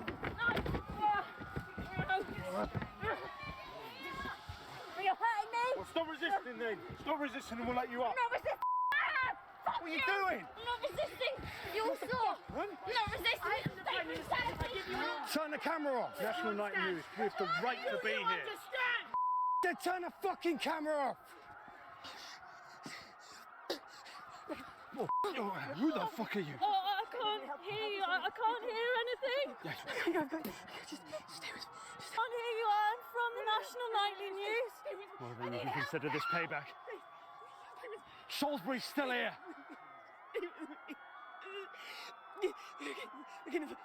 Julius Salisbury! Centigrades are requested. Target approaching Songbird. More than 10 million people! Justice demand! Haven't you done enough? Look around you! This is what your precious freedom looks like, is it? Open fire! You've got no... Stop fires! Break windows! Draw them out! They can't stop us all! Resist! Lower your weapons! Location secure. Lower your weapons! Get out of there! What are you doing? Come on!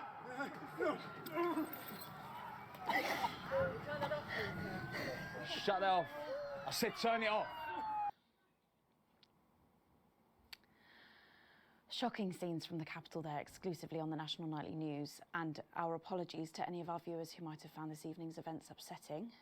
But at the National Nightly News, we believe in bringing you the raw, unedited truth as it happens, and we make no apology for that. We'll update you on the latest from this disrupt attack later in the programme, but when we come back, it's time for happier pursuits, and you know what that means by now. Don't go away. We'll be back after this.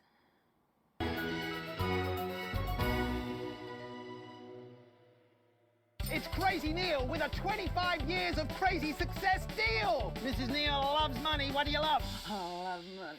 Here, buy yourself something nice. Buy yourself something twice as nice. Buy yourself something thrice as nice. Get yourself down and take some money from Crazy Neil. Pamper yourself and spend, spend, spend. Mrs. Neil, come on in. Tell them about our thrones. Got big thrones. Big thrones for big butts. Here, have some money. And the more you spend, the more you save. We've got bigger thrones. Mansion thrones. Thrones you can throw at stones. Stones as big as thrones. What do we got? Thrones. We got tons of thrones. We got thrones to put in your hallway, to put in your stowaway, to put in your doorway. What do we got? Oh, doorways. No, thrones. Thrones. Thrones. We've got all sorts of crazy stuff to bling your experience. You want it in gold? We've got it in gold. We've got gold-plated strawberries, gold-plated bikes, gold-plated cars, gold-plated helicopter, gold-plated jet plane. We've got gold-plated gold. We gold-plate it, we melt it back down, we gold-plate it again. Gold! Gold! Gold! Mrs. Neil, what can we give them? Gold. Yeah, she loves gold, she likes the feel of gold, she likes the taste of gold. So come on down and feel the gold. You might be taking a moment in the bedroom and having some intimate family time. We've got goat sheets. What else we got? Oh, we got a chaise long. She likes it long, I give it to her long. Yeah! Mrs. Neil, come and take this away and spend it. I can manage that. 25 years in the biz and it hasn't been better. Come on down, because the missus needs new knockers. Gold!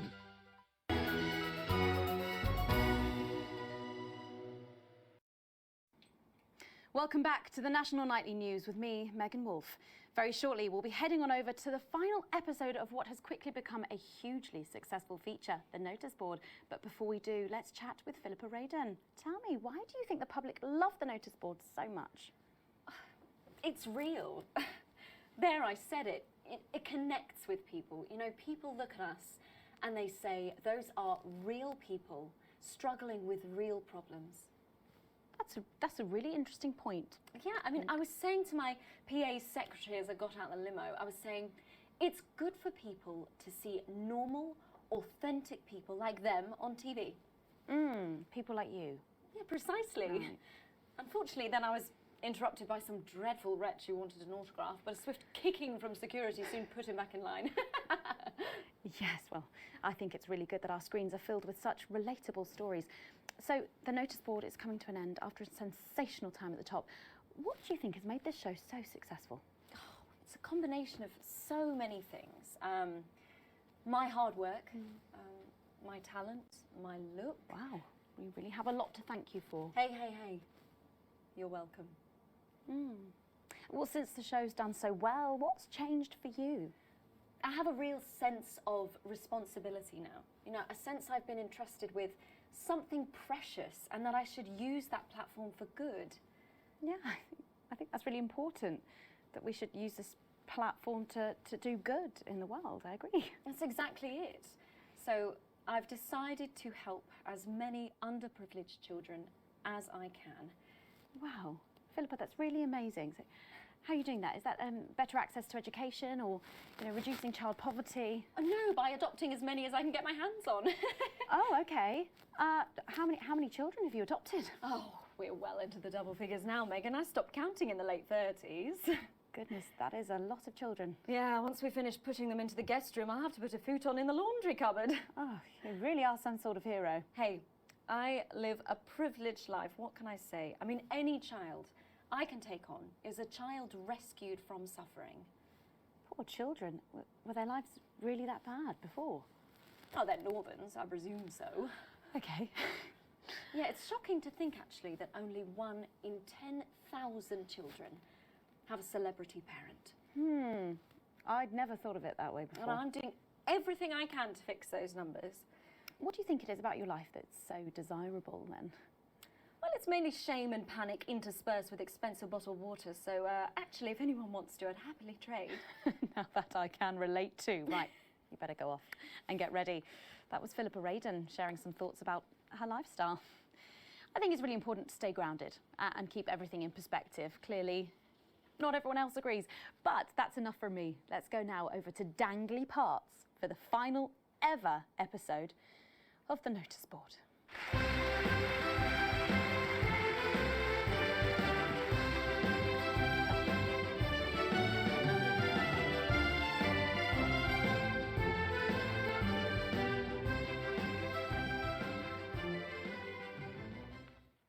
What a day! First the tea morning, and now to post this notice.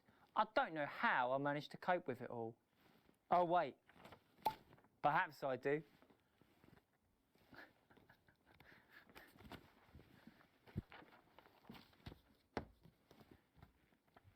Oh! By St. Barnabas, what on earth is all this? Freeze, dirtbag! Oh, Laura, it's you. I thought for a moment you were a knife-wielding mugger or stabber. No, I'm afraid not. It's just me, a community cohesion officer, responsible for keeping crime at record lows. Of course. Keep forgetting that thanks to you and your colleagues, violence on our streets is a thing of the past. What's all this, Vicar? I know! It's a disgrace. Somebody has defaced our notice board with this assorted construction waste. We should be good teammates and clear it. I agree. Careful, Vicar. It looks heavy. Ha! They don't call me the Right Reverend. Ripped for no reason. Hooka! Hooka! Hooka! It's no good. It looks like all those crucifix classes were a waste of time. Perhaps you, a young CCO, would be able to move it.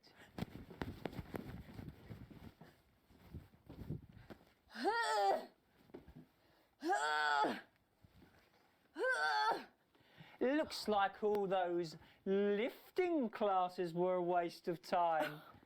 It's too heavy, even for me, a strong and capable woman. Surely there's no one alive strong enough to lift this. Did someone call for the best firefighter in town? Hi! Well done, Captain Evans. You're so much stronger than us. Especially me, the weak old man.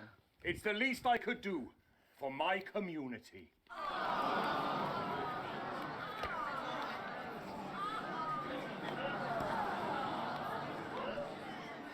No luck catching the little devil then? Unfortunately not. The ferrets struck again last night.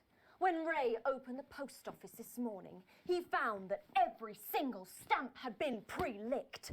My God! Some people have no decency. Sadly, if we don't catch him before tomorrow, we may have to cancel the village fete. Don't worry, we won't let that happen. Will we, Vicar? No, no, no. Laura, tell me, why do they call him the ferret? Some say it's because of his sneaky nature, but really it's because whenever he strikes, he always leaves behind the foul stench of urine. Never fear, officer. We'll catch this nuisance and save the village fete, or my name's not Captain Danger Evans. The community cohesion team are doing their best, but they simply don't have the smarts to solve this mystery. But I know someone who does. Someone who's about to blow this thing wide open. Me! Blackout!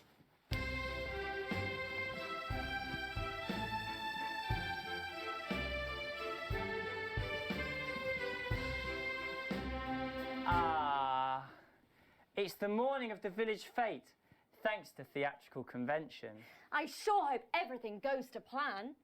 Oh, look! There's Mrs. Craven setting up her cake stall.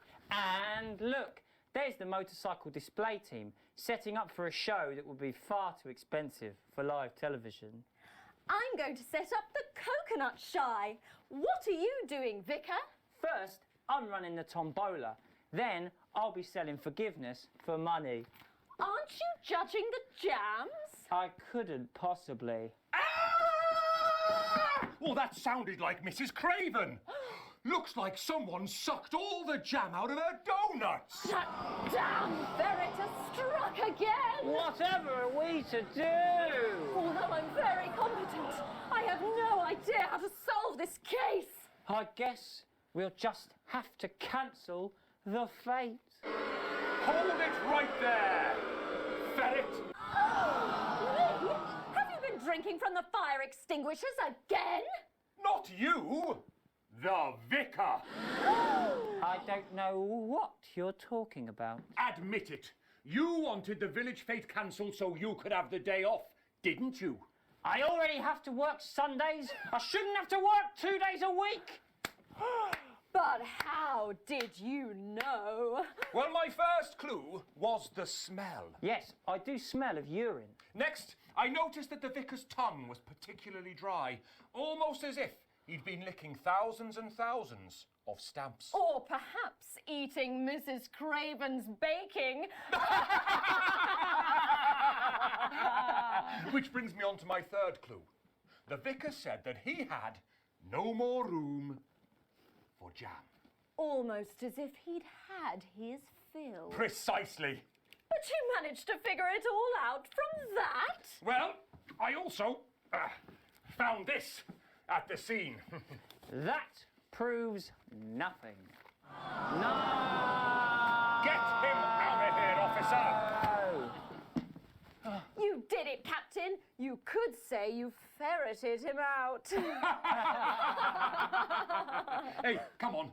Let's go and have a party in my massive garden.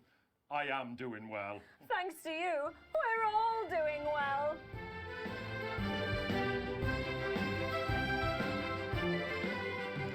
Well, that was it. The final ever episode of the Notice Board. And what a way to end it. Thank you, as always, to Jeff, Philippa and Tommy. After the break, we'll be both dancing and learning. So don't change that channel. We'll be right back. That's the ads.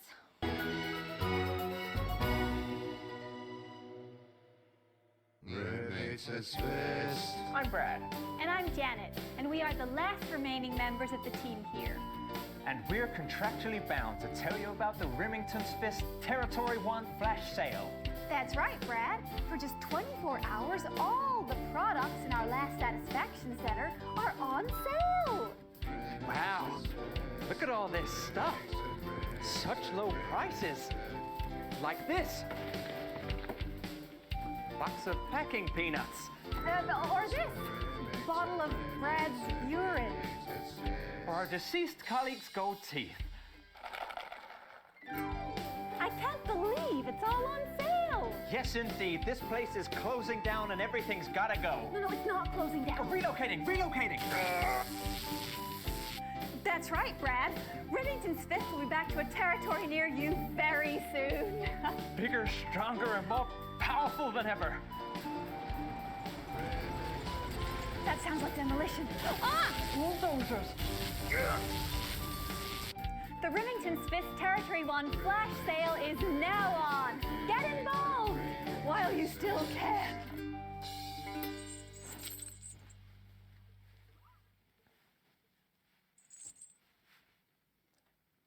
Huh. Hello?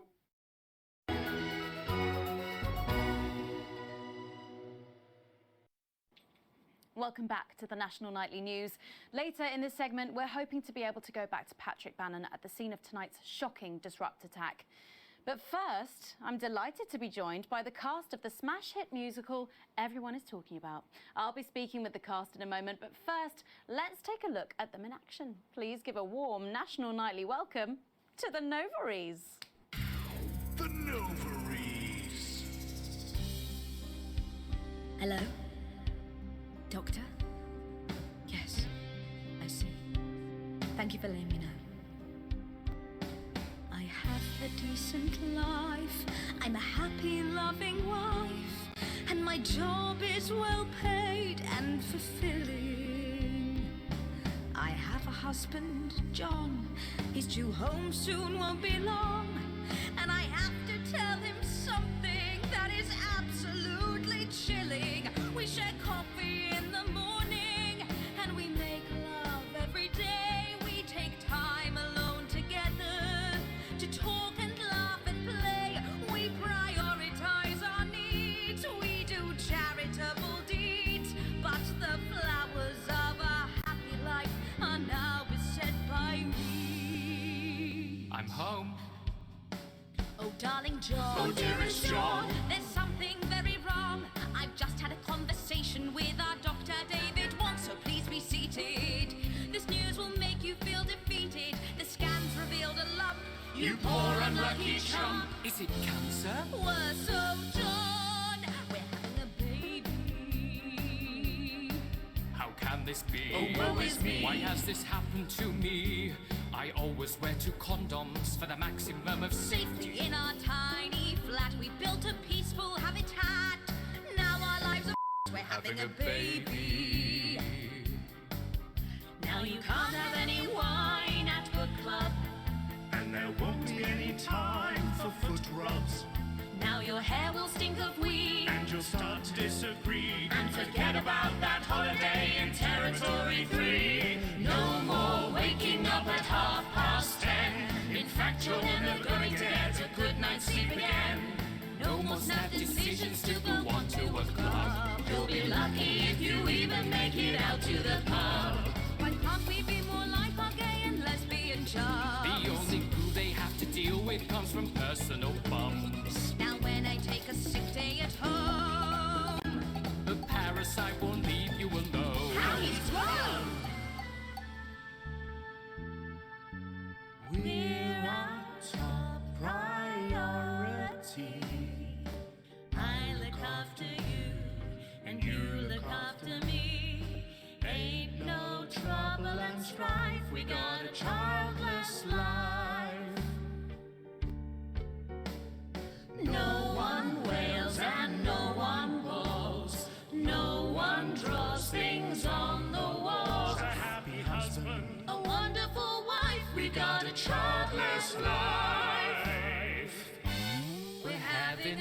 baby.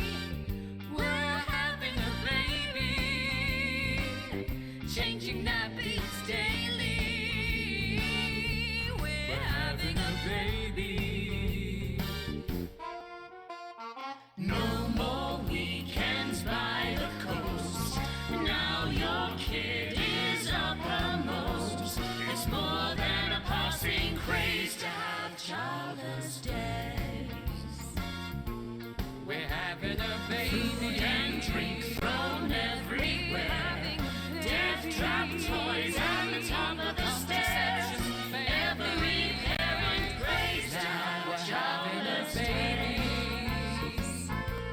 We're having a baby. No more spas and no more. We're having a baby. 18 years of bills and lease. Time for a whole new phase. We're having a baby.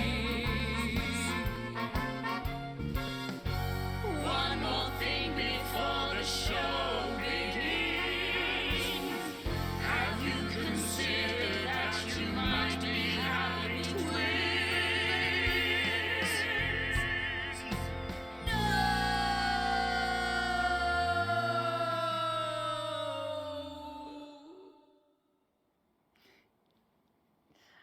Amazing. The Novaries there, treating us to their opening number from Elegy for a Childless Life, which is currently the hottest ticket in the Capital Theatre District, and will be touring the territories later this year.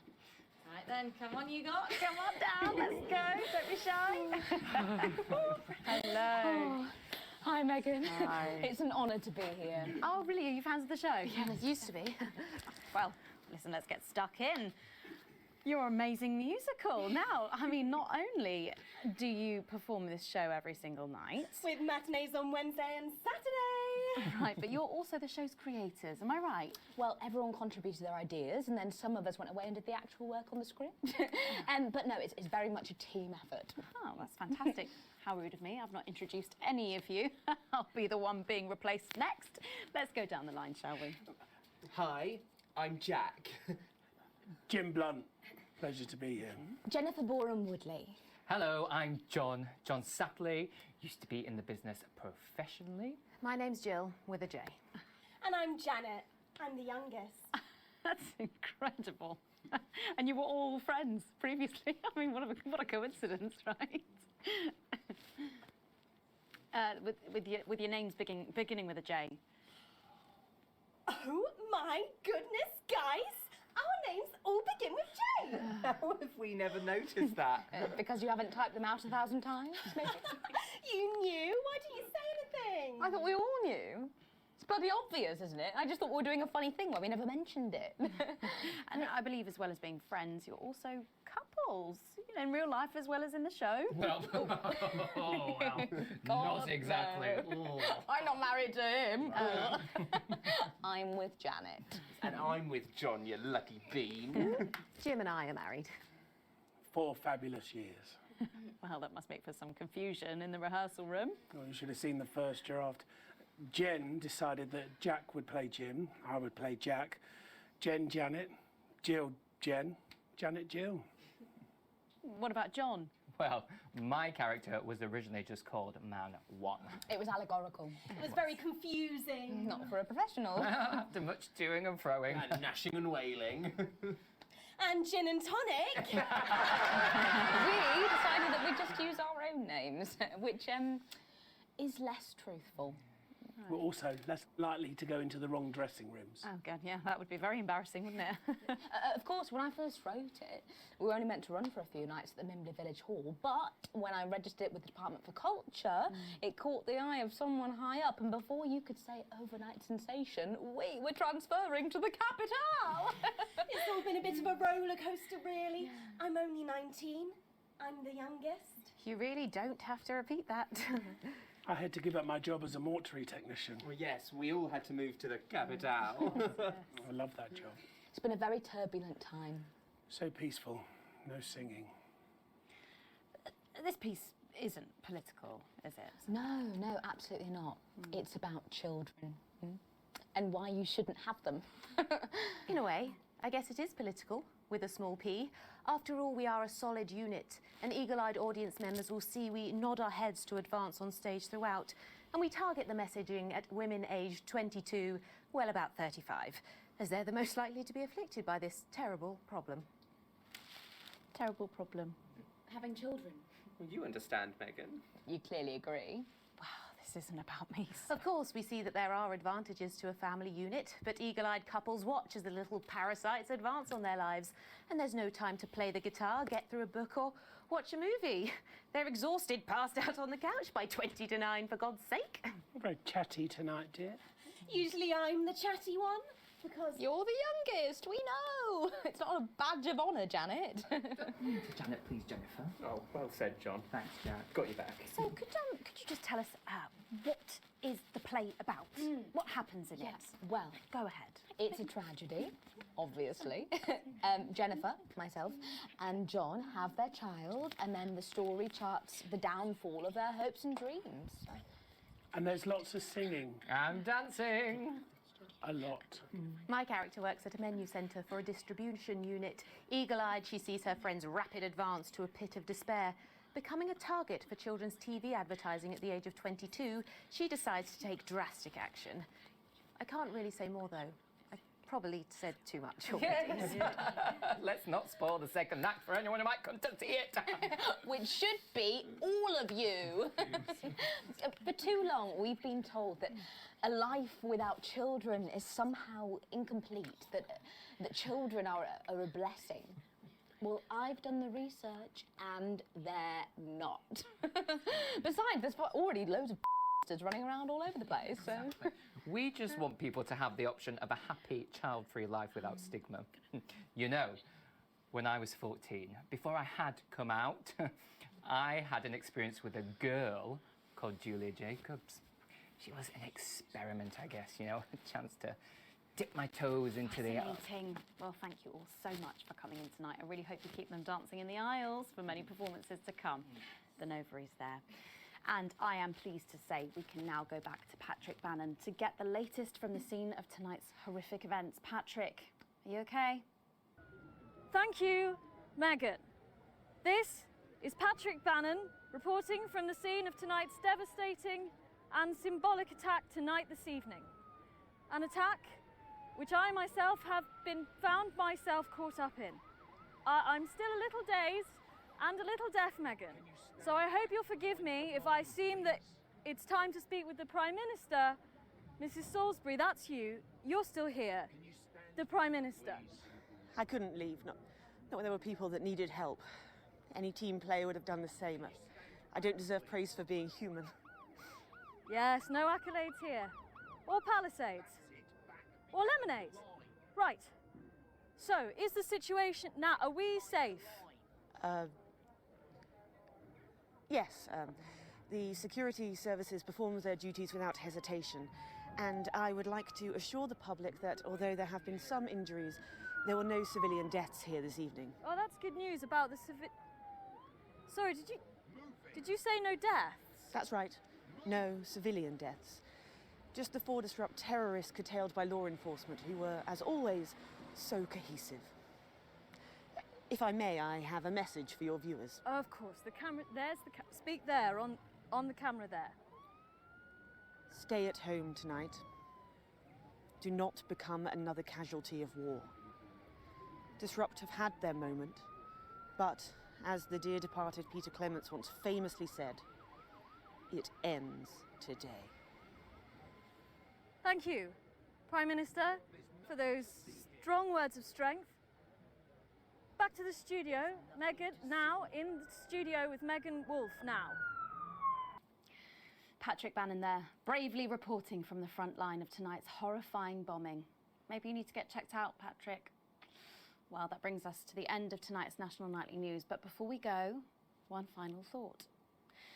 Throughout the programme tonight, we've been receiving reports of disrupt activities throughout the territories. Through a series of coordinated attacks, these terrorists are attempting to undermine Advance's vital work. However, sources at team headquarters have told us that this flaccid revolution was not only predicted, but allowed to happen. Our government have lured Disrupt out from the shadows, and they are not the overwhelming force they would have you believe. The military have been actioned, and, well, it's pretty scary out there tonight, so stay at home and stay with Channel 1, because the team has assured this programme that the turbulence will soon be over and we can once again focus our minds on building the new future with equality, fairness and resources for all. My name is Megan Wolfe. Let's make tomorrow better.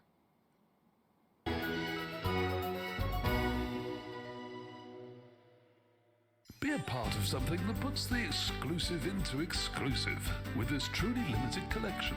The Joy of Privilege is the only weekly collectible that isn't afraid to discriminate. Simply send in your birth certificate, a lock of hair and a cassette tape of yourself speaking correctly, and you too could join the privileged few. Well, things are going pretty well for us. Sales are through the roof. So we thought what better way to celebrate than to go back to where it all started. Unnecessary collections and companion magazines. Join today and you could receive a private education, an unbearable sense of entitlement, and your own middle initials. And if you call now, you'll also get this overconfidence in your abilities and a bottle of red wine flavoured diazepam. The Joy of Privilege gives you everything you need for an unearned start in life. Use it to land a job, avoid prison, and get favourable health outcomes. Have your secretary's assistant call the housekeeper or have the maid send the boy. You really can't afford to wait, even though you really can afford to wait. The Joy of Privilege. Probably not for you. Pleasure Corps is no longer a corporation, but a large series of small legal entities which all live below the assets and wealth threshold.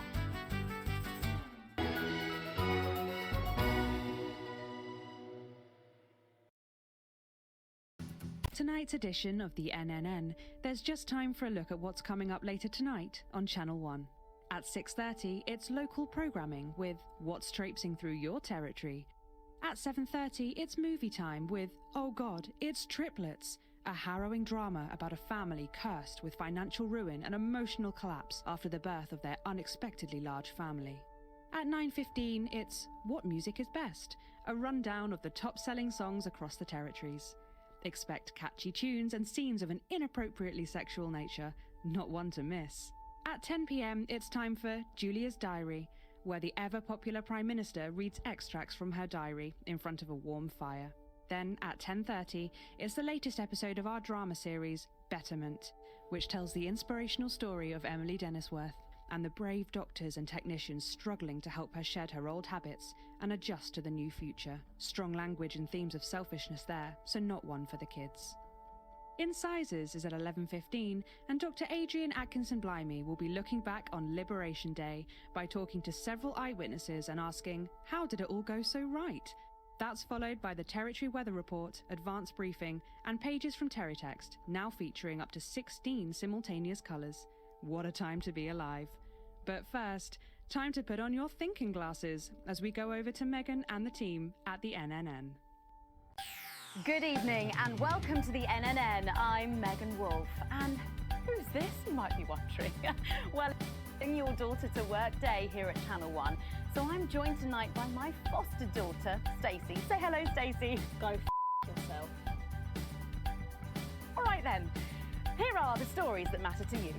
First up, with Advance confirming that the nuclear fallout from the 20-week war is to blame for the drop in birth rates across the territories, we asked you what keeps you going. I know that I, for one, was quite deflated when I heard about this, but reading all your submissions has really put the smile back on my face.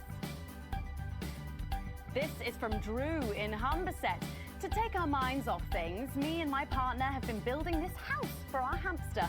It really does distract us from thinking about the 85% sterility rate.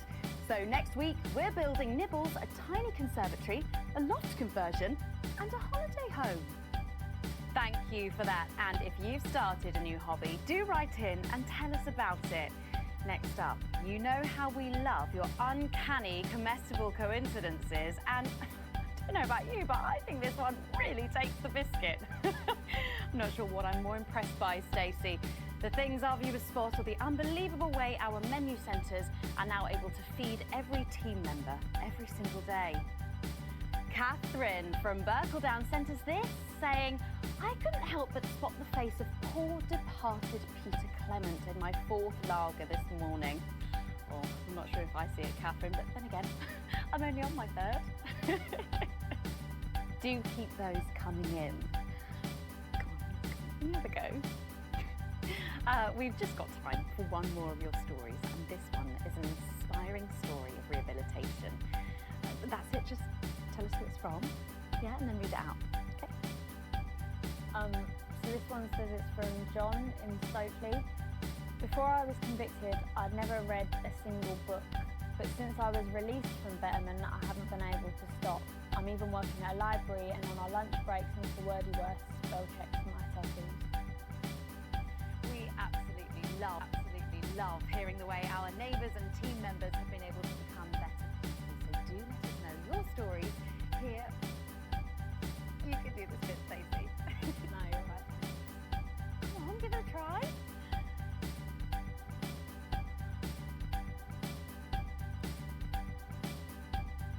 Let us know your stories here at the NNN.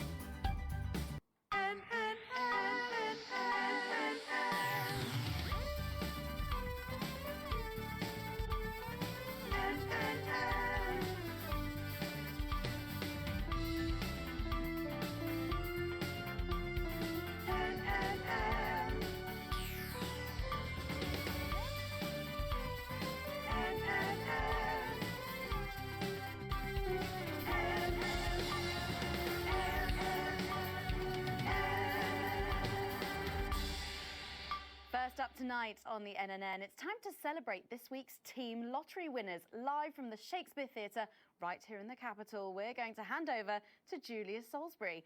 I suppose you don't think much of her either, eh, Stacey? She's got a lot more than you wankers. Okay, surprising vote of approval there from Stacey. Let's go live to that right now.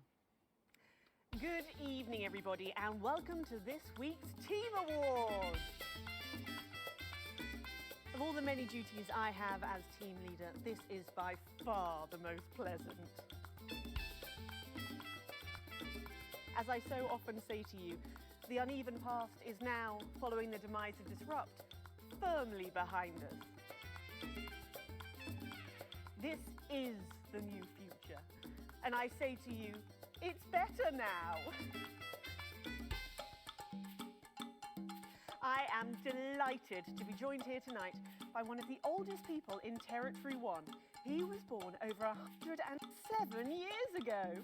Please give a warm team welcome to Alfie Tatchbadger. So, Alfie, you must have seen so much in your lifetime. What have been some of the highlights? Alfie? Is he all right?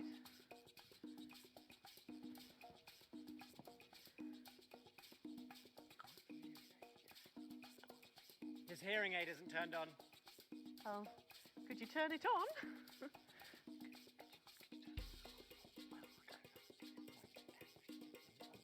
He says it drains the battery. Well, will you tell him that we'll buy him a brand new battery after the presentation?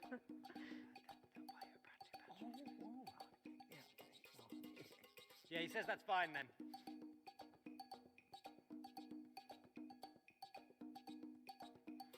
And I will help him with that, yeah. If you would. Sorry, can't get the staff. We got it. So, Alfie. What? You're 107 years old. Oh, don't bloody remind me. Would you like to tell the audience what that's like? Well, where is everybody? Out there, in the dark. Oh, bless him, it's not just the ears. Who are you? 2 sugars, please. I'm Julia Salisbury, the Prime Minister. A likely story. Who are you really? No, I really am the Prime Minister. Oh, you're a woman? Yeah, a woman. One of Women them. can do anything men can do these days, Alfie. Can you piss standing up? I can't say I've ever tried. No, I didn't think so. 2 sugars, please, and not too much milk. Shall we get to the awards, Alfie? Oh, aren't you going to ask me about my life? Well, I'm not sure we have enough time left now for that, so... When I was 9, I wanted a pet, so I asked me mum and pap. There was no television then, back then, you know. We made our own entertainment out of coal and roadkill. Well, that's fascinating. So they got me a pet, see? But it weren't a dog. They told me it were a dog, but it were a stone. A stone? Yes. So I called it Patch, which was a popular name for a dog back then on account of the king having a patchy face. And I decided to introduce him to pretty little Gertie Thimble, who lived up the road. Oh, how romantic. She threw my dog in the river. That was the day I decided I'd never marry. And that's the secret to your long life? Oh, no. I've been married 7 times. Divorced 8. There was a mix-up with number 3, see? Yes, I'm just lucky. Are we going back to the home soon? Soon, Alfie.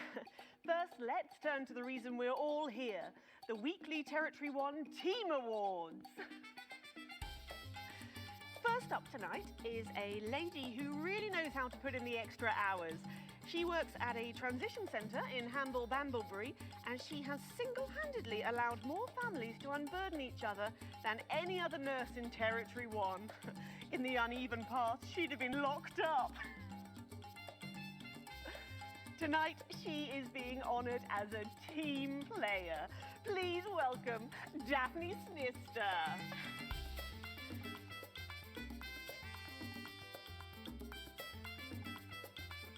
Are you here to change me? Just give her a medal, Alfie. There's a good boy. Right, gotcha. I mean, 2 sugars, please. And don't let it steep too long. I think you're supposed to give me one of those. Oh. Well, There he goes. Look. I can't get the arms up any higher than that. You'll have to go down, love. Thank God those fractious times are behind us, and now the territories are thriving. Are we in? As the actors said to the bishop. Yes, thank you. I've got it from here. Well done. Daphne Snister, everybody. Now, open your envelope and find out what you've won. Crikey, don't hold back there. She's tougher than one of Peter's homemade Eccles cakes. Got it. I've won a holiday for 2 in Territory 15. It used to be called San Palmerino, didn't it? I believe it did, yes. Why couldn't we have stuck with that then? It's easier to remember. We're all one nation now. Hang on a minute. Isn't it still on fire? Daphne Snister, everyone. Oh, what about my change? I've been in these wide fronts for 3 days now. We'll get to that, Alfie. Oh, right you are, love. Next up tonight is a couple from Farnley who, after a rocky start losing their family's ill-gotten gains to the Assets and Wealth Act, have really embraced the new future, setting up a community farm and petting zoo in their local area for all the local children to play. Please welcome Otho and Lobelia Jackson Randy-Gannett.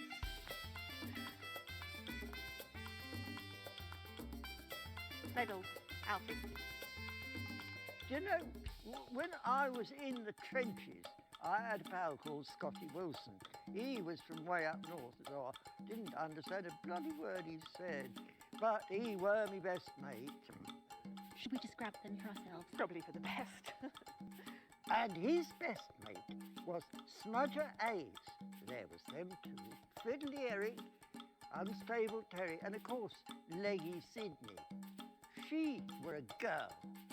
But she had a boy's name, so they shipped her to the front anyway. First girl any of us has ever seen close up. She's dead now. They all are. Smudger and Scotty never made it home. Fiddly got shanked in Frankfurt prison in an argument over an olive. And Terry, he exploded quietly at home. Sydney got a fatal skin condition. Scratched herself to death. It makes you think. Thanks, Alfie. Great contribution. So, Otho and Lobelia, a petting zoo. After we lost all our wealth, we discovered there were actually people who had never even owned a pony. I used to have 3. So we decided to do something about it. That's the type of people we are, you see. Advantage of a private education, probably. Well, I'm sure we could debate that all night, but there's no time. So, let's see what you've won. Yes, but before we do, there's something I wanted to say to you. Oh, absolutely. Every citizen of the new future has my ear. Good. When Advance came to power, you took all of our wealth. You took the shirts off of our backs. Quite literally, in my case, I used to collect shirts. Well, you might as well have the rest of it, too. Oh, security! Cool, blimey. We want our money back. One, my love. One wild, one free. Oh, oh, oh. Alfie Tadgebatter. And you are? Oh, no. Got to go. Oh. It isn't right and it isn't fair. You tell him, girl. That's my wife, you know. Oh, no, you don't. You can't make pearls with swine. It isn't right. We used to have 3 horses, fed and defected and hung well. And now what have we got? 2 mangy goats, 1 mongrel dog called Kenneth, and a rooster that won't bloody shut up! Can we get this over quickly with, please? As the actress said to the bishop. Oh, here we go again. Hello, Alfie Tadgebatter. Pleased to meet you.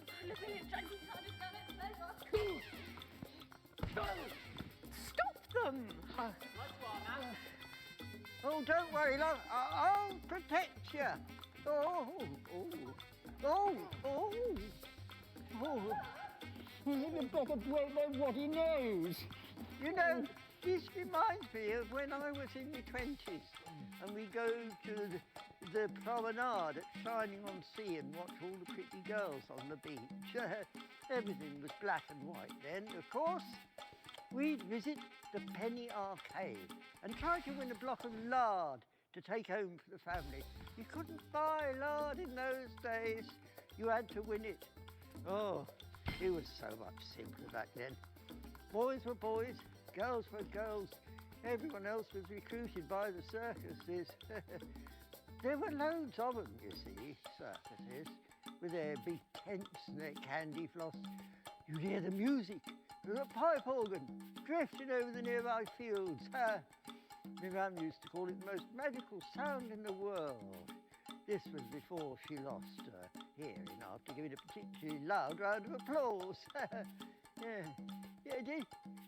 Did you ever go to the circus? What's that, Alfie? The circus. Oh, never mind. Yeah, just a tea, pet. Well, that was an unexpected dose of naked nostalgia. Some people simply can't let go of the past. That's why I look in joy and fervent admiration at the younger generation. So cohesive, such a team. And with fertility falling throughout the territories, we should value our fabulous new generation now more than ever. Our final winner tonight is a go-getter who really went and got 'em, helping to root out more than 170 disrupt collaborators in his own neighbourhood. Since then, he's gone on to be a senior cohesion cadet leader and organised all of the entertainment at last year's camp cooperation. Our final winner tonight, Edwin Neverley. Oh, Alfie Tadgebatter. You should be in a transition centre, you old nonk. Prime Minister. It's an absolute pleasure to finally meet you. We're very similar, in my opinion. Well, I've never been much of a role model. Nonsense. Prime Minister, you have saved this country. You have fought enemies, foreign and domestic, with an iron fist. As with my own tiny fists have I. Well, let's open the envelope and find out what you've won. Maybe it'll be a fist enlargement.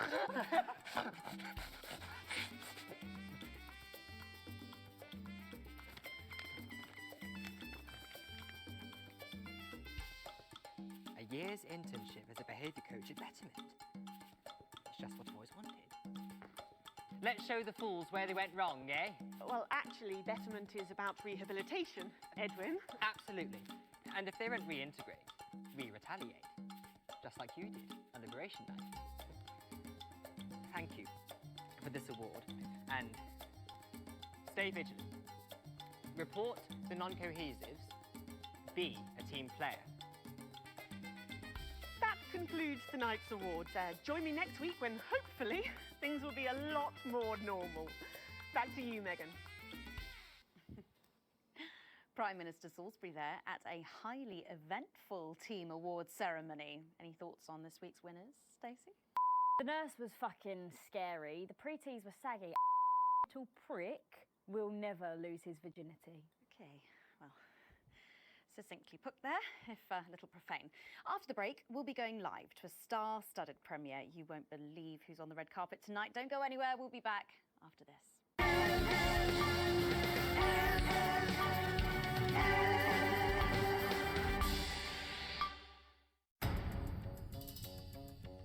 Although the fighting has long passed, the dark clouds of war still loom over our united lands. And we all know who forced our hand. The tyrants of the world would spread their oppression to our team. Their war has denied us the right to our children, even as they still refuse to feed their own. But they have underestimated us, for though they may have scarred our bodies, they will never damage our will or break our mutual bonds. Birth rates may be challenging, but happiness is everywhere. Satisfaction radiates from every metric. We are producing more and faster than ever before. We have more time to focus on our inner lives, for leisure, for art. We have less stress, and we are healthier than ever. Our new future is secure. We are strong together, as a community, a team, safe from the divisive despots beyond our borders for whom cohesiveness is an alien concept. Every day, across these territories, neighbours support neighbours, and friends reach out to friends, strengthening and protecting each other through cooperation, through unity, as one. Advance, always together.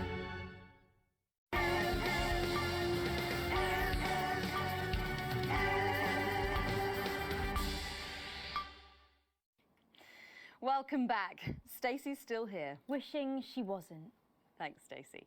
And in this segment, we're delighted to have sent Robin and Patrick to the movies. Yes, tonight is the world premiere of The Automated, starring Lawrence Blunderclatch and the late, great Helena Canterbury Boatshoe. And all the stars are out tonight. We first covered this film almost 5 years ago, back when it was called The Medicated. Then, for mysterious reasons, the film was suddenly pulled the night before its release. Well, since then, executive producer George Focus has spent 5 long years polishing the film and turning it into a special edition and premiering tonight. With extensive state-of-the-art visual effects and a top-quality voice team, George says it's the movie he always wanted to make. Now, let's take a look at it.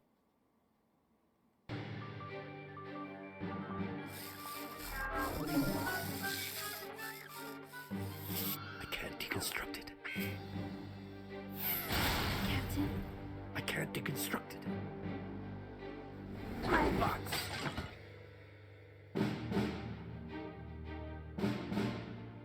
Is this a wig? You think I don't grow that? No, Dick, I'll kill you. Think of Saturn. There's something on your face, Chief Harrison! I wish you were real, baby.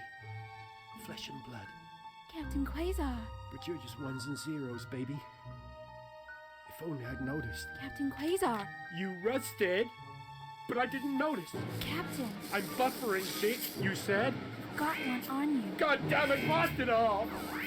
Here's a map. What's a map? Okay, so head north on Interstellar Avenue, left at the asteroid belt, and a tricky 3-point turn at Uranus. What are these symbols? This corner, this is the key. We could shut it down. Yes, we could shut it down!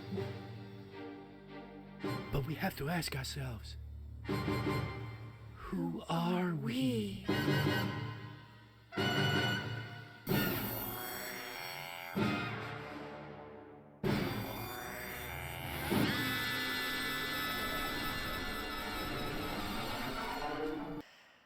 Gosh, thrilling stuff. What did you think, Stacey?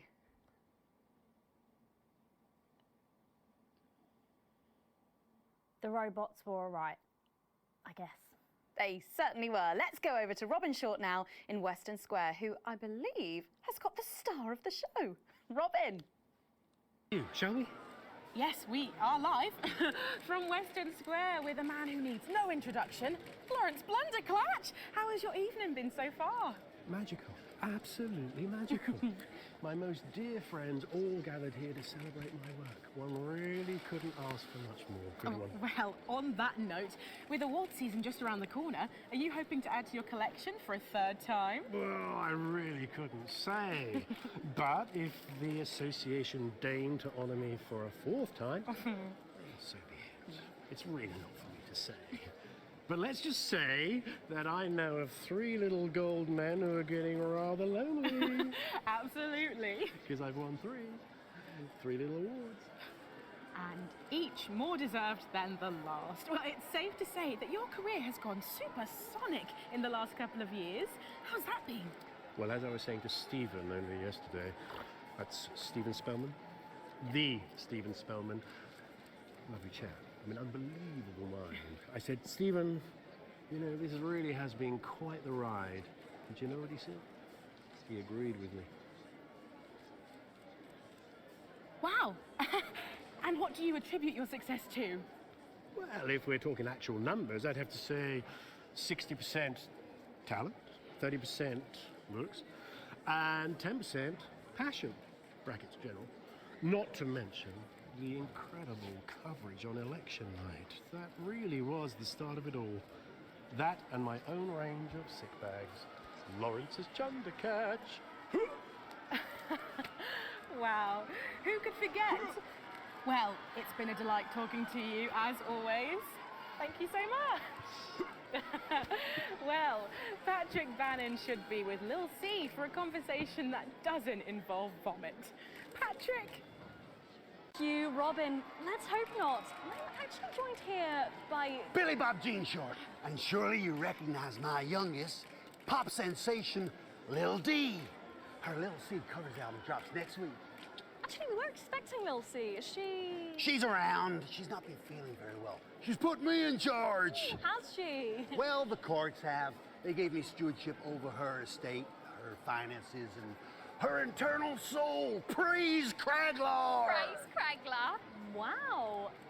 But is she coming just because we've got some questions for her? Well, she might be along later, but as her legal and spiritual guardian, I'll be happy to answer all and any questions on her behalf. And Lil D, was it? Well, you look great. Oh, thank you. You know what? I feel great. Well, who are you wearing? I'm wearing Little C, and you could be too. Really? Little C's new line launches tonight. This is one of my favourite looks. It's called... Ah! Oh, what a unique name! Hard to spell, though. But of course, Lil C is basically fashion royalty now with a veritable clothing empire to her name. Yeah, well, the label's gone from strength to strength since our initial TV launch on this very show, actually. Oh, yeah, that's right. So really, we have all you to thank for all this. You know, this hat cost more than my second jet. Feel that? Feel that? Yes, it's a nice hat. Person. And Forbes magazine has named me the youngest self-made success story ever. And do you have any advice for anyone wanting to follow in your footsteps? Absolutely. All you need to succeed on your own is your family's financial backing and pre-existing fame. It's not rocket science, people. Oh, well, but in sadder news, am I right that Lil C is going to be retiring from music? Yeah, I'm afraid so. I'm sure you can imagine. At 25, she's far too old for pop music now. She can't keep up with these young stars. So her best of album is out now, and she's touring that later this year. And then her farewell tour the year after that. And That's her last chance to see her. So, until the reunion tour and then the classic tour after that. But it's been a long and varied career, as you can imagine. She's very, very proud of herself. Oh, and if her health's bad, then maybe it's for the best. What's wrong with her health?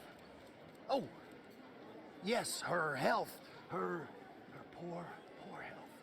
And it's surprisingly expensive treatments. Curse you, Zaytan!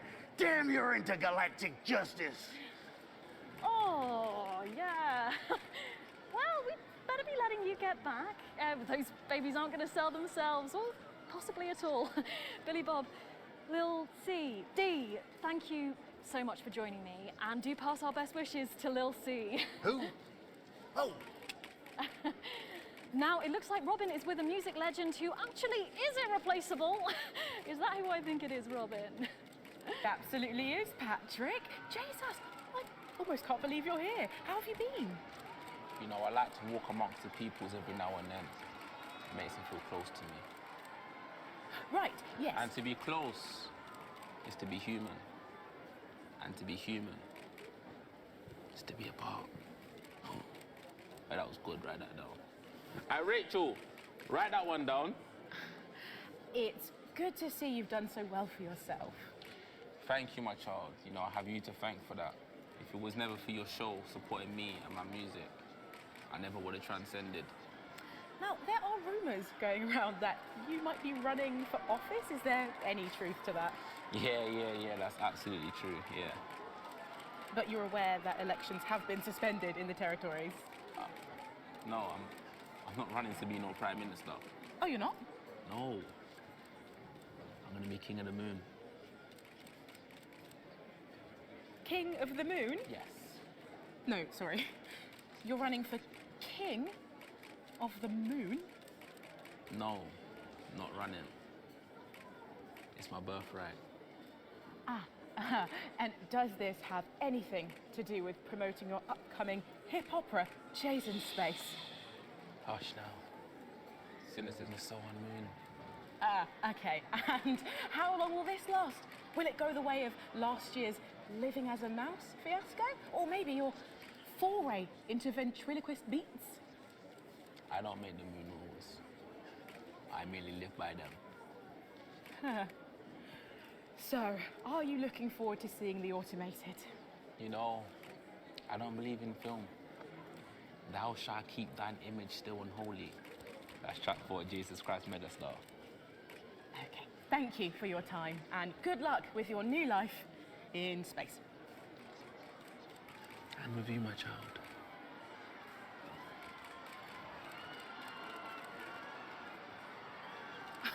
Well, Megan, that's what success looks like. I'm gonna see if we can grab someone else to have a chat.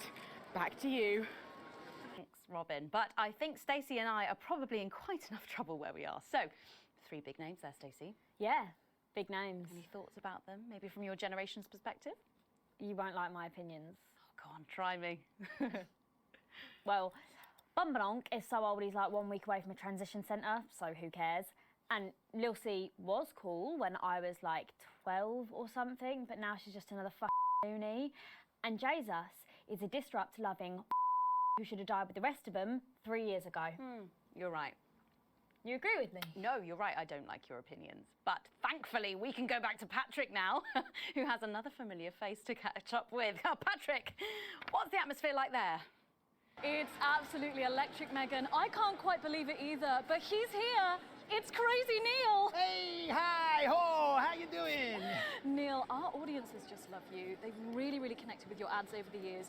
What's it like suddenly being so popular? It's crazy.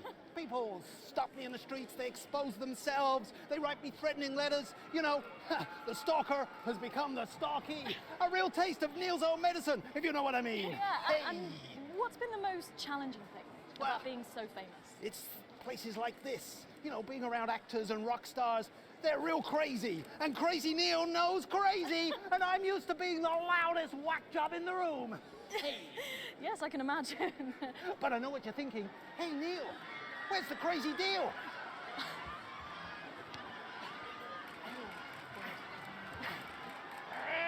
We got crazy deals on chairs. You ever sit in a chair that knock your socks off? No, I can't say that I have. Makes a mess of the carpet. But what do you say? We got a deal?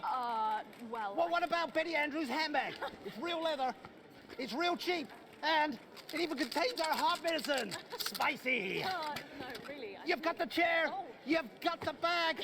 You're really busting my balls. What can I do to convince you? Let me throw in my wife, Mrs. Neal. It's the latest model. Not a scratch on her. Pearls like a charm. What do you say? Have we got a deal? Look, I can't take your wife. Yes, you can. I got loads of them. Oh. Come on down to crazy deals. We got crazy deals on chairs. We got crazy deals on meals. We got crazy deals on wheels. We got wheels on meals, meals on wheels. We've even got endangered seals. And we got meals with endangered seals. Yeah! Thank you, Neil. Well, it's always a dream come true to meet a hero. How about that, Megan? The man himself. Aren't we lucky? Back to you. Thanks, Patrick. What a colourful interview there on what looks like an amazing night. They certainly know how to make an entrance, I hope.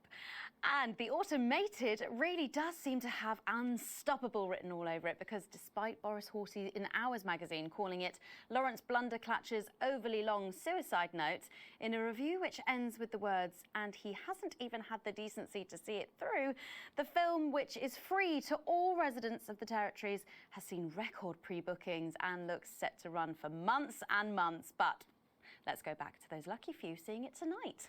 Oh, I'm so jealous. Robin, you seen anything unusual there? I thought I saw some leprechauns in the green room, but I think it might have been someone's kids. But I know, they just keep coming. And here are some more famous faces, or famous brains, I suppose. It's Dr. David Wong, and Dr. Ingrid is also here. We have been following your plight so closely on our show over the last few years. What's it like to be back on dry land? It's so wonderful. I'm still not used to it. Every time I see the sun, I want to just scream out in joy. I'm grateful every day to your viewers for their support. Without them, well, we wouldn't be here. Oh. Yeah, it's fine. And am I right in thinking that you two have a lovely little boy together? Dante's 3 now, and he's gorgeous. Oh, what a beautiful family. Not since she left me. Oh, excuse me, I didn't mean to, It's fine. Oh, it's fine, is it? Well, what happened? Well, you know, the normal story. Sometimes things aren't as easy as they were when all you had was a cave. No sooner was she able to see me in daylight than she was zooming off with a moron. Oh, she's not a moron. She's a doctor. A dermatologist is not a doctor. So sorry about this.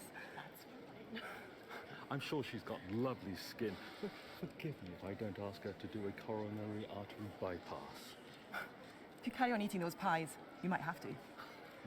Here we go again. Very good. We can't all have pores as clean as hers, can we? At least she doesn't have a PhD in biomechanics. You take that back. Well, thanks to you both for pushing the boundaries of human knowledge. Crikey! Well, the movie's about to start, so Patrick and I are about to share a box of overpriced popcorn. Back to you, Megan. Thanks, Robin. Lucky you, and enjoy the movie. The Automated opens in cinemas across the territories this weekend. What a star-studded event, eh, Stacey? Who cares? No one goes to the cinema these days. Of course. We'll be back after these messages.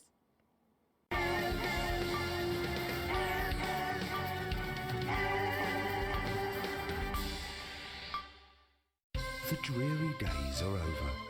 The uneven past is far behind us. The territories are expanding, with countries queuing to add their voices to the warm symphony of the new future. It's an exciting time, but there's one thing missing, and that's where you come in.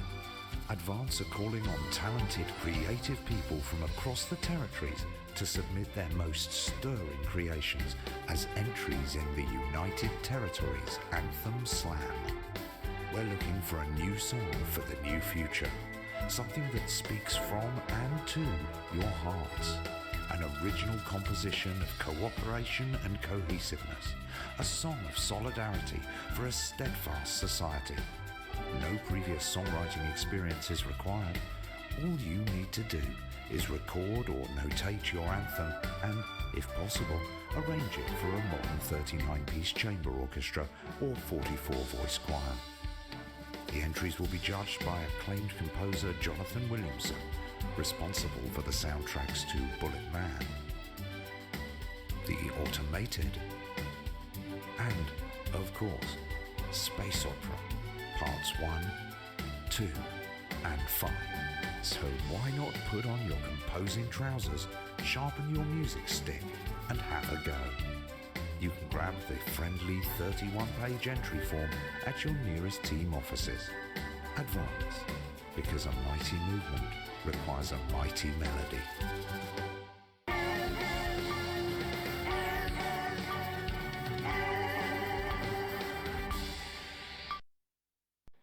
Welcome back. For our final segment tonight, Stacey and I are delighted to be joined by Heat Rash. Their new album, Girls and Why We Love Them All, comes out this weekend. So, let me see if I can get this right. It's Nolan. I write the songs. Ronnie. That's what it says on my tattoo. Oh, you've got a tattoo of your name on yourself. Okay. In case he forgets it. This raconteur, you must be Chinny. Stop. Why do they call you Chinny? It's because of this ugly old thing. I don't know what you mean. God, you're so embarrassing. Dale.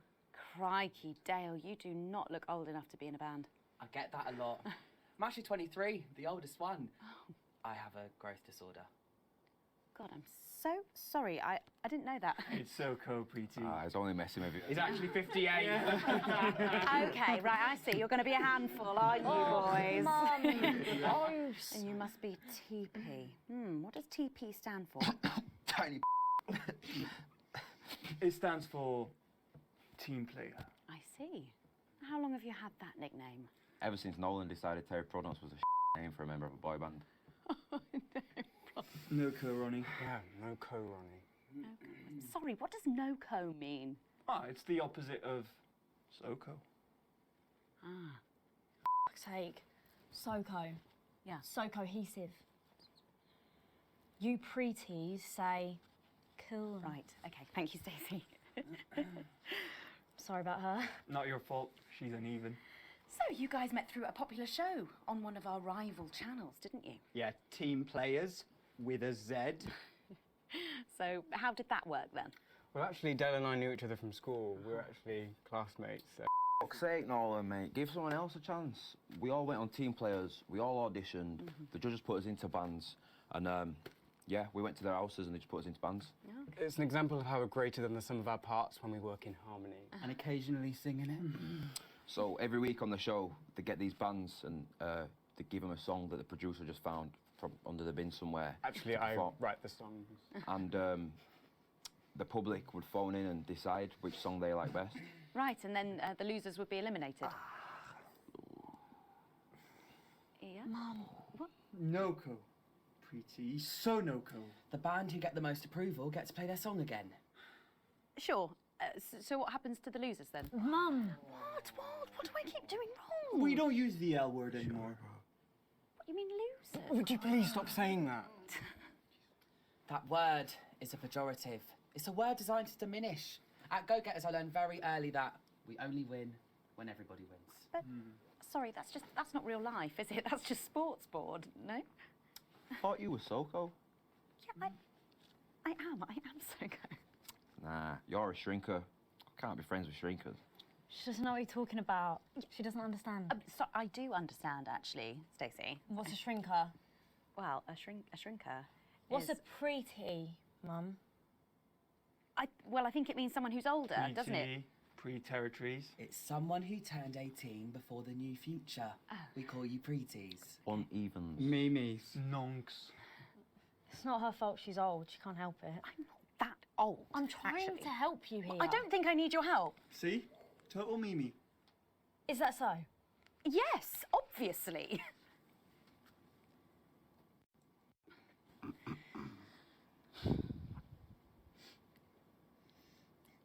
You know what the real problem with you lot is? You just can't get over the fact that your beloved Disrupt are gone and you just don't fit in anymore.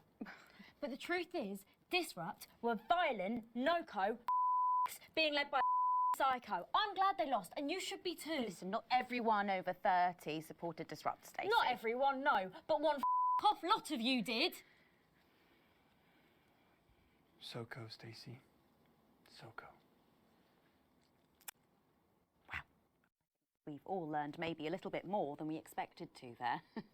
I'm genuinely delighted to have met Heat Rash. And before we end the show tonight, I think you're going to sing for us, aren't you? Yes, that's right. We're going to sing a song from Girls and Why We Love Them All called Pieces of My Heart, which is about a real relationship I had with an actual girl. Oh, Nolan, give it a rest, mate. No one cares. Go on, let's get on these stools, lads. Right.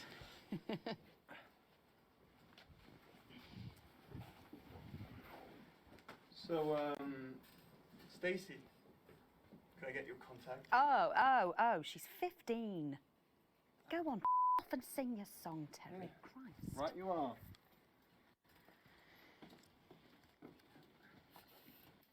So, here they are with their latest single, Pieces of My Heart. Are you excited, Stacey? Not for me, no.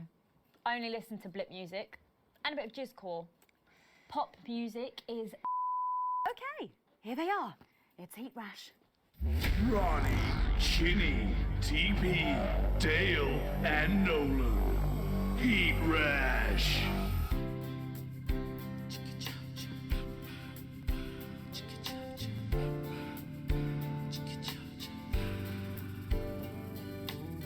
I saw you standing by the man you sent with a brand new pair of Lakers, baby. Do you remember?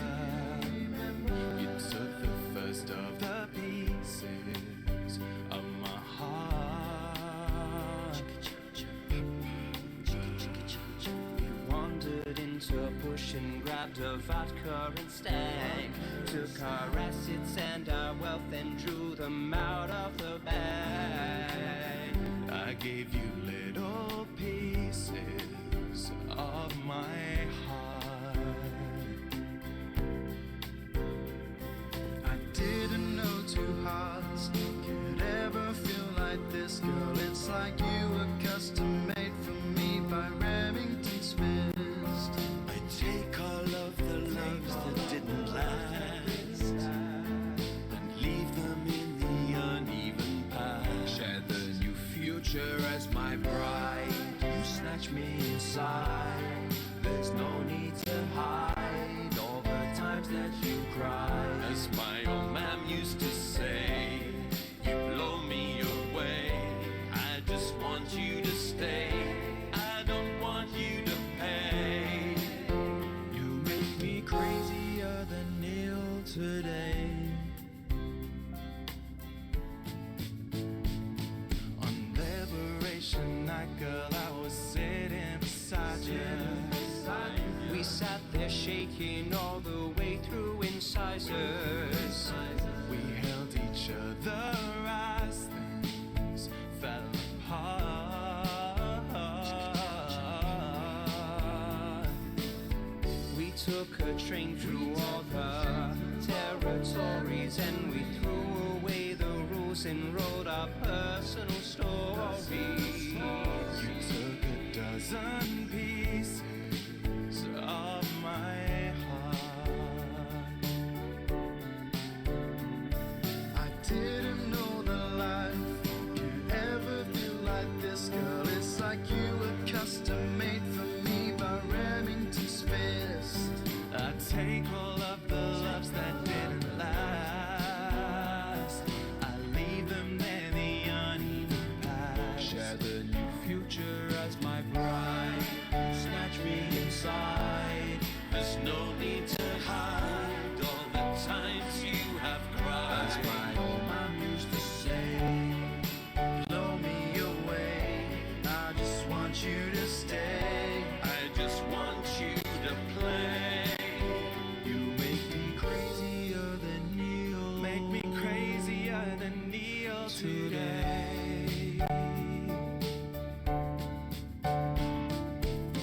And now I'm staring at your membership card.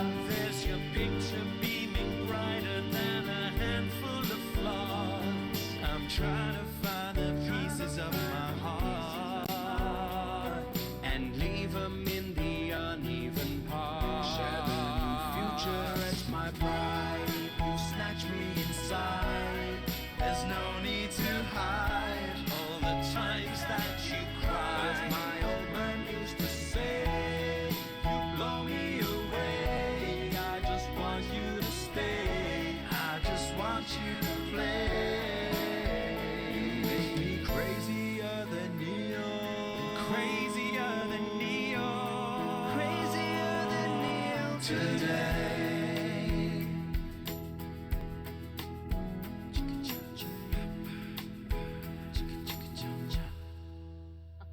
Wow. Well, fantastic. Thank you, Heat Rash. That was actually really good. Best of luck. Thank you for coming in. Now it's almost time for final thoughts tonight. And I've actually asked Stacey to write a few, and they're just being programmed onto the auto cue now. Now, I have no idea what she's going to say. So, fingers on that bleep button in the broadcast room, just in case. Take it away, Stacey. My name is Stacey. I guess you know that by now. Don't know why I put that in there. Anyway. I don't watch the news. There's no need. You hear all the important stuff from your mates, so I don't know what's considered important anymore. But I'm pretty sure that it's not rehash movies boy bands, so anyway. I'm going to talk about what's important to me.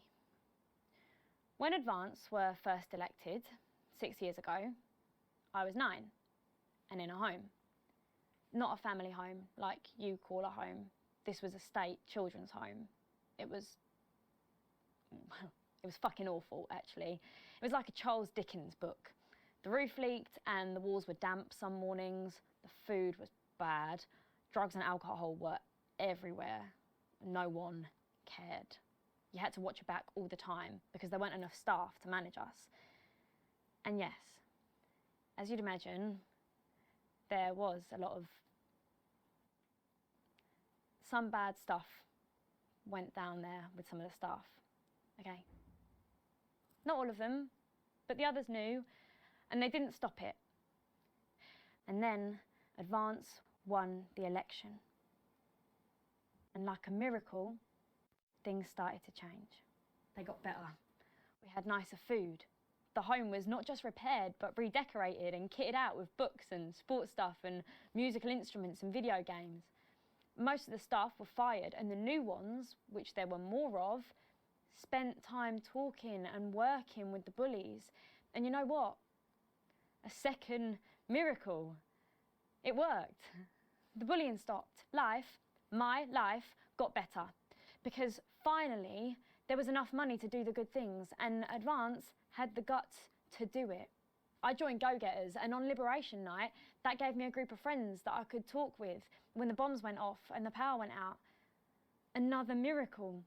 I wasn't alone anymore. And that was the night I finally understood the importance of being in a team. So here's my final thought. I know the people who were doing better under the old system long to go back. You say, we were freer, but what you mean is, we were richer. But for every one of you, there is 100 of me. And even now, after all you've had taken away, you are still doing better than I am, than I likely ever will. You still have homes of your own and families of your own who love you. And I'll never have that. So maybe you should stop looking for the worst interpretation of everything this amazing government does and realise it's not for you. It's for the millions like me. And you can cry and bleat all you want, but you're never going to get your money back because it's already been spent on miracles.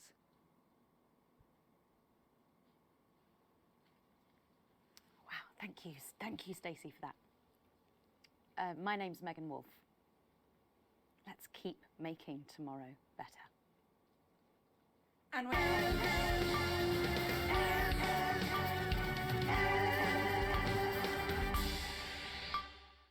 Songs of the New Future. Stefano Arrivederci. Now the children play in the snow.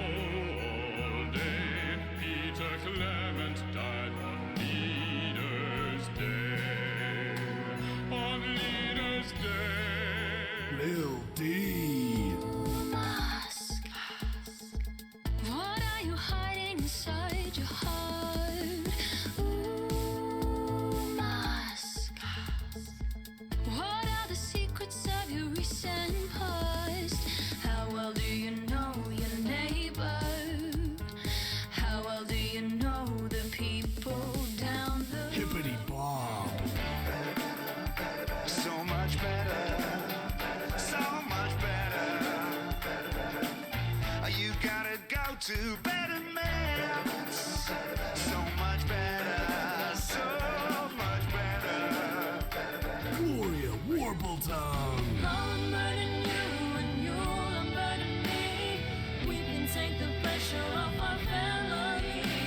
So look me in the eyes and say our last goodbyes. I'll unburden me.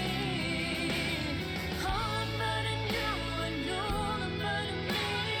We can take Songs of the new future. In record shops across the territories. From Friday.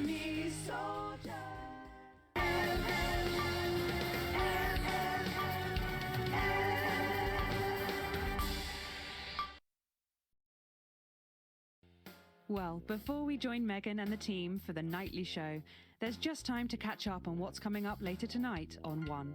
At 6:30, it's time to go to Scritchford Square for tonight's episode of The Scritch. Expect depressed people not communicating properly and ending up in all kinds of no-co situations. At 7:30, it's movie time with the network television premiere of The Automated, last spring's smash hit movie from Lawrence Blunderclatch and the late Helena Canterbury Boatshoe. At 10:15, it's Julia Salisbury's Team Talk, which tonight is on the subject of Gorders and the evils of their creative accounting.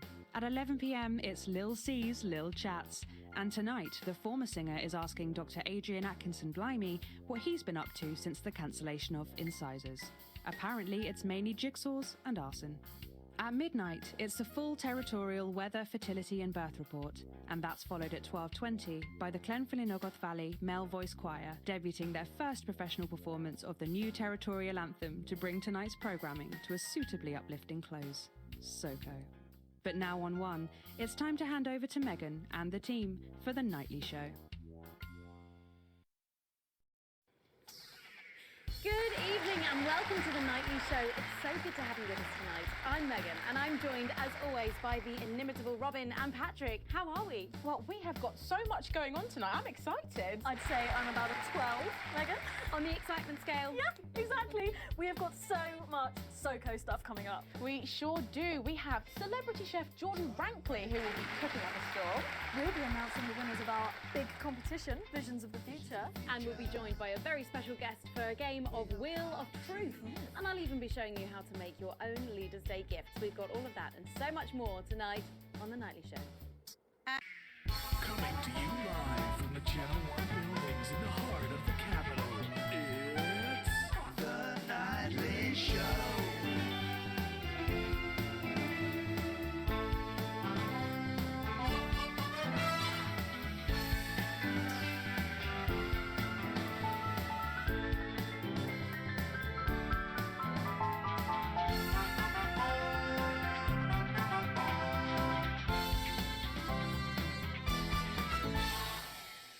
In a minute, our very own Patrick Bannon will be put through his paces by Chef Jordan Rankley. But first, we know you love them, so Robin's going to give us an update on our lovely Nightly Show pets in Pet Corner.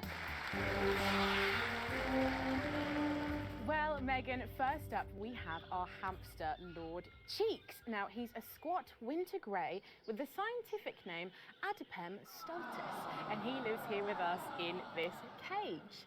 Hamsters love hoarding, and they actually have special pouches in their cheeks for storing food.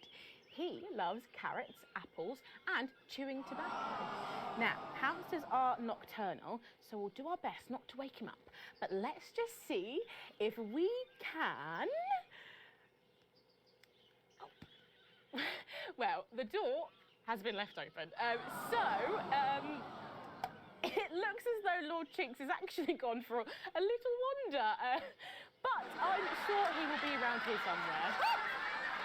In the meantime, let's say hello to our tortoise. Now, after last month's your vote, she is now, of course, called Slow Barbara. And don't panic, even though it is December, Babs here doesn't actually hibernate. Let's say hello. Oh, she's sleeping. Oh. Babs? Oh.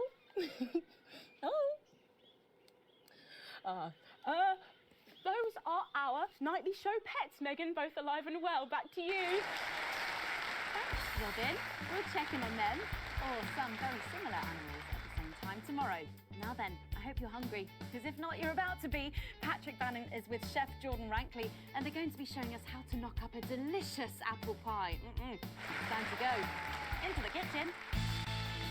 Into the kitchen. That's right, and I'm joined here by Chef Jordan Rankley. Welcome to the Nightly Show kitchen. How does it compare to the kitchens you're used to? Love the colours. It's vibrant. It's fresh. It's a shame about all the Yes? Sorry? What? So, you own 6 restaurants, you've been awarded 9 Ballon Massifs across your career, and you've worked alongside the best chefs in the world. Tonight you've got me. Oh, are you worried? I'm worried. Are you worried? Are you worried? Yes. So, what are we making today, Chef? So, we've got a family over for Leaders' Day. Yep. They're hungry. We're going to make them a delicious apple pie. Ooh, lovely. It's got sweetness, it's got the acidity of the fruit, and then you get the richness of that pastry. Incredible. Wow, okay, so where do we start? So, we've got to start by making our filling. So, we've got about 1 kilogram of fresh cooking apples here. Beautiful. And we're going to slice these up perfectly. Yep. And then straight into the pan. Your new show, Demon Kitchen Heart Eater, starts on Friday here on Channel 1. So, tell us about that. So, teams of young chefs come into my kitchen, and one by one I destroy them emotionally. And if there's time, I teach them some basic knife skills. Me, Patrick.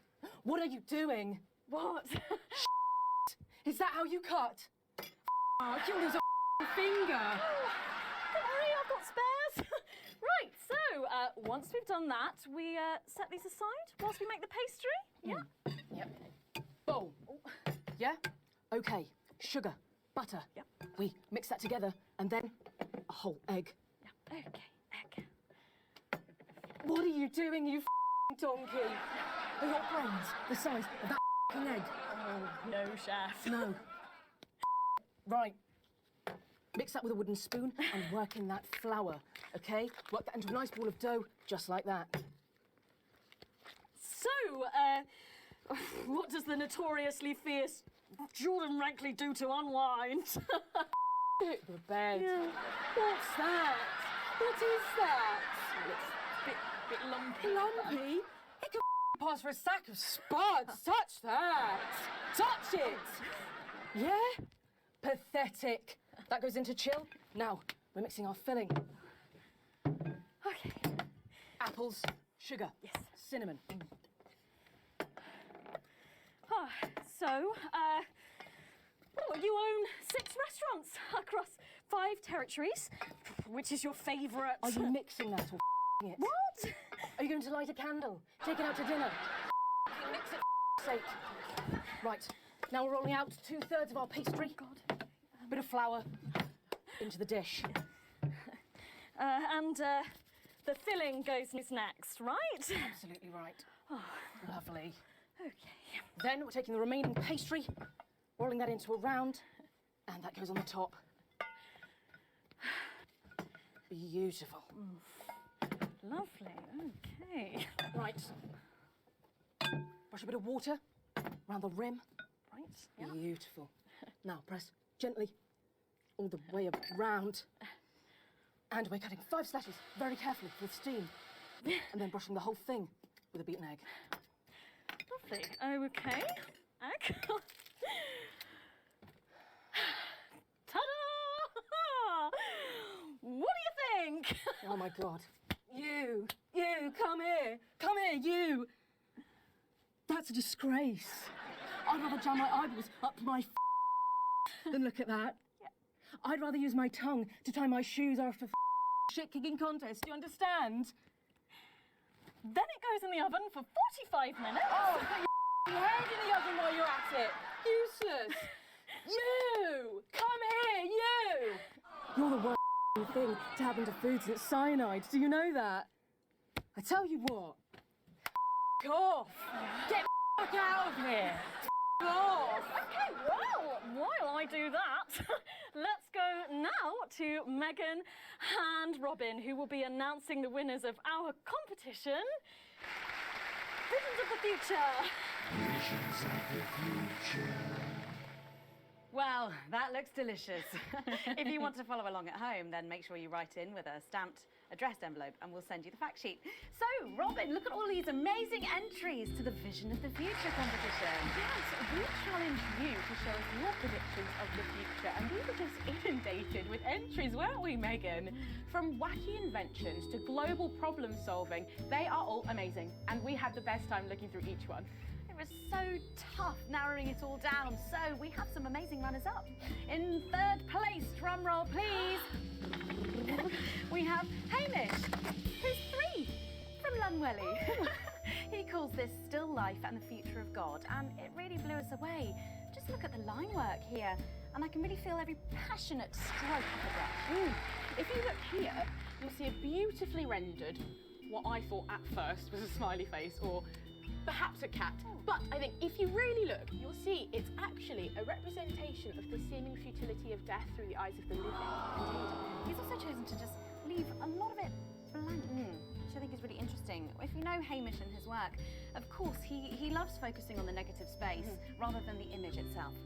Stunning, absolutely stunning, and such talent from one so young, Megan. But next up we have our second place entry. So in second, drum roll please, we have Keith, 41 from Dungleys. Yeah, Keith, we were sort of aiming this towards our younger viewers, but still, he has sent in his idea of the future, which he's calling Ravaged Earth. Indeed, he says in his really rather detailed notes, deprived of basic resources, society will resort to a brutal system of weekly battles to the death, where only the victor may breed. He also says at the bottom here, either that or about the same, but maybe a bit worse. I really love his attention to detail. You can see the sort of gladiatorial arena, and then what I can only assume is Keith himself pulling off this chap's head and shouting, "Come back to me, Linda!" Oh, Keith. Maybe if you spent more time outdoors and less time entering children's competitions, she might not have left. Special one there. And finally, of course, it's time to reveal our winner. All our runners-up will receive a day out at an inflatable Happy Land on an industrial estate just off the A40. Sorry about that, Keith. But our lucky winner will win the chance to spend the day at the Department of Change to see how our teammates are actually making the new future a reality every day. And the winner is, drum roll please. I'll help you with that. Fiona! You're 8 years old and you are from Smugly. We absolutely love your picture here. People's Parade. You've got folks walking together, just really celebrating the diversity of our society. You've got people with all different flags, people celebrating their religion and their bodies, and there's even a game of sports board happening over here. That or some overzealous littering, it's hard to tell. I love these robots having a little bit of a dance, getting involved in the party, aren't they? This one seems to have gone a bit haywire in what I can only assume is an ominous sign of things to come. Lovely, Lola. Well, if our winners have inspired you to make some artwork of your own, do keep sending them in, and yours could be displayed in our gallery here. Well done again to everyone who took part. We're going to take a break now, but when we come back, we'll be playing the Wheel of Truth and making some lovely homemade gifts. Don't go away. We'll be back after this.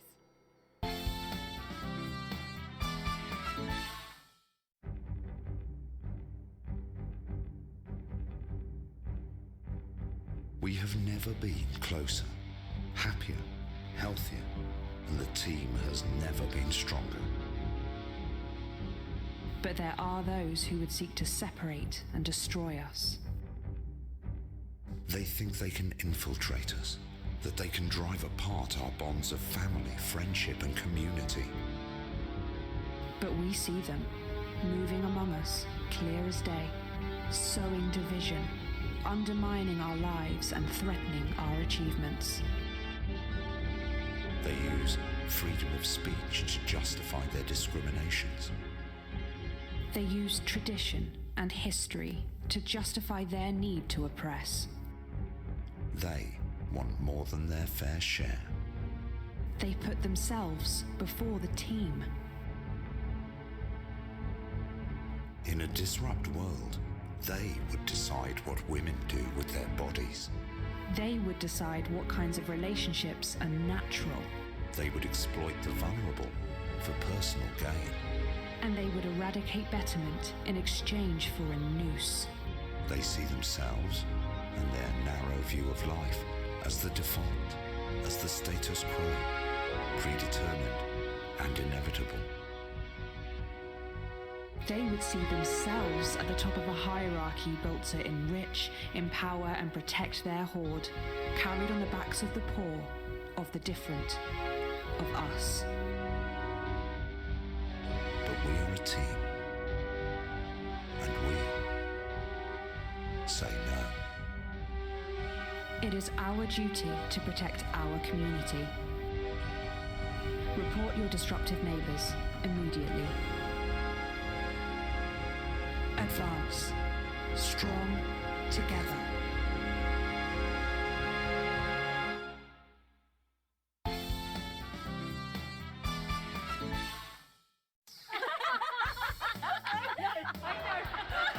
Welcome back to the Nightly Show. I'm sorry, we were just saying we can't wait to taste Patrick's pie. Oh, I don't know, I think I could wait. Well, here it is, fresh out the oven. Oh, well, it does look amazing. Jordan, how did our Patrick do? Well, let's just say that pie's got more crust than my grandmother's. Oh! Well, thank you for that. Well, come on, try it. Dig in. Yeah. Okay. Whew.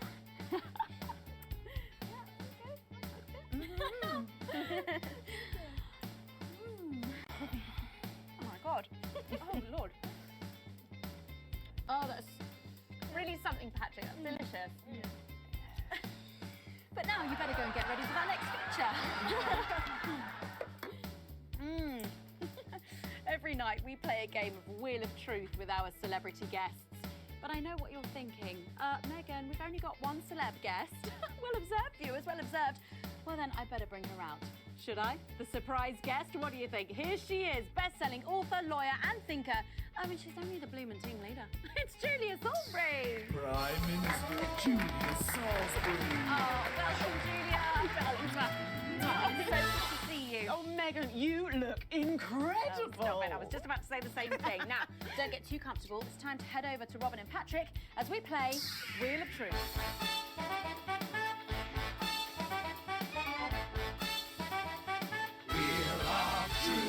That's right, it's that part of the show where we pit our celebs against each other to see if we can break them. That's right, Robin. They're going to spin the wheel to pick around, and it could be anything from box of flies to slap my face. They really have no idea what's in store. So, up first, we have Jordan. Let's give it a spin. Yeah, here we go.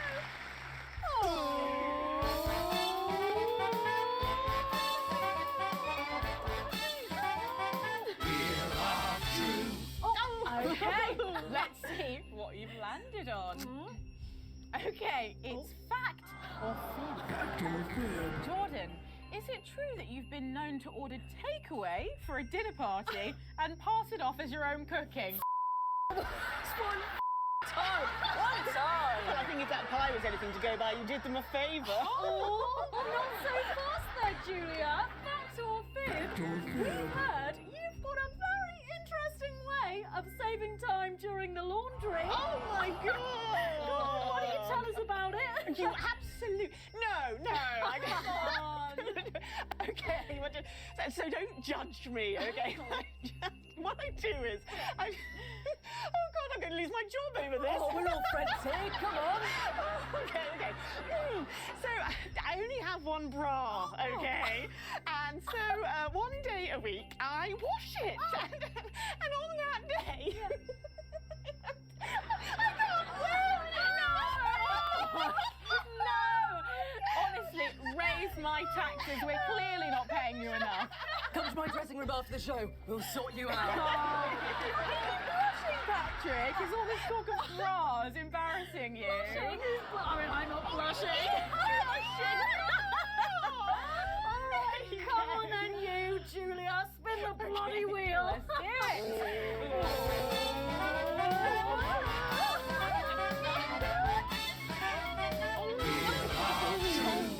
Okay, here we go.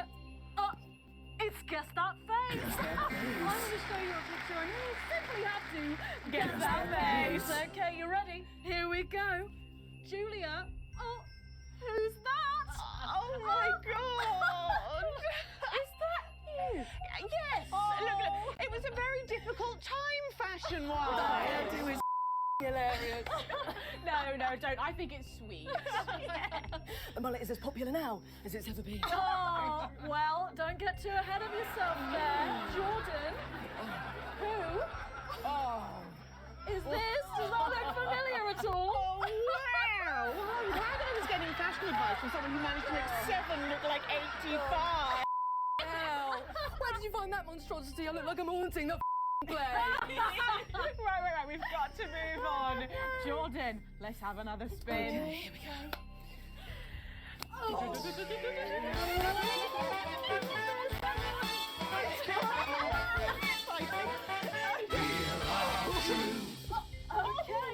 Oh, it's my go, Jordan, you go. Go on. Sorry, I'm so keen. I love this game so much. Oh, well, you're in for a treat. Yeah. It's fact or fish.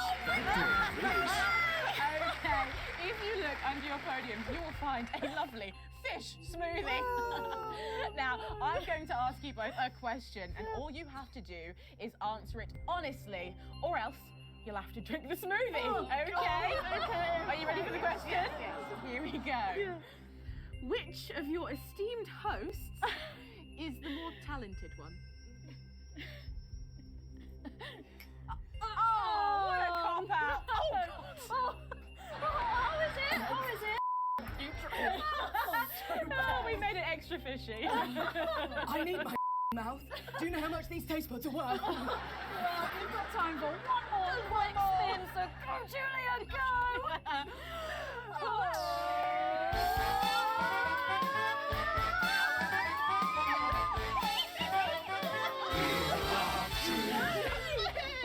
Here we go, my goodness. Okay, so, Julia, take a look in that box under your desk there.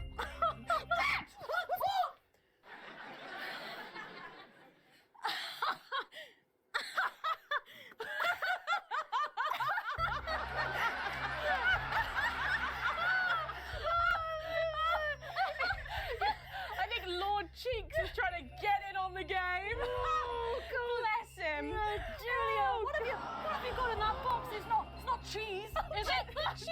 It's not cheese! Juggling balls? What am I supposed to do with these? Wow! Give it a go for us. But I have absolutely no idea what I'm doing. Come on! Do it! Do it! I want Do to it! Do it! Do it! She's doing it! She's doing it!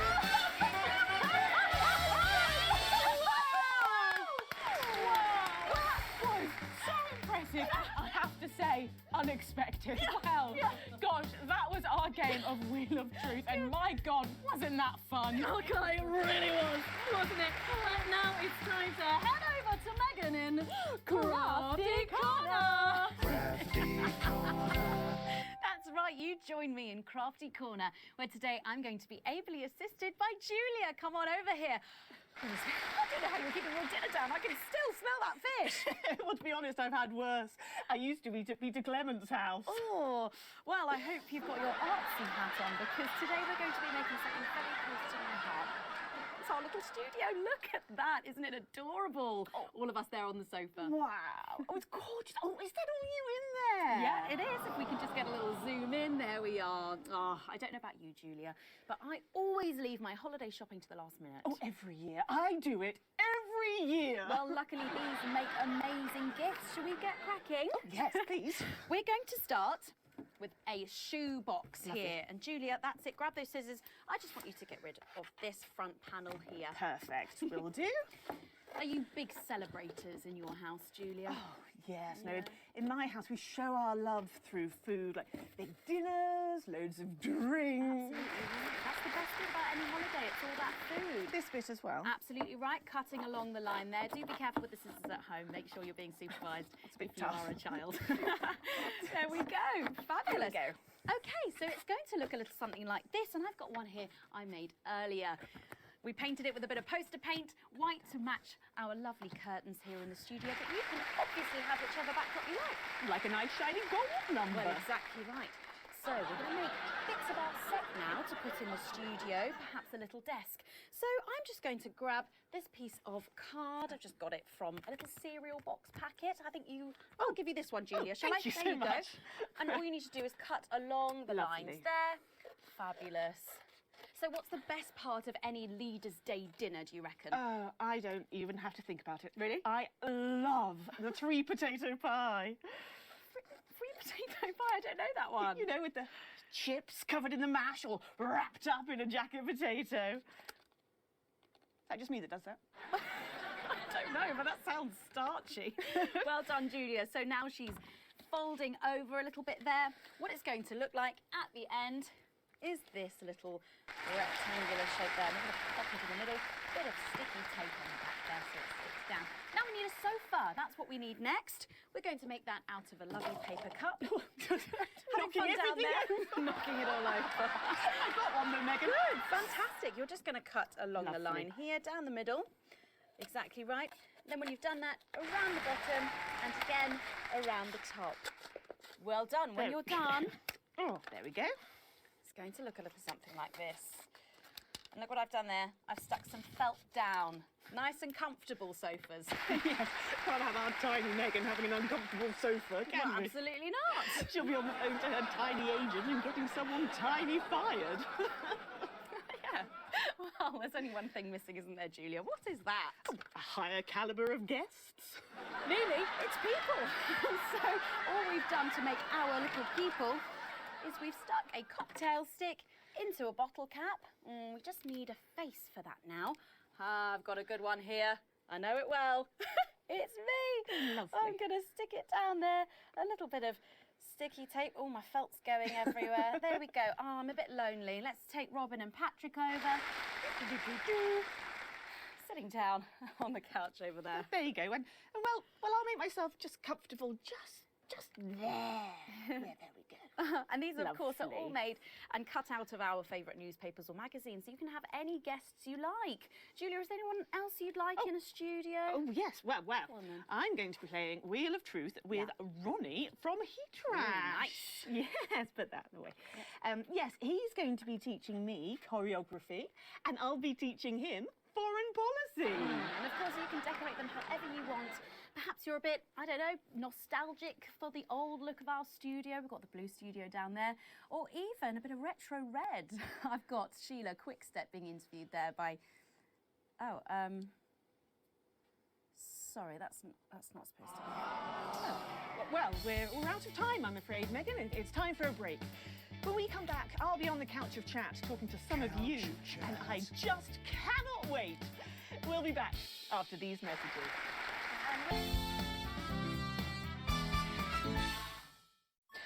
Good evening, I'm Dahlia Flywell, and welcome to the Daily Forecast.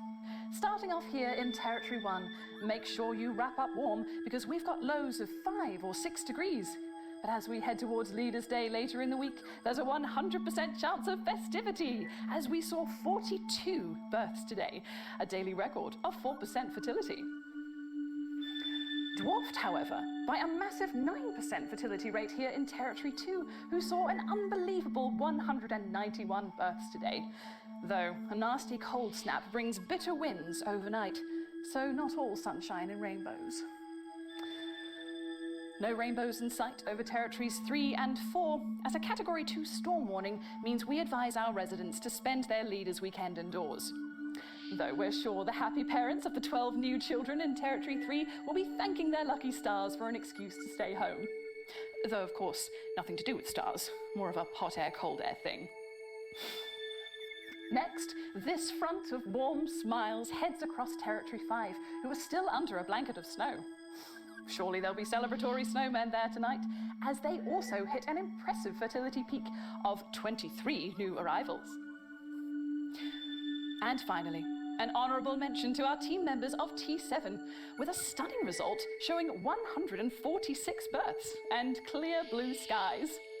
Though be sure to grit your driveways, as we will hit freezing temperatures overnight. And that's all for your daily forecast tonight. As always, we'll be bringing you a more specific rundown of the numbers in your area later this evening as you join your regional news team in your territory. I'm Dahlia Flywell, wishing you and all our precious little team members a good night. Good night.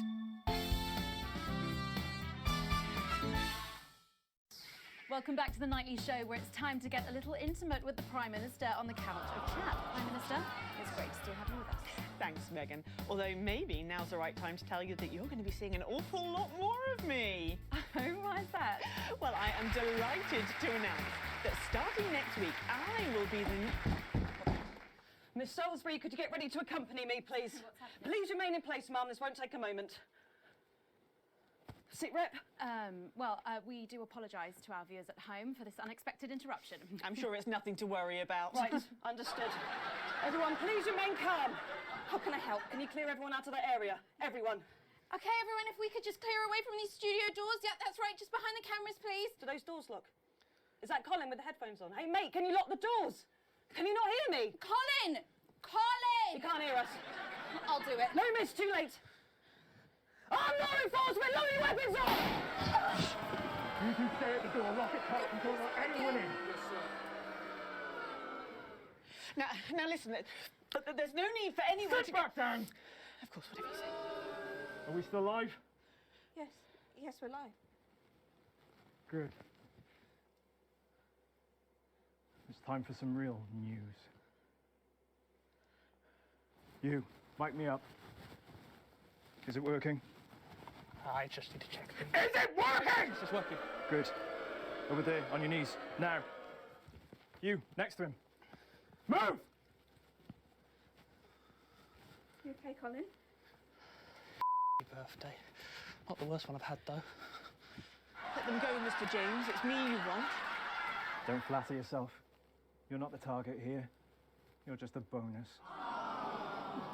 Is it me? We're not here to take out a person.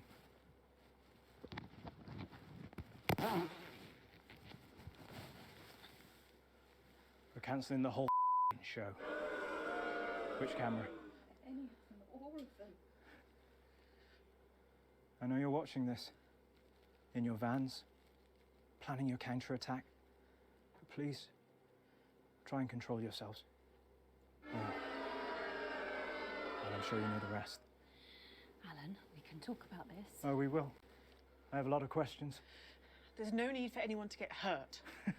Where was that attitude during the uprising? You know, the night your thugs killed my friends. There are innocent people here. Says the woman who killed 14 million of them. No, I don't feel any great need to answer to you. In fact, get over here. I don't take orders. Come here! You move when I tell you to!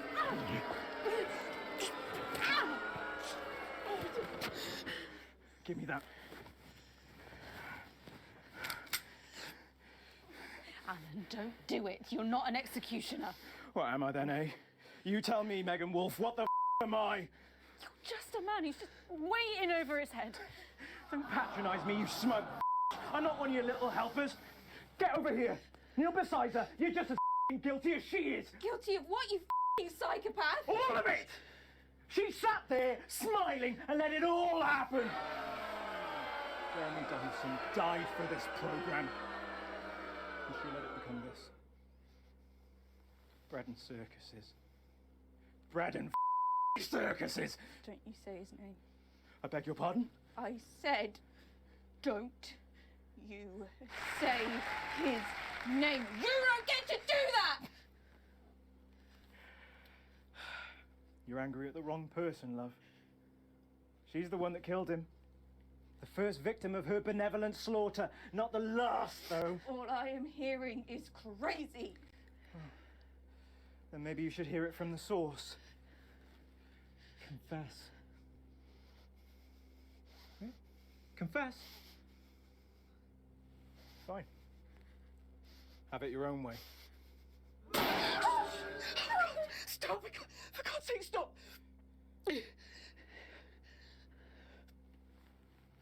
Answer my questions. Or she dies next. Then you. Everybody wants to hear.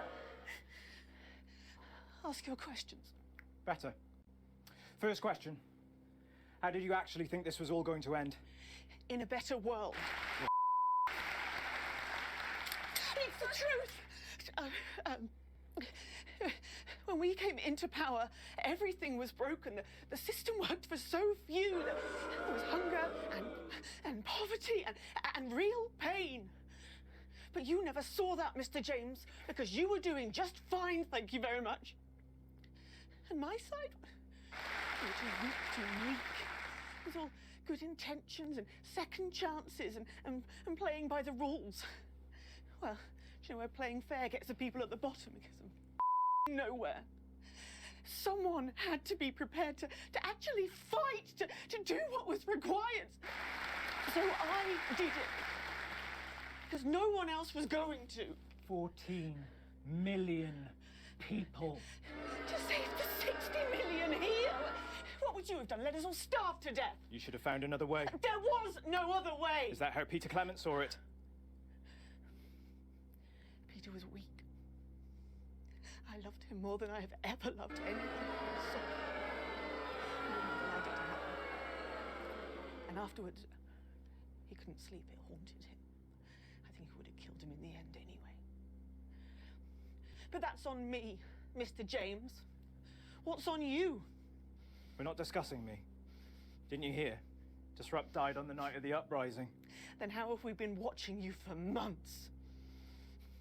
Watching me? You're not the only one who knows how to get people on the inside. We knew you'd pop your grubby little head up again, and we've been collecting information just in case you did. There's a recording, a meeting of the so-called Disrupt leadership. It's tiny hidden cameras, very high-tech. Perhaps the public should see what your bosses are talking about when there's no one else around. We have people at the network jamming your signals, messing with your broadcast rooms. We'll stop you. We have people too, and they've been doing this an awfully long time.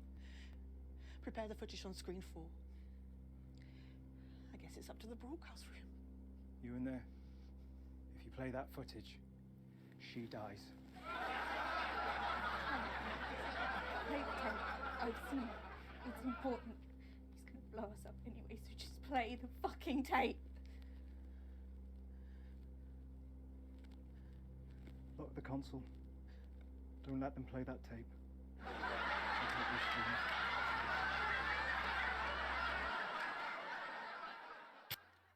I visited Stas-Levigrad recently. What remains of it. You know, smoke still rises from some of the wreckage. Apparently it's too dangerous to send in men to put out the fires. We have all lost that to which we were attached. 5 years, General, and still it burns. That is why this cannot be allowed to happen again. Then we are all agreed. Once normality returns, we will proceed in a process of sanitization, Viscount. My estimates suggest that we will need to expunge at least 45,000 in each territory, and if we are to be certain, many hundreds of thousands more. There'll be regional variations, of course, but the numbers will remain surprisingly consistent. It will be an industrial procedure. We will need facilities. Undoubtedly. Oh, my people can deal with that. They're experienced in clandestine construction and challenging conditions. But it will have to be all of them, General. The intellectuals, the radicals, yes. free thinkers, anyone who does not understand and accept the natural order of existence. Of course. There can be no fertile ground left for the ideas to people. Only resistance. We should also consider relatives and close friends. They will no doubt have been exposed to dangerous ideologies anyway. That could be millions of people. Yes, but we can manage it. I mean, once the processing is up and running, we can streamline it. You're certain you can manage these numbers, General? Oh, yes, Viscount, possibly more. And then there's the transition centres. They can be easily repurposed. Well, then, this is marvellous. Marvellous, gentlemen. There is one other matter to discuss. Our colourful spokesman. He's useful for now. His appearance works well for us with the common classes. But he'll have to go too, him and all his type. On that I think we can all agree. Let him dance today for the masses who clap and cheer, and then later we cut his strings. Obviously. Face of the future looks nothing like Mr. James. I remember when we had troublesome projects in sent them on a doomed mission. Gave their relatives something to be proud of, an honourable death of a loved one. Stopped them asking some troublesome questions. An excellent solution. Mr. James is full of passion. Let him consume himself with it.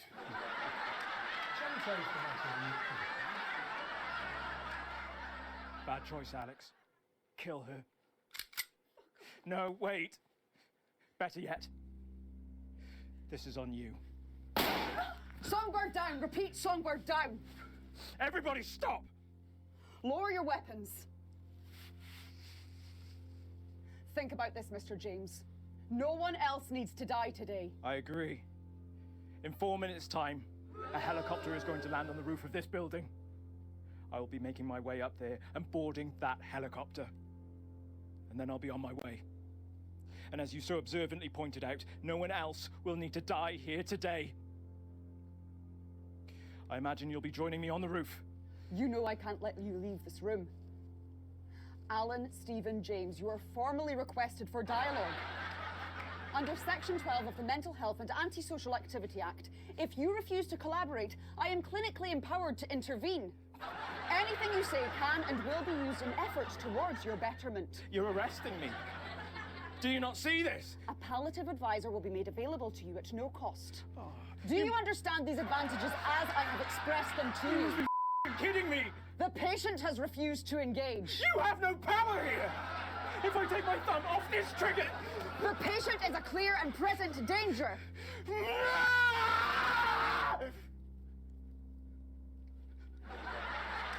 I don't understand. Centigrade received. Target neutralized. Headquarters, I can confirm intelligence. The device was sabotaged by person or persons unknown. 4 civilian casualties present, including Songbird. Is anyone else injured? All other hostages traumatized, but otherwise unharmed. Why are these lights on? We're broadcasting your live. Control, I need transmission stopped immediately. No, you can't just cut the signal. We have to say something. We can't just leave them. We have to say something. I think everyone's seen more than enough.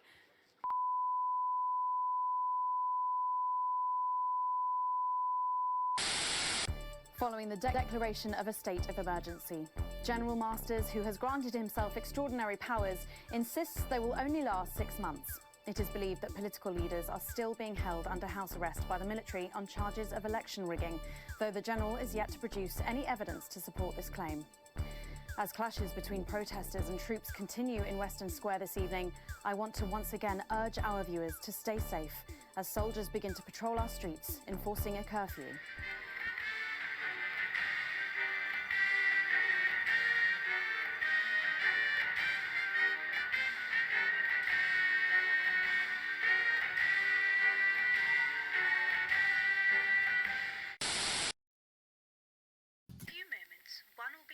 Control of the airwaves to Graham Bannon for a wholesome televisual variety entertainment in aid of a heartwarming cause.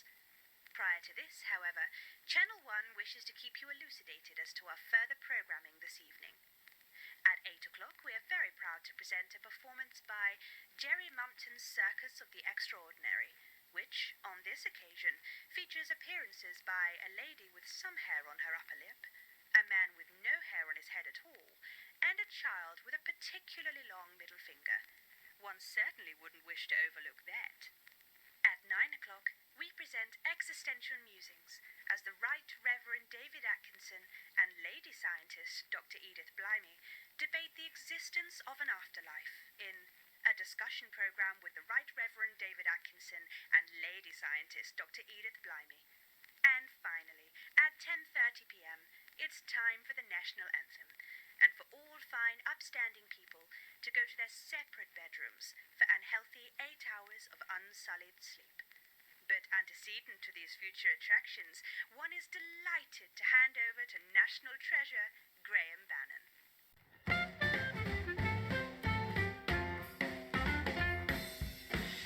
Live Live from the capital, it's the St Fanny's Hospital's TV fundraiser for dying children. And please welcome your host. It's the Dreamboat, Graham Bannon. Hello, it only is. Hello, it's Mr. Bannon. Got one of them. Got one of them. Good night. If you won't be my lady, then at least have my babies. No, don't give me a maybe, no. I know what women are like. Do you know what? I'm sorry, I know I'm supposed to be... Sorry, stop the music. Yeah, I know I'm supposed to be starting the show, but I can't help but notice it. I mean, where's the audience? I mean, who are you? I mean, this is an absolute nightmare, isn't it really? I mean, we are live. Hello, ladies and gentlemen, and welcome to the first annual St Fanny's Hospital's TV fundraiser for dying children. I'm your host, Graham Bannon, and it is an absolute pleasure to be here. We are here tonight, as we may be aware, for one very important cause, and that is, of course, little Sally Button. Little Sally Button has a life-threatening condition, and she will die tonight, unless we can raise enough funds to cure her of her I should learn that. Studio hypo... poo. I don't know how to say that word, but what I do know is it's a long word and a bad disease. Ladies and gentlemen, we need to raise 20 grand tonight, and we can't do it without your help. And how can I help? You're screaming at home. Well, don't scream, and I'll tell you. We're taking donations starting right now. But let's beat feet and head over to the blowers. The phones, not the girls.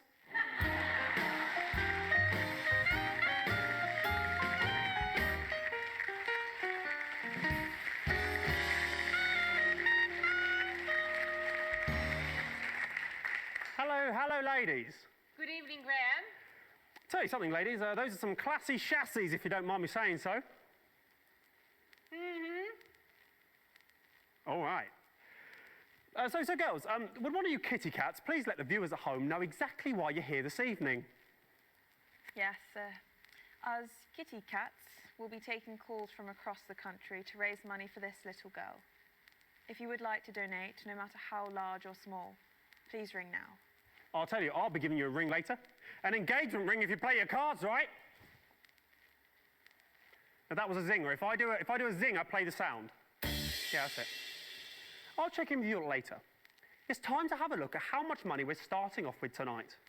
Using state-of-the-art technology that we can track up to the second exactly how much money's been raised from your donations. Without further ado, ladies and gentlemen, let's have a look at how much we're starting off with tonight.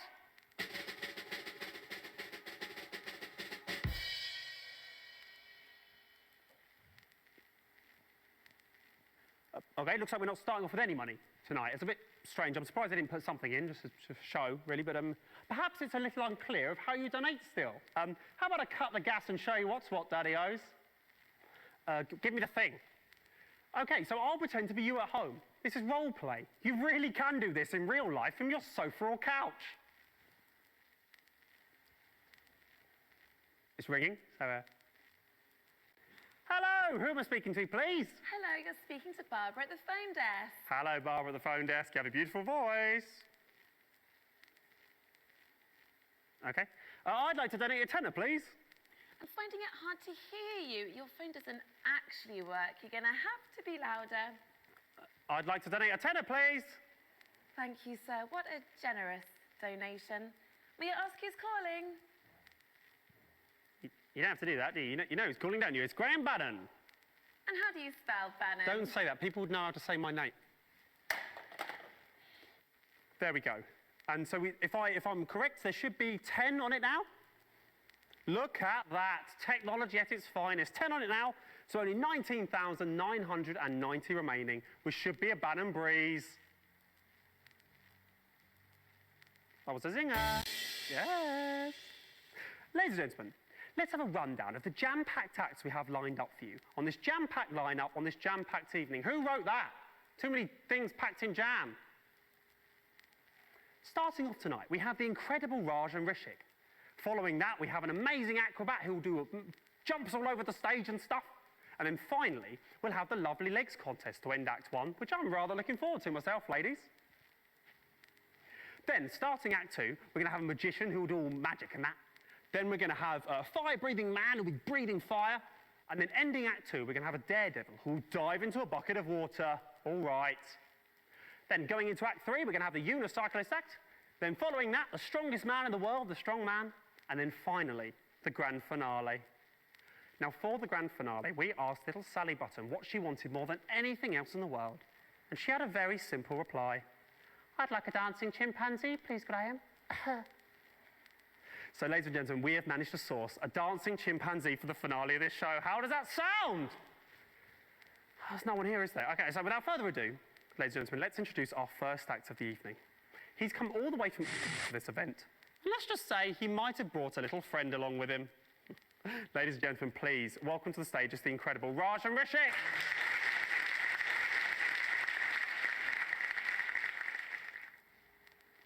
As I said, it is Raj and Rishik to the stage.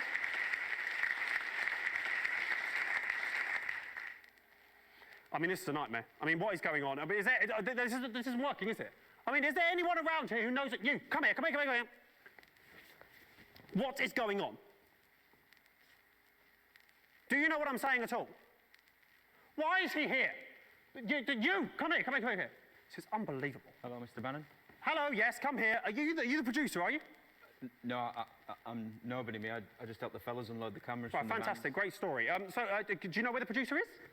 well, that's the problem. Get on with it, come on. Well, it turns out, you know, the roads around the capital are shut down because... Yeah.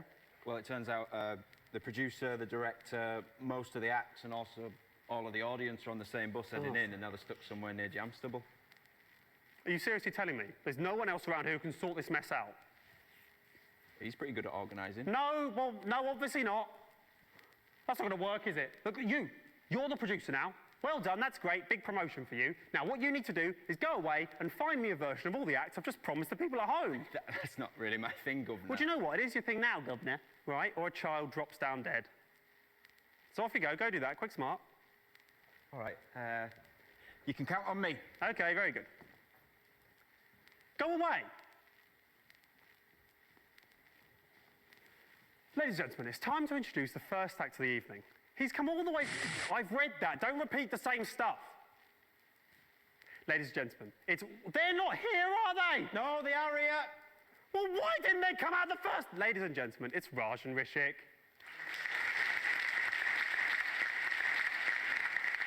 Where's the photo?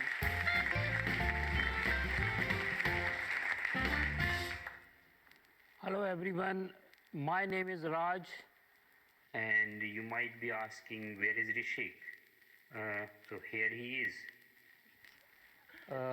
What's your name, Rishik? And what do you do? I am working in banking.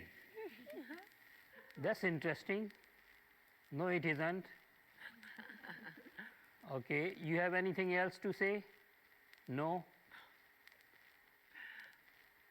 Thank you for your honesty. Have you finished? Am I finished? Yes, I'm finished. Okay, ladies and gentlemen, Raj and Rishik, play the sound for applause. We don't have anyone here. Okay. Well, fantastic, I think. So well done, Raj. So I know a little birdie told me you travelled in all the way from just for this event. No, we cycled here.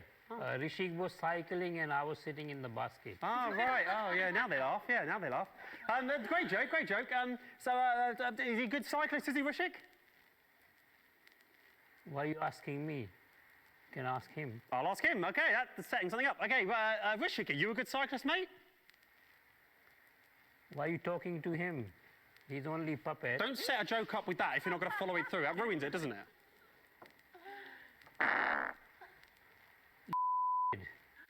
Graham. I didn't. He made the sound out of his mouth. He made the. Stop doing that. Okay? Yes, you should be disappointed. Get off the stage.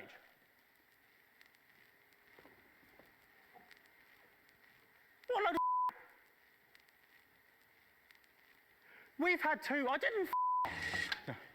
Acrobat's not here. Great. But I've got an alternative. Okay. His name's James. Sounds good. He's not an acrobat. Sounds good to me. Bring it on. Ladies and gentlemen, I don't know what's going to happen now, but please welcome to the stage, it's the incredible. It is James.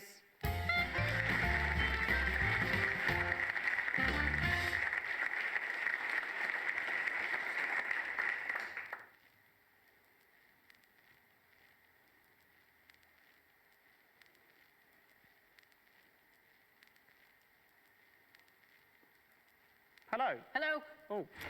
I was just walking past the theatre when that guy came up to me and said, hello, we've got the perfect job for you. All you have to do is stand on stage, we'll pay you.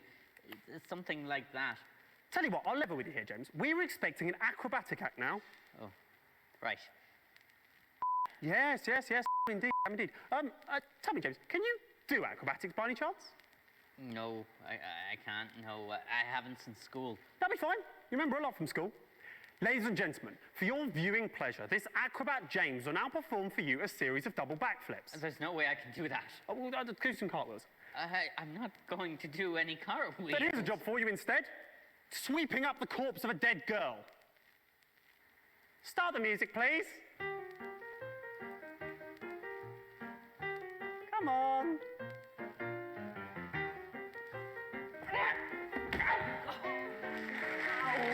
And that's the act. Absolutely marvellous. Sort this out. Where is it? Sort that out. Absolutely marvellous. Well done there. I'm sure we'll be seeing a lot more of James in the future. Good job there. Well done. That really worked out well. Worked out a treat. Yes, get off the stage. We've had two absolutely marvellous acts this evening, so I think it's time to have a look at what impact that's made on the old fundraiser. So, drum roll, please.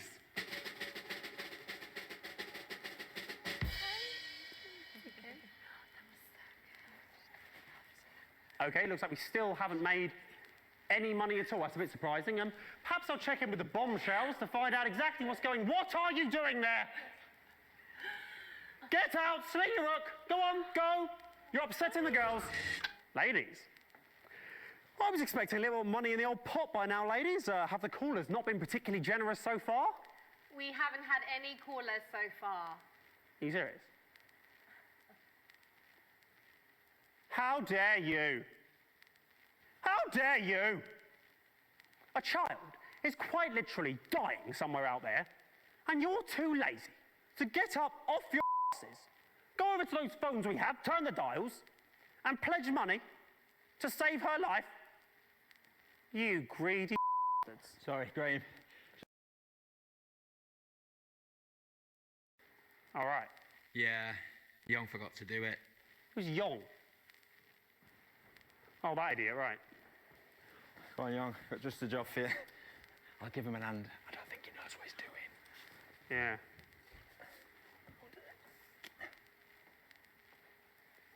Ladies and gentlemen, I can offer only my greatest apologies. My outburst just now was directed at you, when it should, of course, have been directed at Young. Please accept those apologies. Now it's time for the Lovely Legs contest. What better way to end tonight's programme, the first part of tonight's programme, than with a display of beauty and talent? I don't want to talk to him, you ask him. So for your viewing pleasure, these 10 out of 10s will be modelling the latest in fashionable swimwear.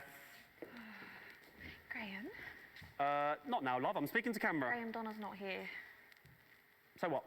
Well, we need 4 of us for the routine, so let's... We'll do the routine with 3 of you. I'll do it with 3. Well... Does anyone else around here know it? Well, he was watching us rehearse earlier. Oh, was he? That's very interesting. Little Tell you what, slap a costume on and stick him at the back. That'll teach him. He doesn't know what's coming. Ladies and gentlemen, when I was told... Phones are fixed. Great, sit there and take calls. When I was told that I'd be judging the best legs out of a group of young, attractive women, I said, where do I sign? Well, I did sign, and that time is now. The time to look at women and judge them. Ladies and gentlemen, the first lovely lady to the stage is Barbara. Now, Barbara plays for the local women's amateur football team, so she can quite often be seen getting down and dirty of a Sunday lunchtime. I think it's fair to say this girl has seen more than her fair share of tackles. Linda's up next. Linda is an avid gardener, and she can quite often be seen on a balmy summer's evening, tending to her petunias and, trimming a bush. Deborah's up next. Deborah's a socialite, and Deborah likes nothing more than a nice night in the pub with the girls, gluggity glug glug glug. But I'll tell you, forget the pub. Nice legs, love. What time do they open? It's just a bit of fun. And then finally we have Donna. Yong, who's taking over for Donna. Now oh dear. Yeah, that's really unpleasant, that, isn't it? I wish I hadn't suggested it now. He hasn't shaved. He knows the routine, but doesn't look very good, does it? Oh, Christ. Okay, Don, Yong is quite, this is appalling, isn't it? Can we do this? I think we have to stop the music, actually. I don't think I can let this go on, to be honest. It's quite unpleasant. Why is he still doing that? Stop him dancing! Yeah.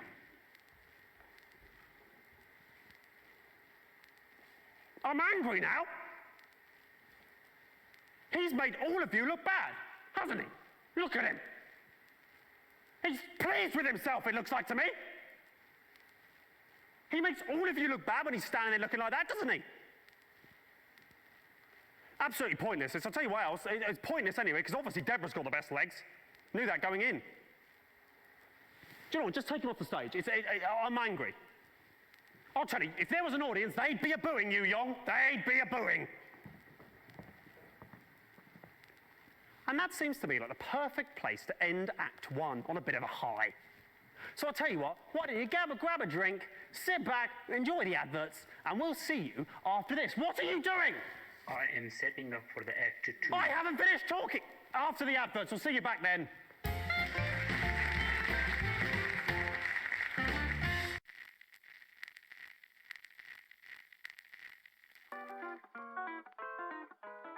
Ah, what a beautiful day.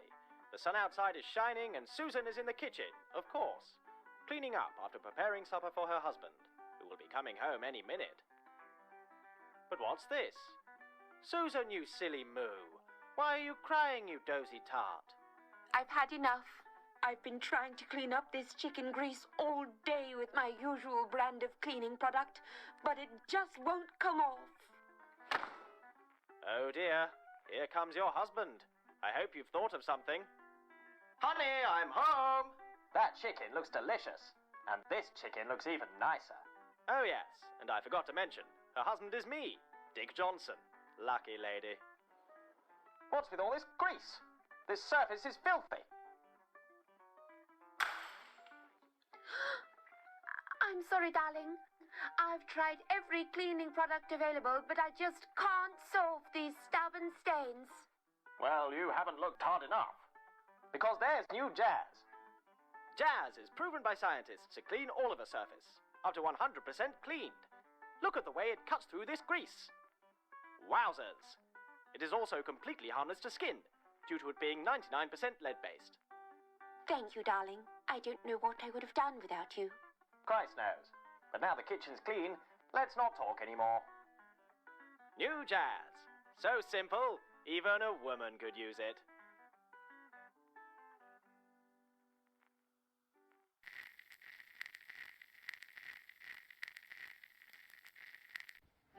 Welcome back to the St. Fanny's Hospital's TV fundraiser for dying children. Here's Graham Bannon.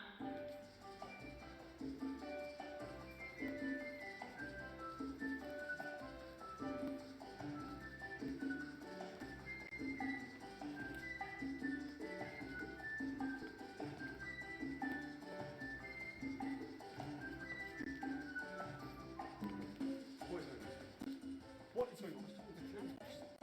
Looks a mess, isn't it? We all end up looking like idiots, don't we?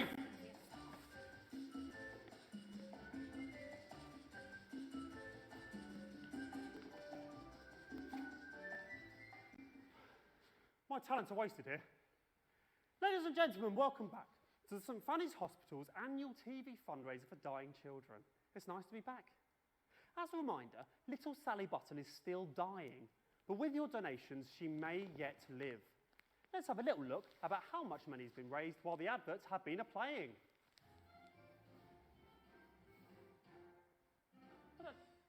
brilliant. We've made 100 goals. That's amazing. Yes, very good. And who do we have to thank for these donations? One very generous donor, actually. Fantastic. Well, tell me their names so I can thank them live on national television. I don't actually know his name. It's annoying. Thought we told you to take the names when you answer the phones. It wasn't over the phone. It was him, the guy, the new producer. He gave the money. Right. So we haven't had any calls. The phones still aren't working. No, the phones are working. And we have had a few calls, but none of them wanted to donate. It was mainly complaints against you. What do you mean complaints against me? Well, I think people think that you're a bit rude. Stop! Sorry for that swear. Well, you can censor that if you want. A bit rude? People think I'm a bit rude. I played that! After all I've done and continue to do, people think I'm like this. Has blown my mind. Okay, ladies and gentlemen, magic has always been rude. I'll give them rude. Here's the magic hat. Nightmare.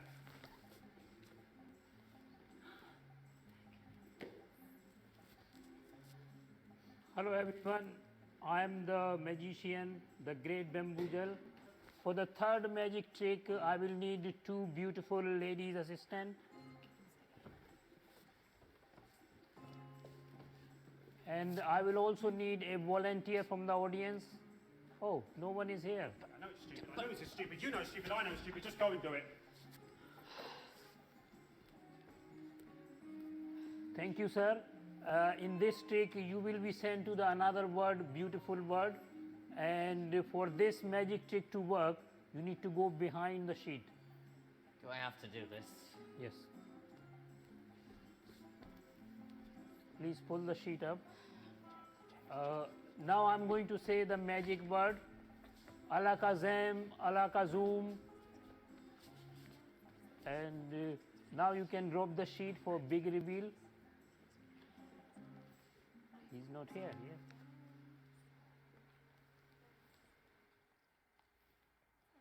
You can take the sheet. Ladies and gentlemen, I am not happy. I'm not happy at all. I don't know if it's clear what happened there. I think it is. That's Raj. I'm not Rose, I'm the great bamboozle.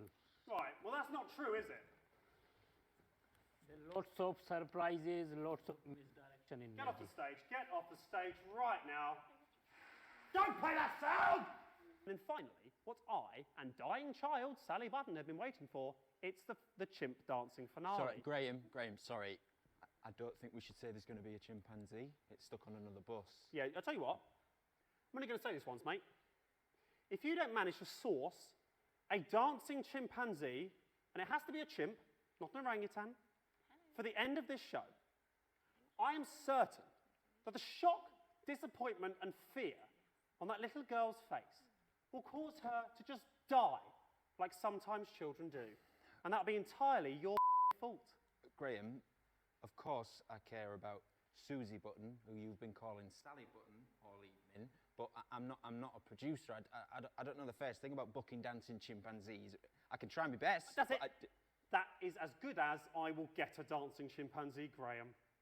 Now you're here, what can we expect next? I assume it'll be the fire-breathing man or something incredibly similar. No, he's on the bus, but we've got something better.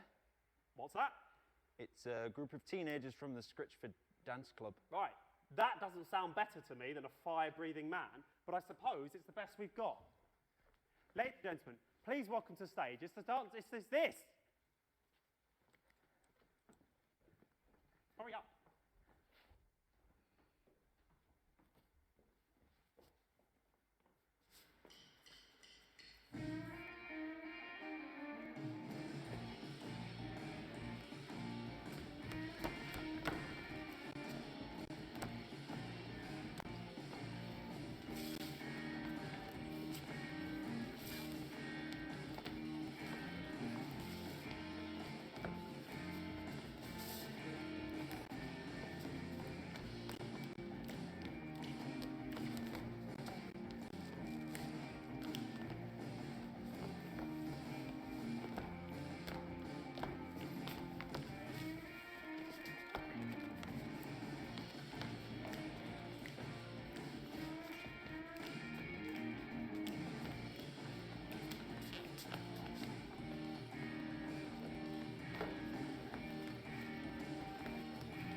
bad at all. Na, na, na, na, na, na, na, na, na, na, na.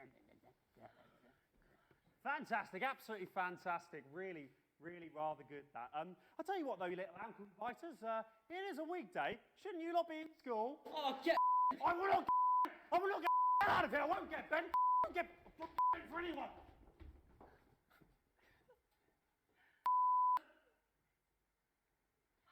Drum roll, please. What? What? That carries on. Look at that. It's still going, but £5 grand. There's at least £5 grand. Girls, this is incredible. Actually, we haven't made that amount yet. That 5's supposed to be a 2. I think he's made a mistake. What do you mean he's made a mistake? Who's he's made a mistake? Who's moving that machine?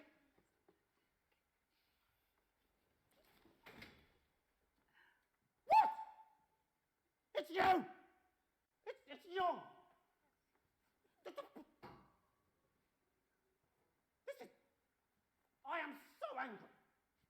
I thought that it's still moving. I thought that this was a brilliant, state-of-the-art machine. But it isn't. It's just Young, sitting behind this, moving those boxes. You should be ashamed of yourself, Young! Good news, though. We've now raised £2 grand for little Sally Button, so we're a tenth of the way to our target. Absolutely fantastic. So now we're heading towards the end of the second act. Stop talking. The end of the second act. I'm pretty sure, James, the acrobat from earlier, will dive into that bucket of water now. No, I won't dive into that bucket of water. No, swear word there. Apologies for that. Hopefully that will sort that out. No, that. I just went to get my money, and he told me that you said I shouldn't get any money. Where's my money, Graham? Well, what's happened there is that he's lying. He's not lying. That guy is the only one who gives a crap what is going to happen to that girl. You, Graham, are a How dare you? I'm trying to save a kid's life here. Ladies and gentlemen, I've just learned backstage that half of the 20 grand being raised here tonight is going directly to Graham Bannon as a performance fee. What do you think of that, people at home? It's a disgrace. I think, ladies and gentlemen, right now, live on stage, Graham should agree to donate his entire fee to Susie Button's family. How about it, Graham? How much you actually care about Susie's life? That's a difficult one. Now, of course, I care about the life of the child, but I'm also pretty sure that the viewers at home want the talent to get paid fairly for their work. Actually, I have someone on the phone right now that says they don't want you to make any money from this. Yes, me too. I'm hearing Graham's a dog, Graham's selfish, Graham's cruising for a bruising. Yes, basically all my callers are saying Graham's So,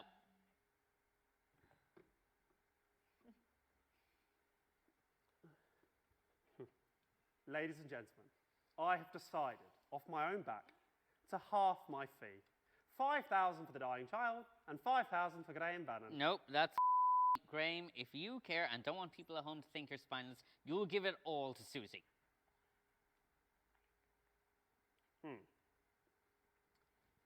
You know, Acrobat James, there comes a time in a man's life when he has to decide what sort of a man he wants to be. Are you going to donate the money? Yeah, I was just doing a speech about that, yes. Well done. So that should bring the tally up by 10,000. Plus, I'm happy to donate the fee they offered me of 150. You offered 150 for falling on your arse. So I make that to be 12,155.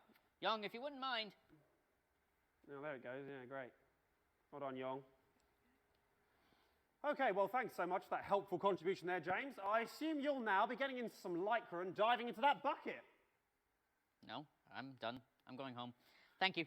No, you're not. Get in the bucket. Get in the bucket. Someone grab him and put him in this bucket. We need someone to go in this bucket for the end of the act. Yes, yeah. Found somebody.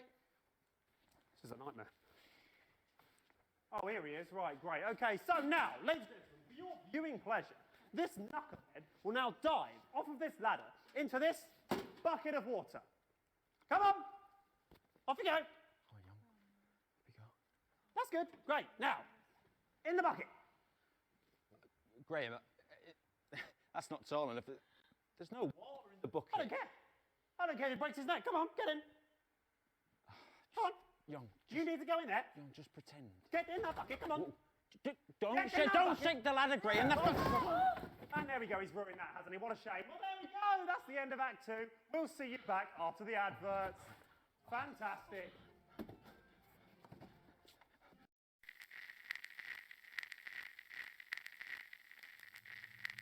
Hey, baby. How do you fancy a date sometime? Are you joking? I wouldn't date you if you're the last man on earth. Oh dear, Johnny. How did that make you feel? I feel like a chicken head. I ain't never gonna get a broad like that. Say, what are you smoking there, Johnny?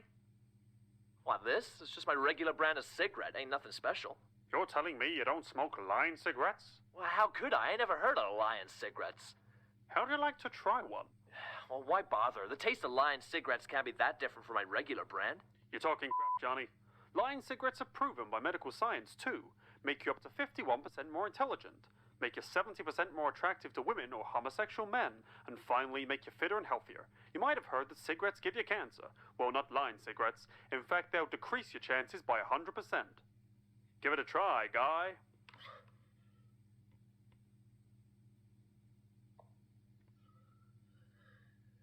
Hold on. Something's happening. Whoa. One smoke of a Lion cigarette and I feel like a new man. Hey, hot stuff. Are you coming to bed? Don't mind me, champ. You run along now.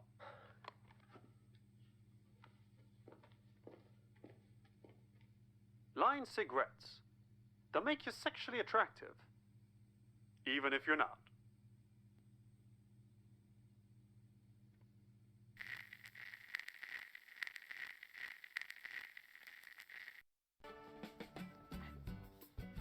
Welcome back to the St. Fanny's Hospital's TV fundraiser for dying children. Graham Bannon is still here.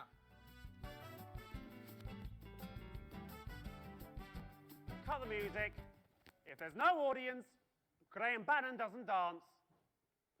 Hello and welcome to the third part of the St. Fanny's Hospital's annual... well, it's not annual. They're not going to do another one, are they? TV fundraiser for dying children. And dying national television, it seems. And, you know, speaking of dying, is the child still dying? I'm pretty sure it is. And looking at that, no more money has been raised while the advert's been playing.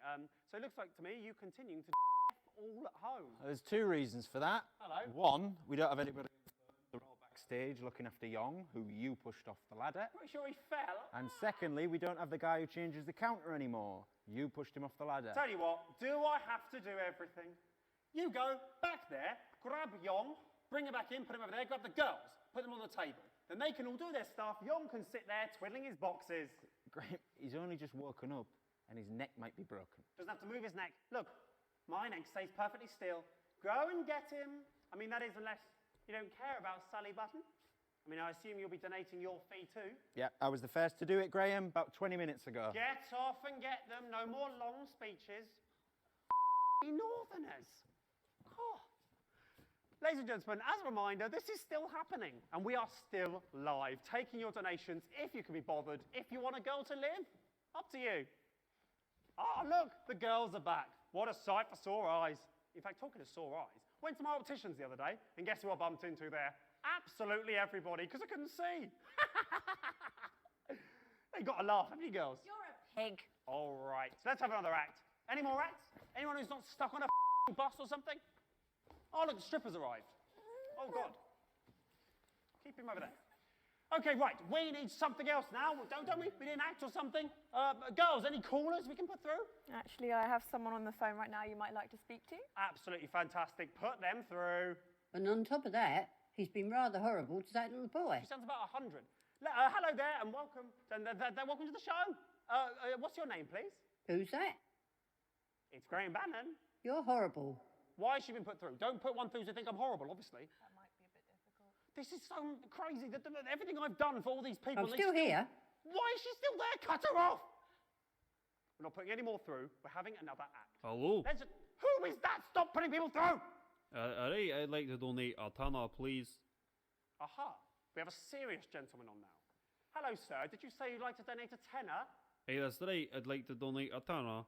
A tenner to the fund to stop Graham Bannon being on TV. No, don't play the laugh sound. Wasn't funny. Oh, so you think you can do better, do you? Aye, that's right. Okay. The stage is yours. Go on, tell a joke. Tell a wee joke. Alright, I'll do the joke. How many Graham Bannon does it take to screw in the light bulb? Something like this. That depends on the fee. No! The joke was horrible. The joke was horrible. No! We're not having horrible jokes.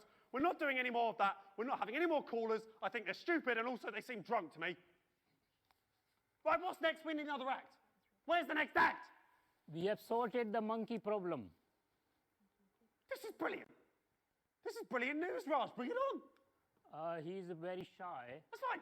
That's fine. We get fine. Bring it on. It wants everyone to close the eyes for big reveal. Okay, right. Everyone close your eyes for the big reveal. Don't ruin this, girls. Close your eyes. We are ready. It's very big. Okay. You can open your eyes now. Okay. It's very strong. It's carrying me on its back, and it has banana. It's offering banana to you.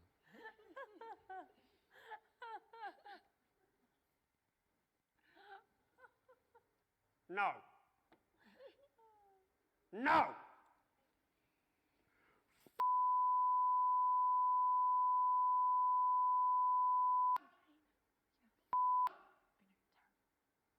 No. That is not a real monkey. That is not a real banana, is it? And these are not your legs. Ouch. Ouch! Get off the stage, I'll give you ouch!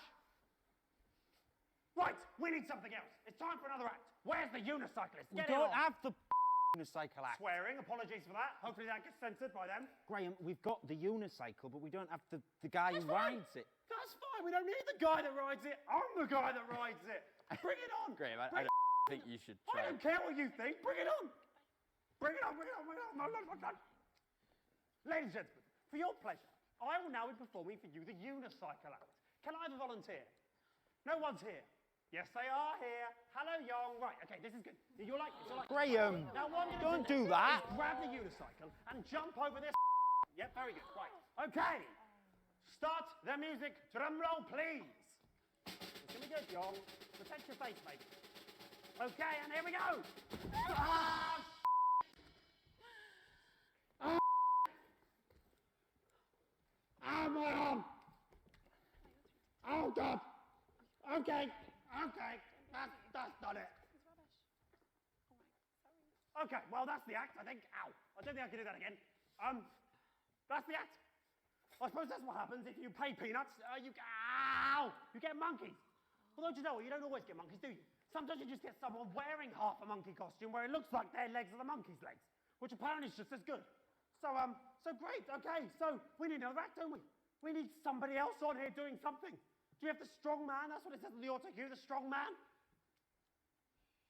Oh, look! Oh, sorry, I don't want to be in the way of this. It's Raj, isn't it, again? And he's doing that. Is that good? Is that entertaining? Is that what you want? Raj doing that, laughing. Is this going to save a child's life? And speaking of saving a child's life, are we doing that? Has any more money been raised? How much more money's been raised? It's actually gone down a bit. People are asking for the money back, and I think you're scaring them. That's fine. That's absolutely fine. Come on, do what you're getting paid to. Update the score. Come on, put it down. Great. So the money pops down and still less money. So even more to raise for the girl in the next 5 minutes. Brilliant. Right, what we need is to do a get-rich-quick scheme. Who's got some ideas? Ah, I've got an idea. Just had it. Looking at these ladies. Lovely. I know what. Let's set up a little kissing booth. Nice little table, nice little cloth, little bit of lipstick. Sounds good to me. £10 a pop, right? I'm sure these lads would like it. They've been ogling them all evening. That sounds good to me. Right. So, how much for a kiss, ladies? No, Graham, you're bleeding. Does it? Ah, don't be such a tease. Go on, Linda. Pucker up, darling.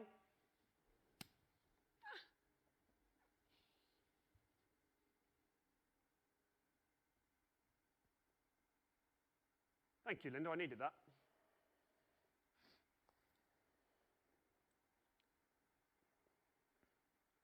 Okay, well, that has gone wrong. That has gone awry. I'm sorry if that's my fault in any way. I don't know if it is. I think I know whose fault that might be. But there we go. What a shame. What a shame. I'll level with you. It's looking unlikely we're going to make the money. Haven't got long left. It looks like that might be the end for little Sally. It is actually Susie. Whatever. She'll be dead soon. And so will my career. So 2 deaths in the same evening. And if you ask me, it'd be hard to weigh them. They're both equally sad deaths. Oh, well, that's the end of that. I suppose that's the end of the show then. Thank you very much. Graham! Great news. The monkey's turned up. Yeah, it's not the monkey, is it? It's just Raj or something around. No, it is a real monkey. Look, I haven't got time for this. It's obviously not a real monkey. Don't get my hopes up. It's not going to... Oh, my God! Oh, my God! That is a real monkey. Yes! There it is! Get away from it. There it is. Ah, it's a real monkey. Now we can do the dance and save the show. Save my career. The girl. Come on. Just do the dance. Don't scratch your head. Do the dance. Come on, do the dance. Come on, do the dance. Don't snooze at me. Do the dance there. Do I have to spell everything out so you put your arm in? Oh, crap. No, he's punching me. Somebody shoot it. Somebody shoot it. Ow! Kill it. Enough! I've had enough. I'm the producer. I'm in charge. I want everyone to stop and listen to me. We've forgotten what's important here. Little girl's life's on the line. We're all acting like children. Listen up. Do as you're told. Linda, Deborah, Barbara and Raj, get on the phones. We've still got enough time to get some donations, but we need all hands on deck. Yong, I know you don't understand what I'm saying, but we will get you to a hospital as soon as the show is finished. Just hang in a little bit longer, okay? Yeah, that's fine.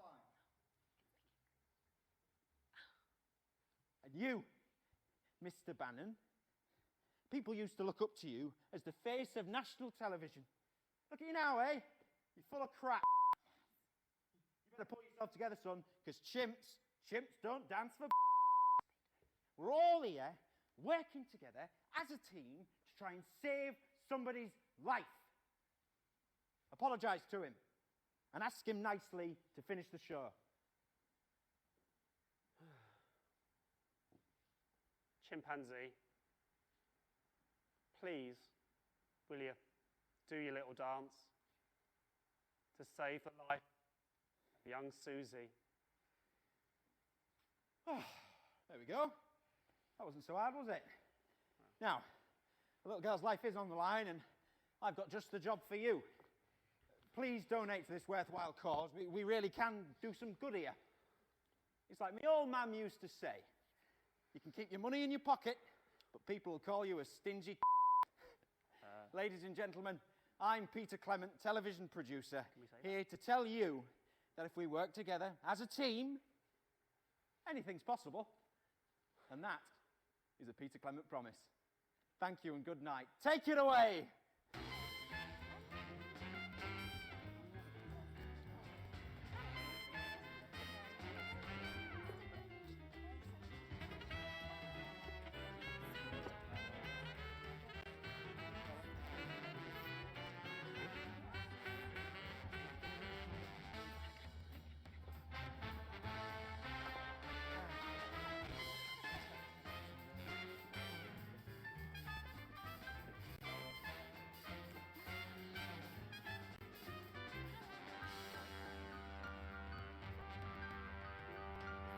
Brilliant, brilliant. Do you want to go away actually so I can get...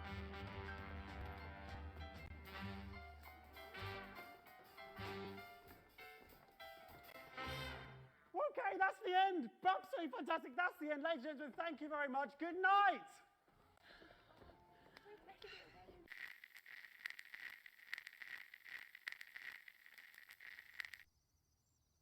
What a glorious day, the country at its finest. Beating sun, wonderful fresh air, and Graham Bannon.